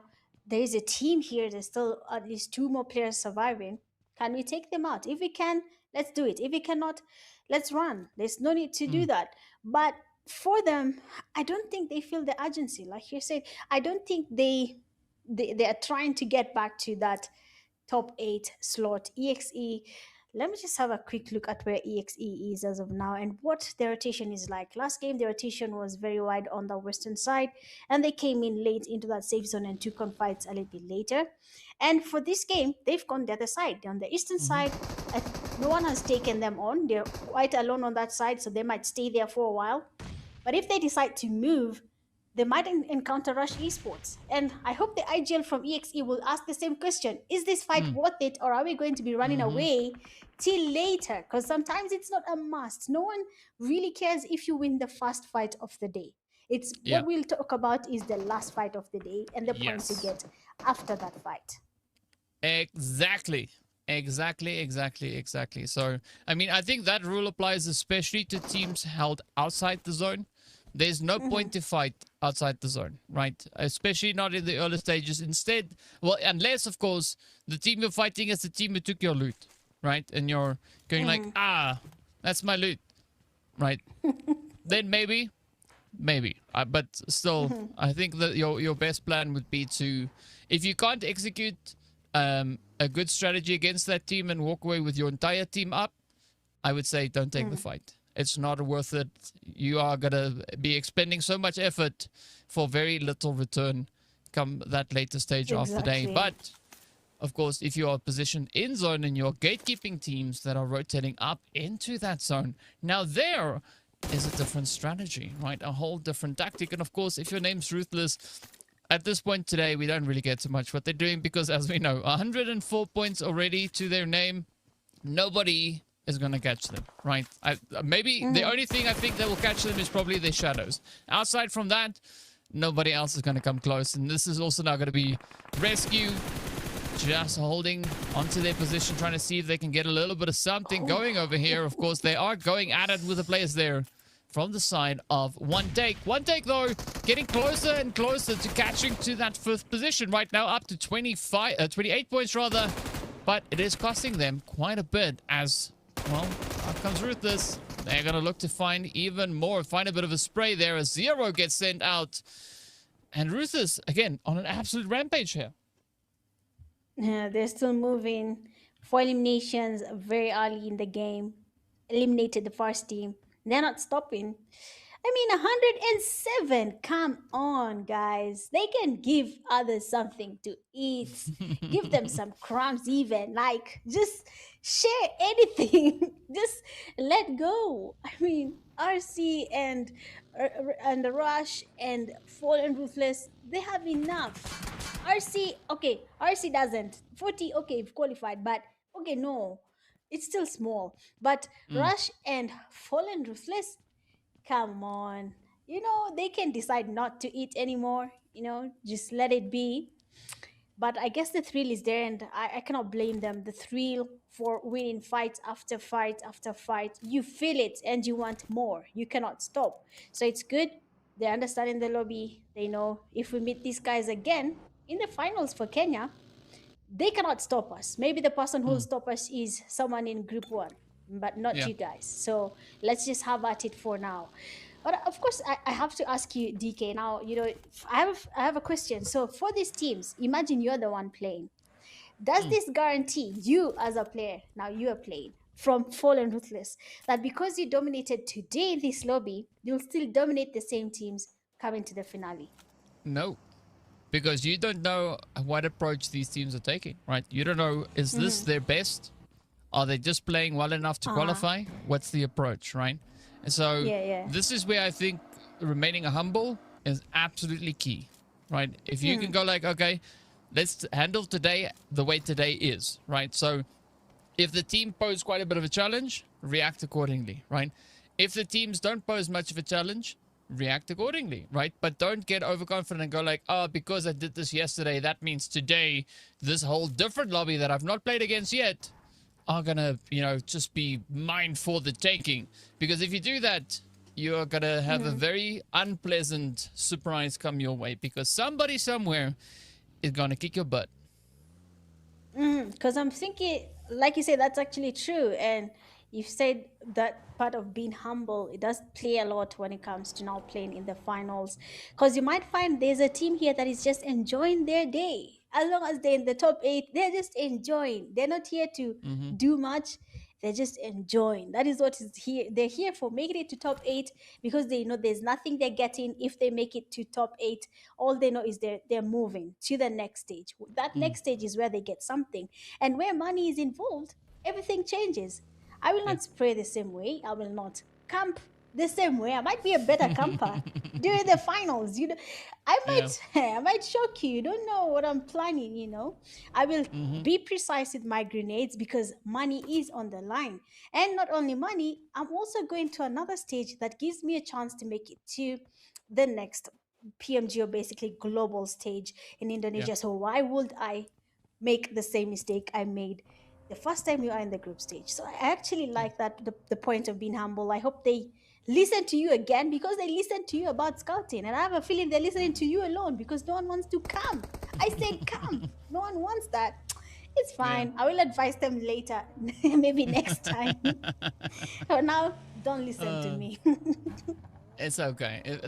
They'll understand what you're saying. They'll come to terms with it at some point and go like, yeah, Mitch actually had it right, But that is sometimes just the way it goes. In the meantime, I'm curious as to... Oh, Hammer spray there. Loki, pretty accurate. Oh, look at this one. Yeah, this is now the players from Fallen now trying out a few different tactics here, right? I won't say this is Fallen apart. This is them just trying something, looking to see if it sticks. Does it work? Could it maybe be a potential option for them to utilize at a later stage of this event itself? So I would say for the teams currently, knowing that they have qualified and they don't have to stress, this is the opportunity for them to try tactics, right? Go out there, try and rush the squad, see if you can get a good entry point or whatever the case is, because I don't think you would have another opportunity like this to practice something before you step onto that next stage. So yeah, this is a pretty good honing ground for a lot of our squads. So let's see what they will make with that opportunity. Meanwhile, if you look at everybody else, right, there is a little bit of movement now heading in the direction of the zone.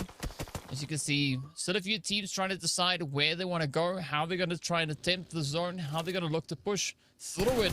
And especially looking up into, I think, Hacienda del Patron, there's very limited options in that surrounding area. So you've got to be watchful of all these angles, these hills. There's so many dips and valleys and crevices that players and teams can be hiding in. So you have to come in with full awareness. Now, I think this is also a pretty good expression here for Excess Power, right? They have been able to secure themselves 3 eliminations.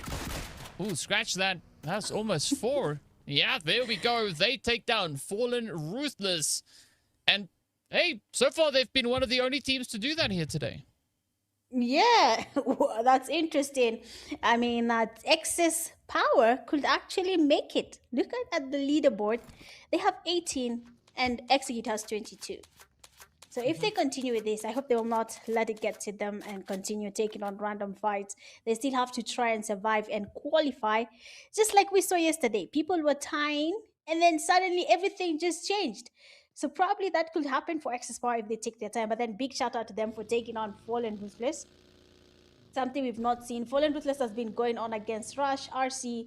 That's where the fights have been happening, and they have been taking on each other. Now we have Rush and Rescue Esports taking on each other. Clutch, he goes down on no life, basically taking the life out of him here. We'll be taking him back to lobby, of course, just to make sure he will not be revived to continue with this fight. No life there being spotted as well. We can hear some sprays towards him. Rush Sports is not really looking to take it. Exactly. Jogo and the teammate have decided to scatter and avoid this fight as much as they can. They went into the beehive. One of them got stung and they all left the area. No one has stayed there. They've all literally left completely. Yeah. Yeah. I mean, well, they tried something, right? They figured out, yeah, maybe, no. Let's not... Let's not do that one right now. Maybe a bit later on. But for now, yeah, we're comfortable up on this hill. We're just going to sit here and gather some info, see where the teams are, see who's rotating in which direction. That, of course, was FTG that we just saw in that monster truck over there moving about. So there's still quite a bit to happen here as the teams are going to have to push off of this hillside. As you can see on this western side here of San Martin. But it does seem like XYZ is going to be pushing right into the oven as he continues to move on forward. Meanwhile, MTF, though, also trying to regain a little bit of the ground here, trying to pick up a few of those sprays. But they have to be quick about it because that vehicle is not going to stay there for much longer. So well played to them as Demolish comes through, gets the hit in.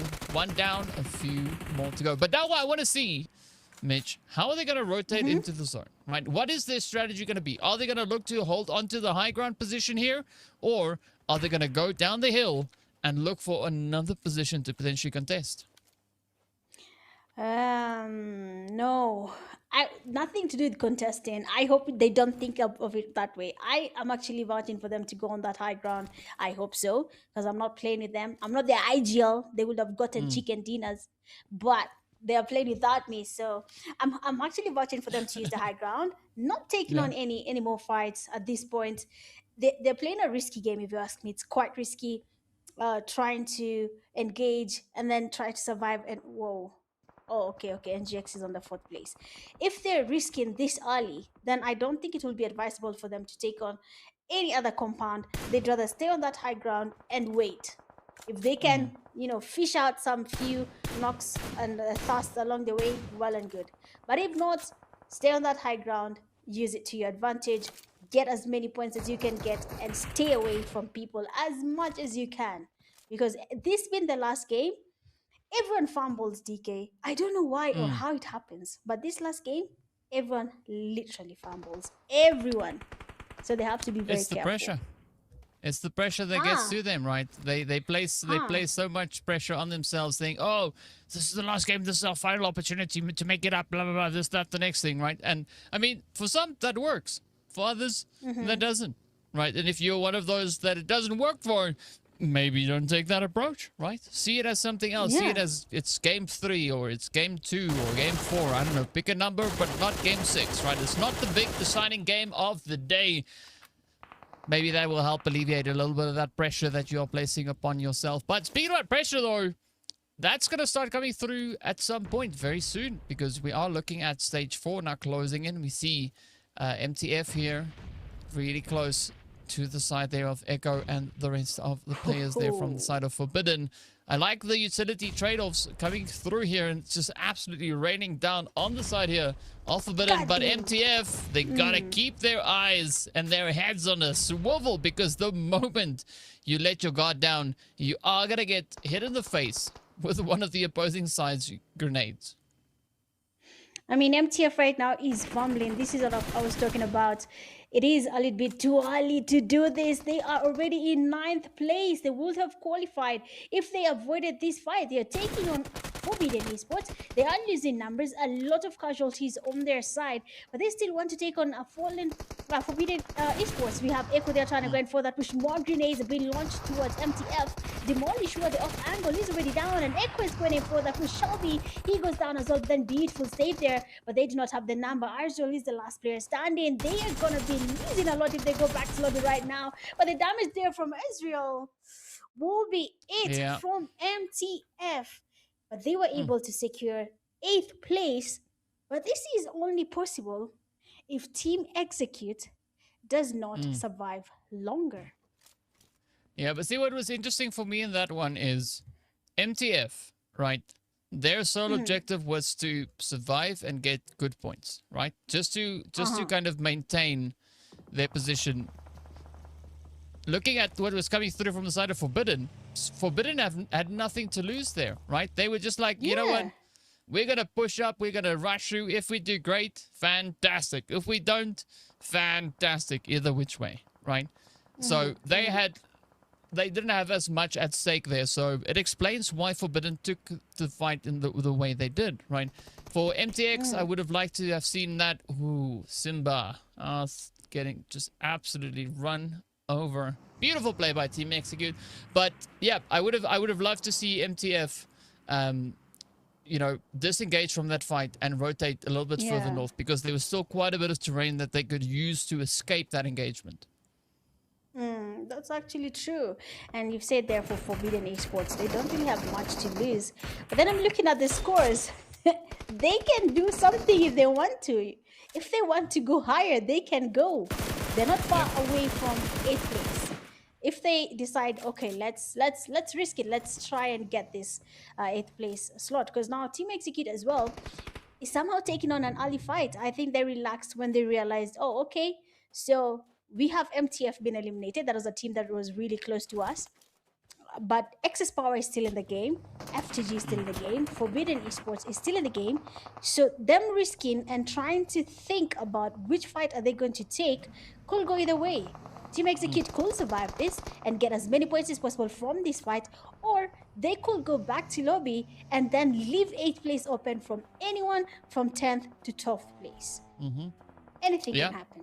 Yeah, that definitely can. And I mean, this is now going to be a very important engagement here for the side of Excessive Power, or Excessive Power rather, as they now, this is their opportunity to secure the points to make it into top 8, right? They are only they're only 4 points away. So one squad wipe away from getting into the top 8, right? I don't know whether or not they know that, but if they did, they would play this very strategically, right? Currently, they are all kind of huddled up, very close to each other. One grenade could spell absolute disaster here for them, but you gotta commend the effort being brought forward here by Easy Company, right? They are just stepping it up. They know that if there's even the slightest chance for them to get close to that top 8, they are going to give it their all, and that is exactly what we see them doing here.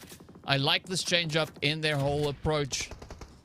Good shift in their angles here, of course. Unfortunately for Forbidden, the road has come to an end, and that is going to be the end of the play day here for them. But valiant effort, I would say, right? Still a very good approach. They did pick up those 3 eliminations. So, yeah, not a bad run. Not a bad way to close up that final match of the day. Now, we're going to be looking at everybody else that still stands a chance, right? There's only 3 teams that have the opportunity to catch up. And, of course, the one team that now has to defend is going to be the one that is currently getting absolutely barraged by all the utilities. Wow. I don't understand. How are the teams that need to be in top 8 the ones taking on a fight? I would be camping in a container, the trucks in Miramar that have no cover. I'd be chilling in there just waiting for my chance, you know. But that's totally fine. It seems like Easy Company as well have relaxed. They are now playing this a little bit different. They're a little bit more confident. And Excess Power might just be losing this to Easy Company. And if they qualify with that huge margin, that will be something else. But of course, EXP, yes, they can hear the fight here. They're trying to engage, but Yuna gets spotted. That means 5SW is closer and available. He takes on Hemo, and chaos has been brewed, and it's finally time for teams to learn how to live under pressure. There we have Aper immediately seen that he's exposed. Goes back inside. X's power. They will be eliminated, even though they were this close to making it into that 8th place slot. Team Execute, they have to take on Easy Company as well. So this is their last threat. If they can take on Easy Company, that's it. Team Execute doesn't have to worry about, are we going to be making it or not? But everything depends on how they take on the fight. They are mentors with a good damage. Unavailable. Will not be available to make their way to that 8th place. The last player, that will be Hafer passing by. The drive-by was bad. What? Team Execute. No, you did not. Team Execute, no, you did not. That's all I can say. All they can do right now is pray that FTG does not get to their points and Easy Company does not get to their points as well. Yeah.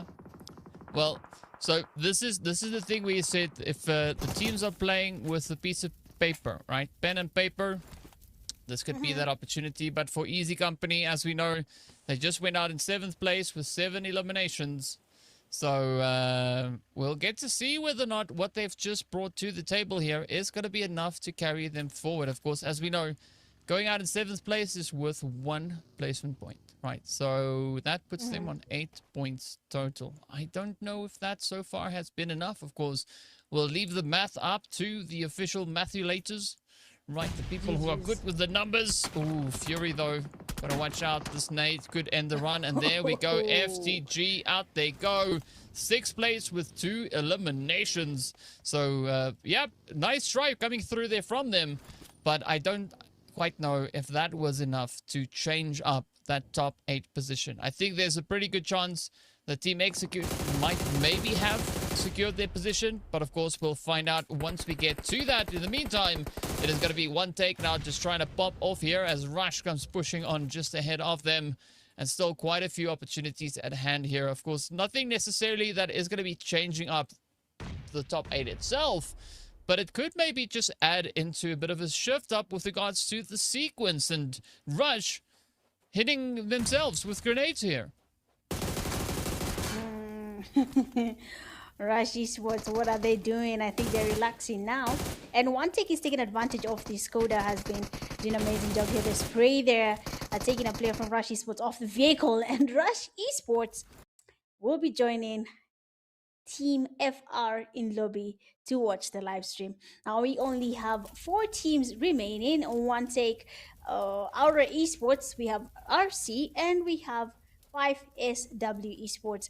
They're also in the game. I mean, 5SW is doing a lot, and I'm here for that. Pain is still surviving, and he's confident with his play so far. We have seen him taking on fights by himself, but the question is, will he be able to survive? Oh, actually he can, because it's solos, 2 duos, and then 1 solo.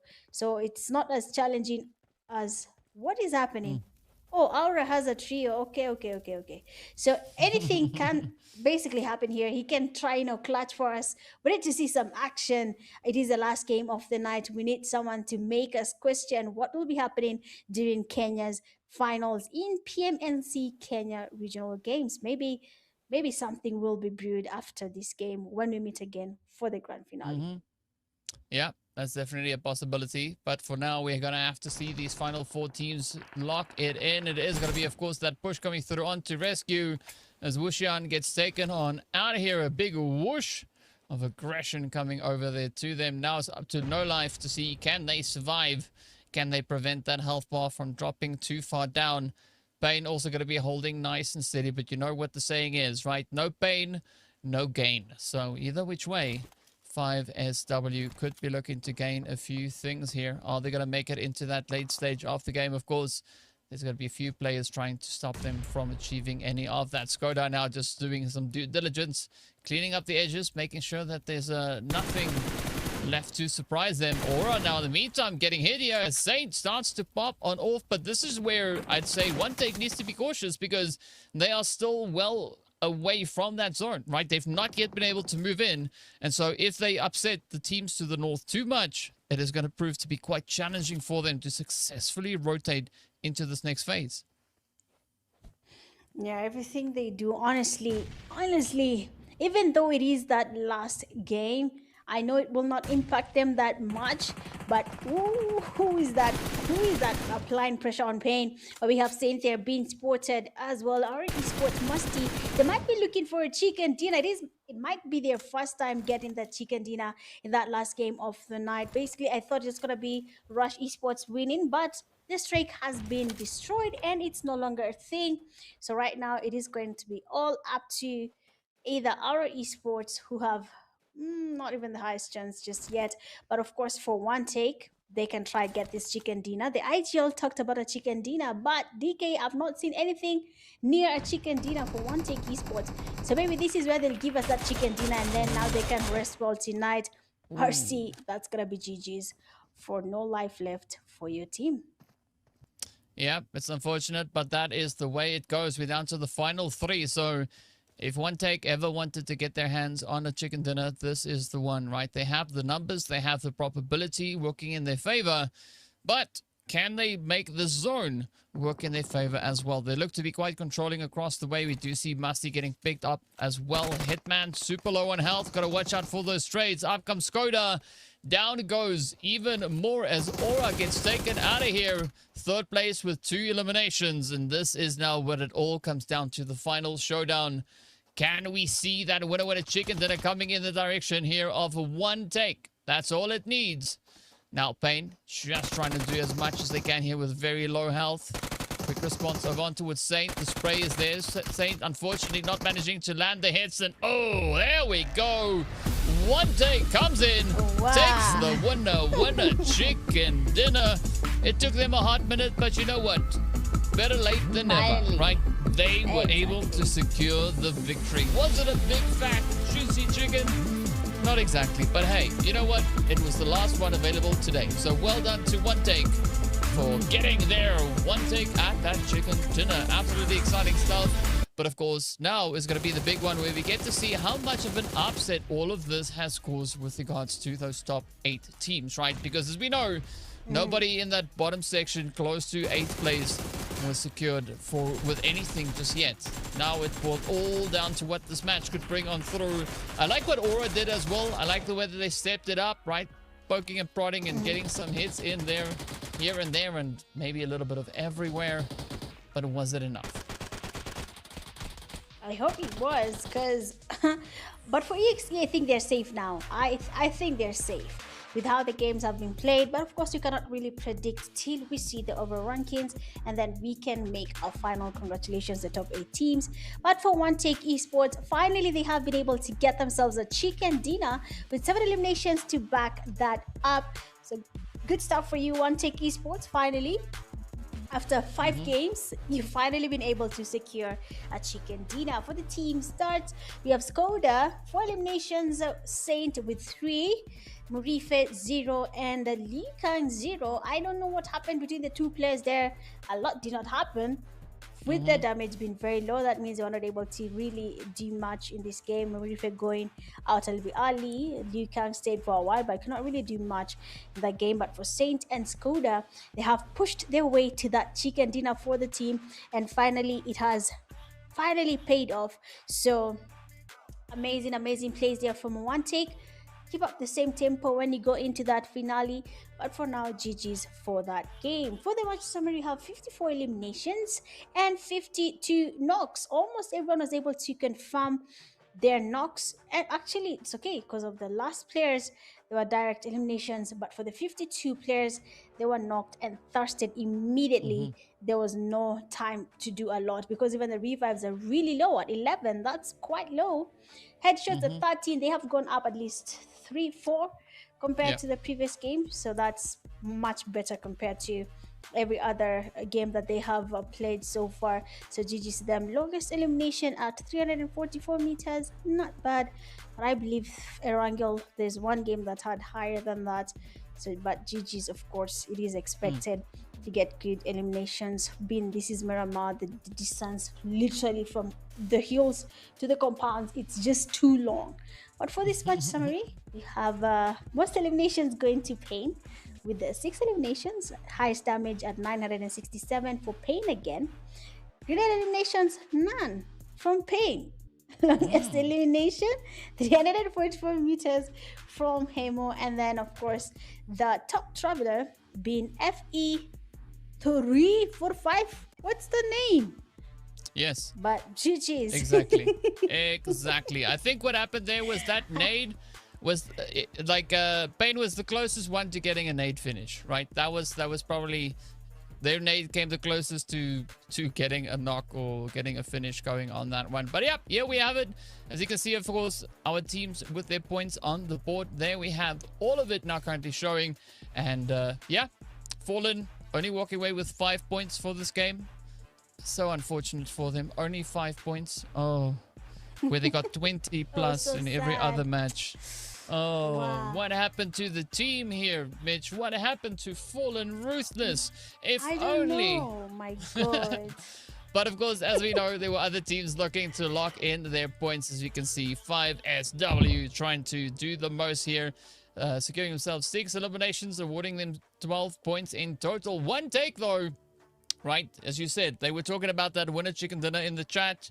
And now they've lived up to all the hype, right? They got their hands on that juicy chicken dinner, 17 points. But the big question here is, have these teams done enough to maybe get their position closer, right? We know MTF was one of those teams knocking on the door, looking to see if they can gain entry. Easy Company, I like their approach that they brought into this match, right? A lot of aggression. I would have loved to have seen this just come from them sooner, right? Game 4, game 5. If they came in with the same mentality in those earlier games, the outcome of the overall standings here for today could have looked rather much different to what it will be. But I will be taking a look at that in a short moment. In the meantime, it is that quick head-to-head here between One Take and 5SW Esports. 7 versus 6. Very close. But one elimination is 400 damage.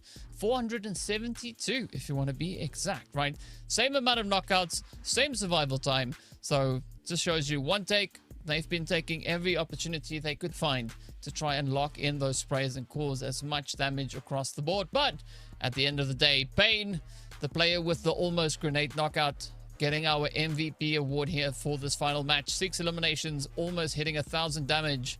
And of course, just a lot of respect going their way as well. It is very difficult to be the MVP unless you're the GOAT, right? Pain was surviving all the way over on that far western side of the zone, just managing to kind of squeeze their way through as long as they could.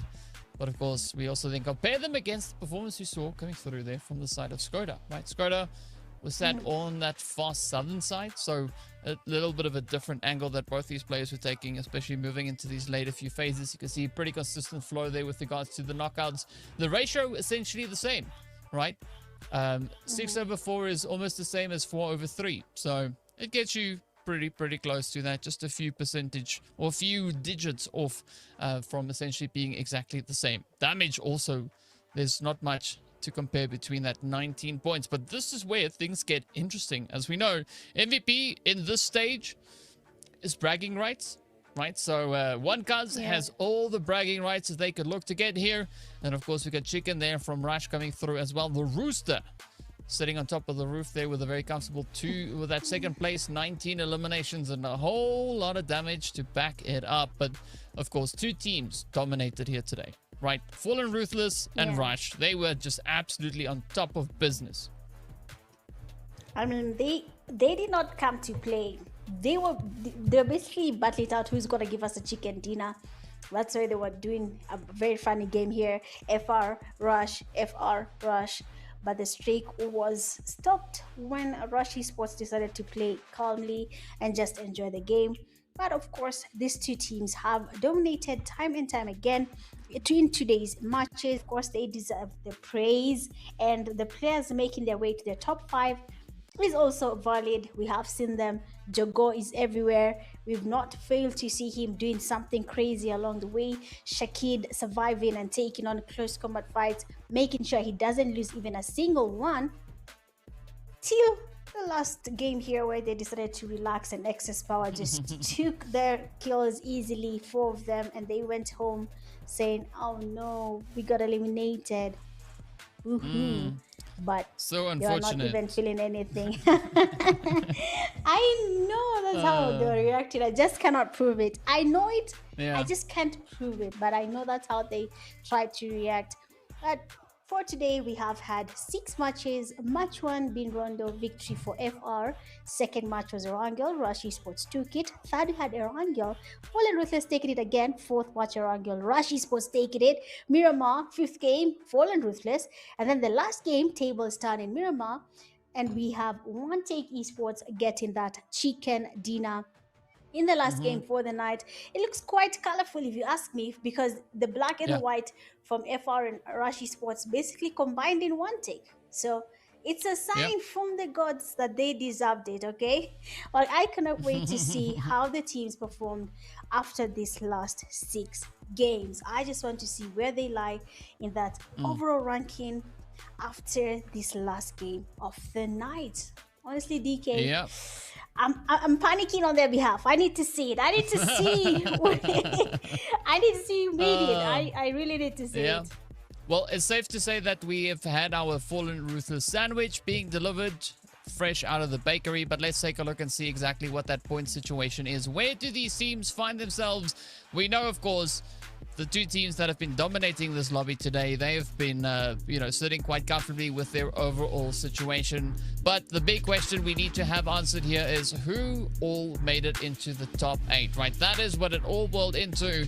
So let's see, who are the takers? Who are the teams to walk away with that? And of course, without any further delay, here we go. The top 8 as we have it. As you can see, we've got Fallen, we've got Rush, Rescue in there. One Take moving up 2 positions into 4th place. We've got Aura holding nice and steady, 5SW there as well. We've got NGX in the mix, just narrowly holding on to their spot as well. And then, of course, you've got the players there from Team Execute coming through to lock it up. 26 points. That is going to be the deciding angle to try and play for. And it's good to see the teams managing to do exactly that. But it has been a very stressful one, I would say, for a lot of our squads here, wondering if they've been able to do enough, right? Can they get those points they need to make it to that next stage? And, well, as we know, for some of them, the answer is yes. They have done enough. But of course, that means if there's 8 teams that made it through, there are 8 other teams that tried, but unfortunately didn't make the cut. Yep. I mean, MTF Esports 2 points away. MTF? Oh my God.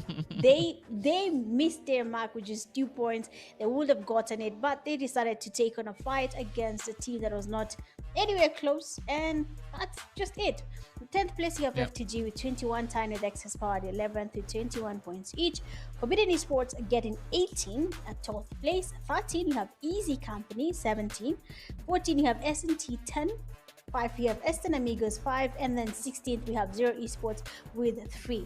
All I can say is, as long as a team made it to this group stage, big up to you guys. Congratulations for the effort, for trying your best. We did not have a team going home with 0 points. That's a plus for them.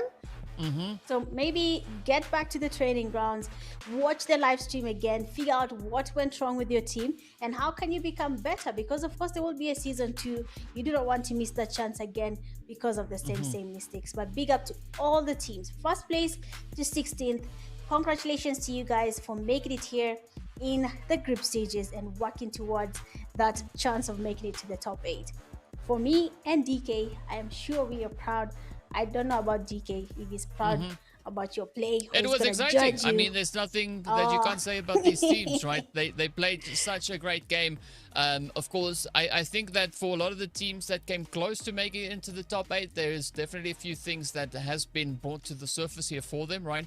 A few angles or approaches that have been highlighted, showing them maybe try this next time as opposed to that, right? So I'm curious to see if in the next time we see these squads, whether or not those performances have increased, and I'm curious to see by how much. But aside from that, of course, big congratulations going out to our top 8 teams that have made it into that next stage. Of course, that is going to be the Kenya regional finals. So they are going to go up against the top 8 from yesterday, and we're going to have 16 insane squads battling it out to play for a very few limited seats to get into the PMGO Africa Finals. So a lot of pressure building on the shoulders of these squads, but of course looking forward to everything. And I think with that, we want to give a big shout out to everybody here, right? Everybody that tuned in to watch. Of course, all our teams and players that stepped out onto the battlefield. You are all absolutely awesome. Love to see the action. Thank you so much for the pressure and the stress that you brought to your opponents on the battlefield. It was pretty exciting. And of course, big shout out going out to you, Mitch, as well. Thank you for being here with me today. Always fun to work with you. Big shout out going out to production. I wanted to say thank you to production the other day and I forgot to, but now I make sure. Now I say thank you to production, because production is epic. Of course, all the stats and things that we get to work with is always so much fun to see that. But yeah, I don't know about you. So far, I'm pretty excited to see what the Kenya region is going to bring on through. But before we get to any of that, of course, we also still need to take a look at what Nigeria is going to have, and of course what the wildcard section is going to be bringing in. But first things up, we are going to have our first regional match that's going to be happening in this week, right? And it's the South Africa regional final that is going to happen, where the top 16 teams are going to be competing against each other. The Kenya finals will be on the weekend, so another exciting weekend of PUBG coming through there for them, before we head over to Nigeria and wildcard. So I'm excited to see what the other half is going to be cooking as well, and how those teams are going to be stepping it up. Any final words that you want to share with us here? All I can say is, Kenya, you have done a good job. For the teams that have not qualified, do not worry about that. But for the top 8 teams from Group 1, Group 2, congratulations to you guys. DK has insisted on that clap, and I have to force it as well.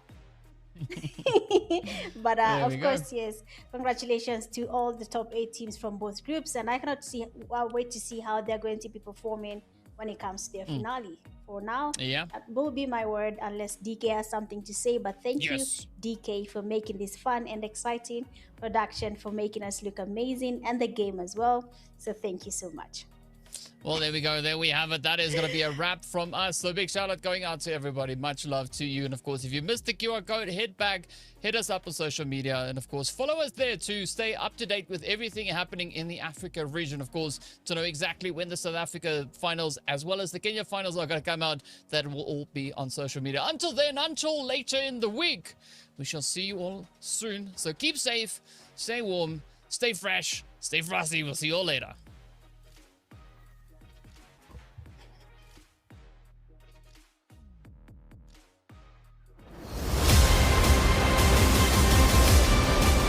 The time has come.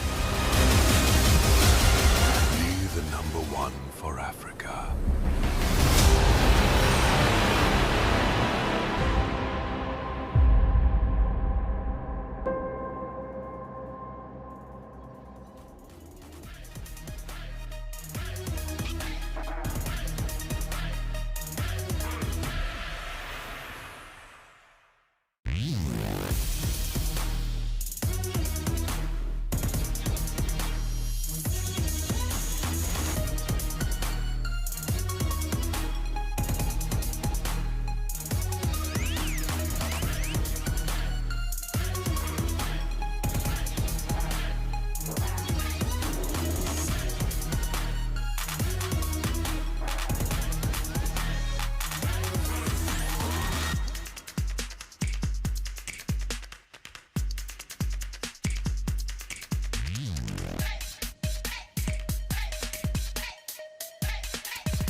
play PUBG Mobile like that, you'll never be the one. Wrong. There's no never for the one. The zone is closing. You're getting left behind. Left behind? Watch closely. The one walks on the edge. You will lose it all. No, for the one big moment, I'll risk it all. What are you doing? Aren't you afraid to lose? Lose? No, I'm here to claim the one. You can't beat him. Says who? Watch closely. The one dominates. Are you posing? Why not? The one sets the trend. They see you treat this like a dress-up game. The one has to dress the part. You're making yourself the biggest target. Exactly. I'm the one everyone's watching. Watch out. We're being flanked. Oops. You're a liability. You're just slowing him down. A liability? Together we are the one.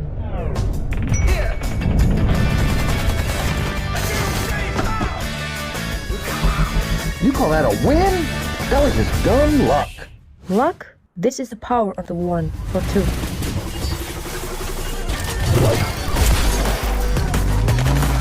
I am the one. I am the one. I am the one. I am the one. I am the one. I am the I one. am the one. I am the one. I am the one.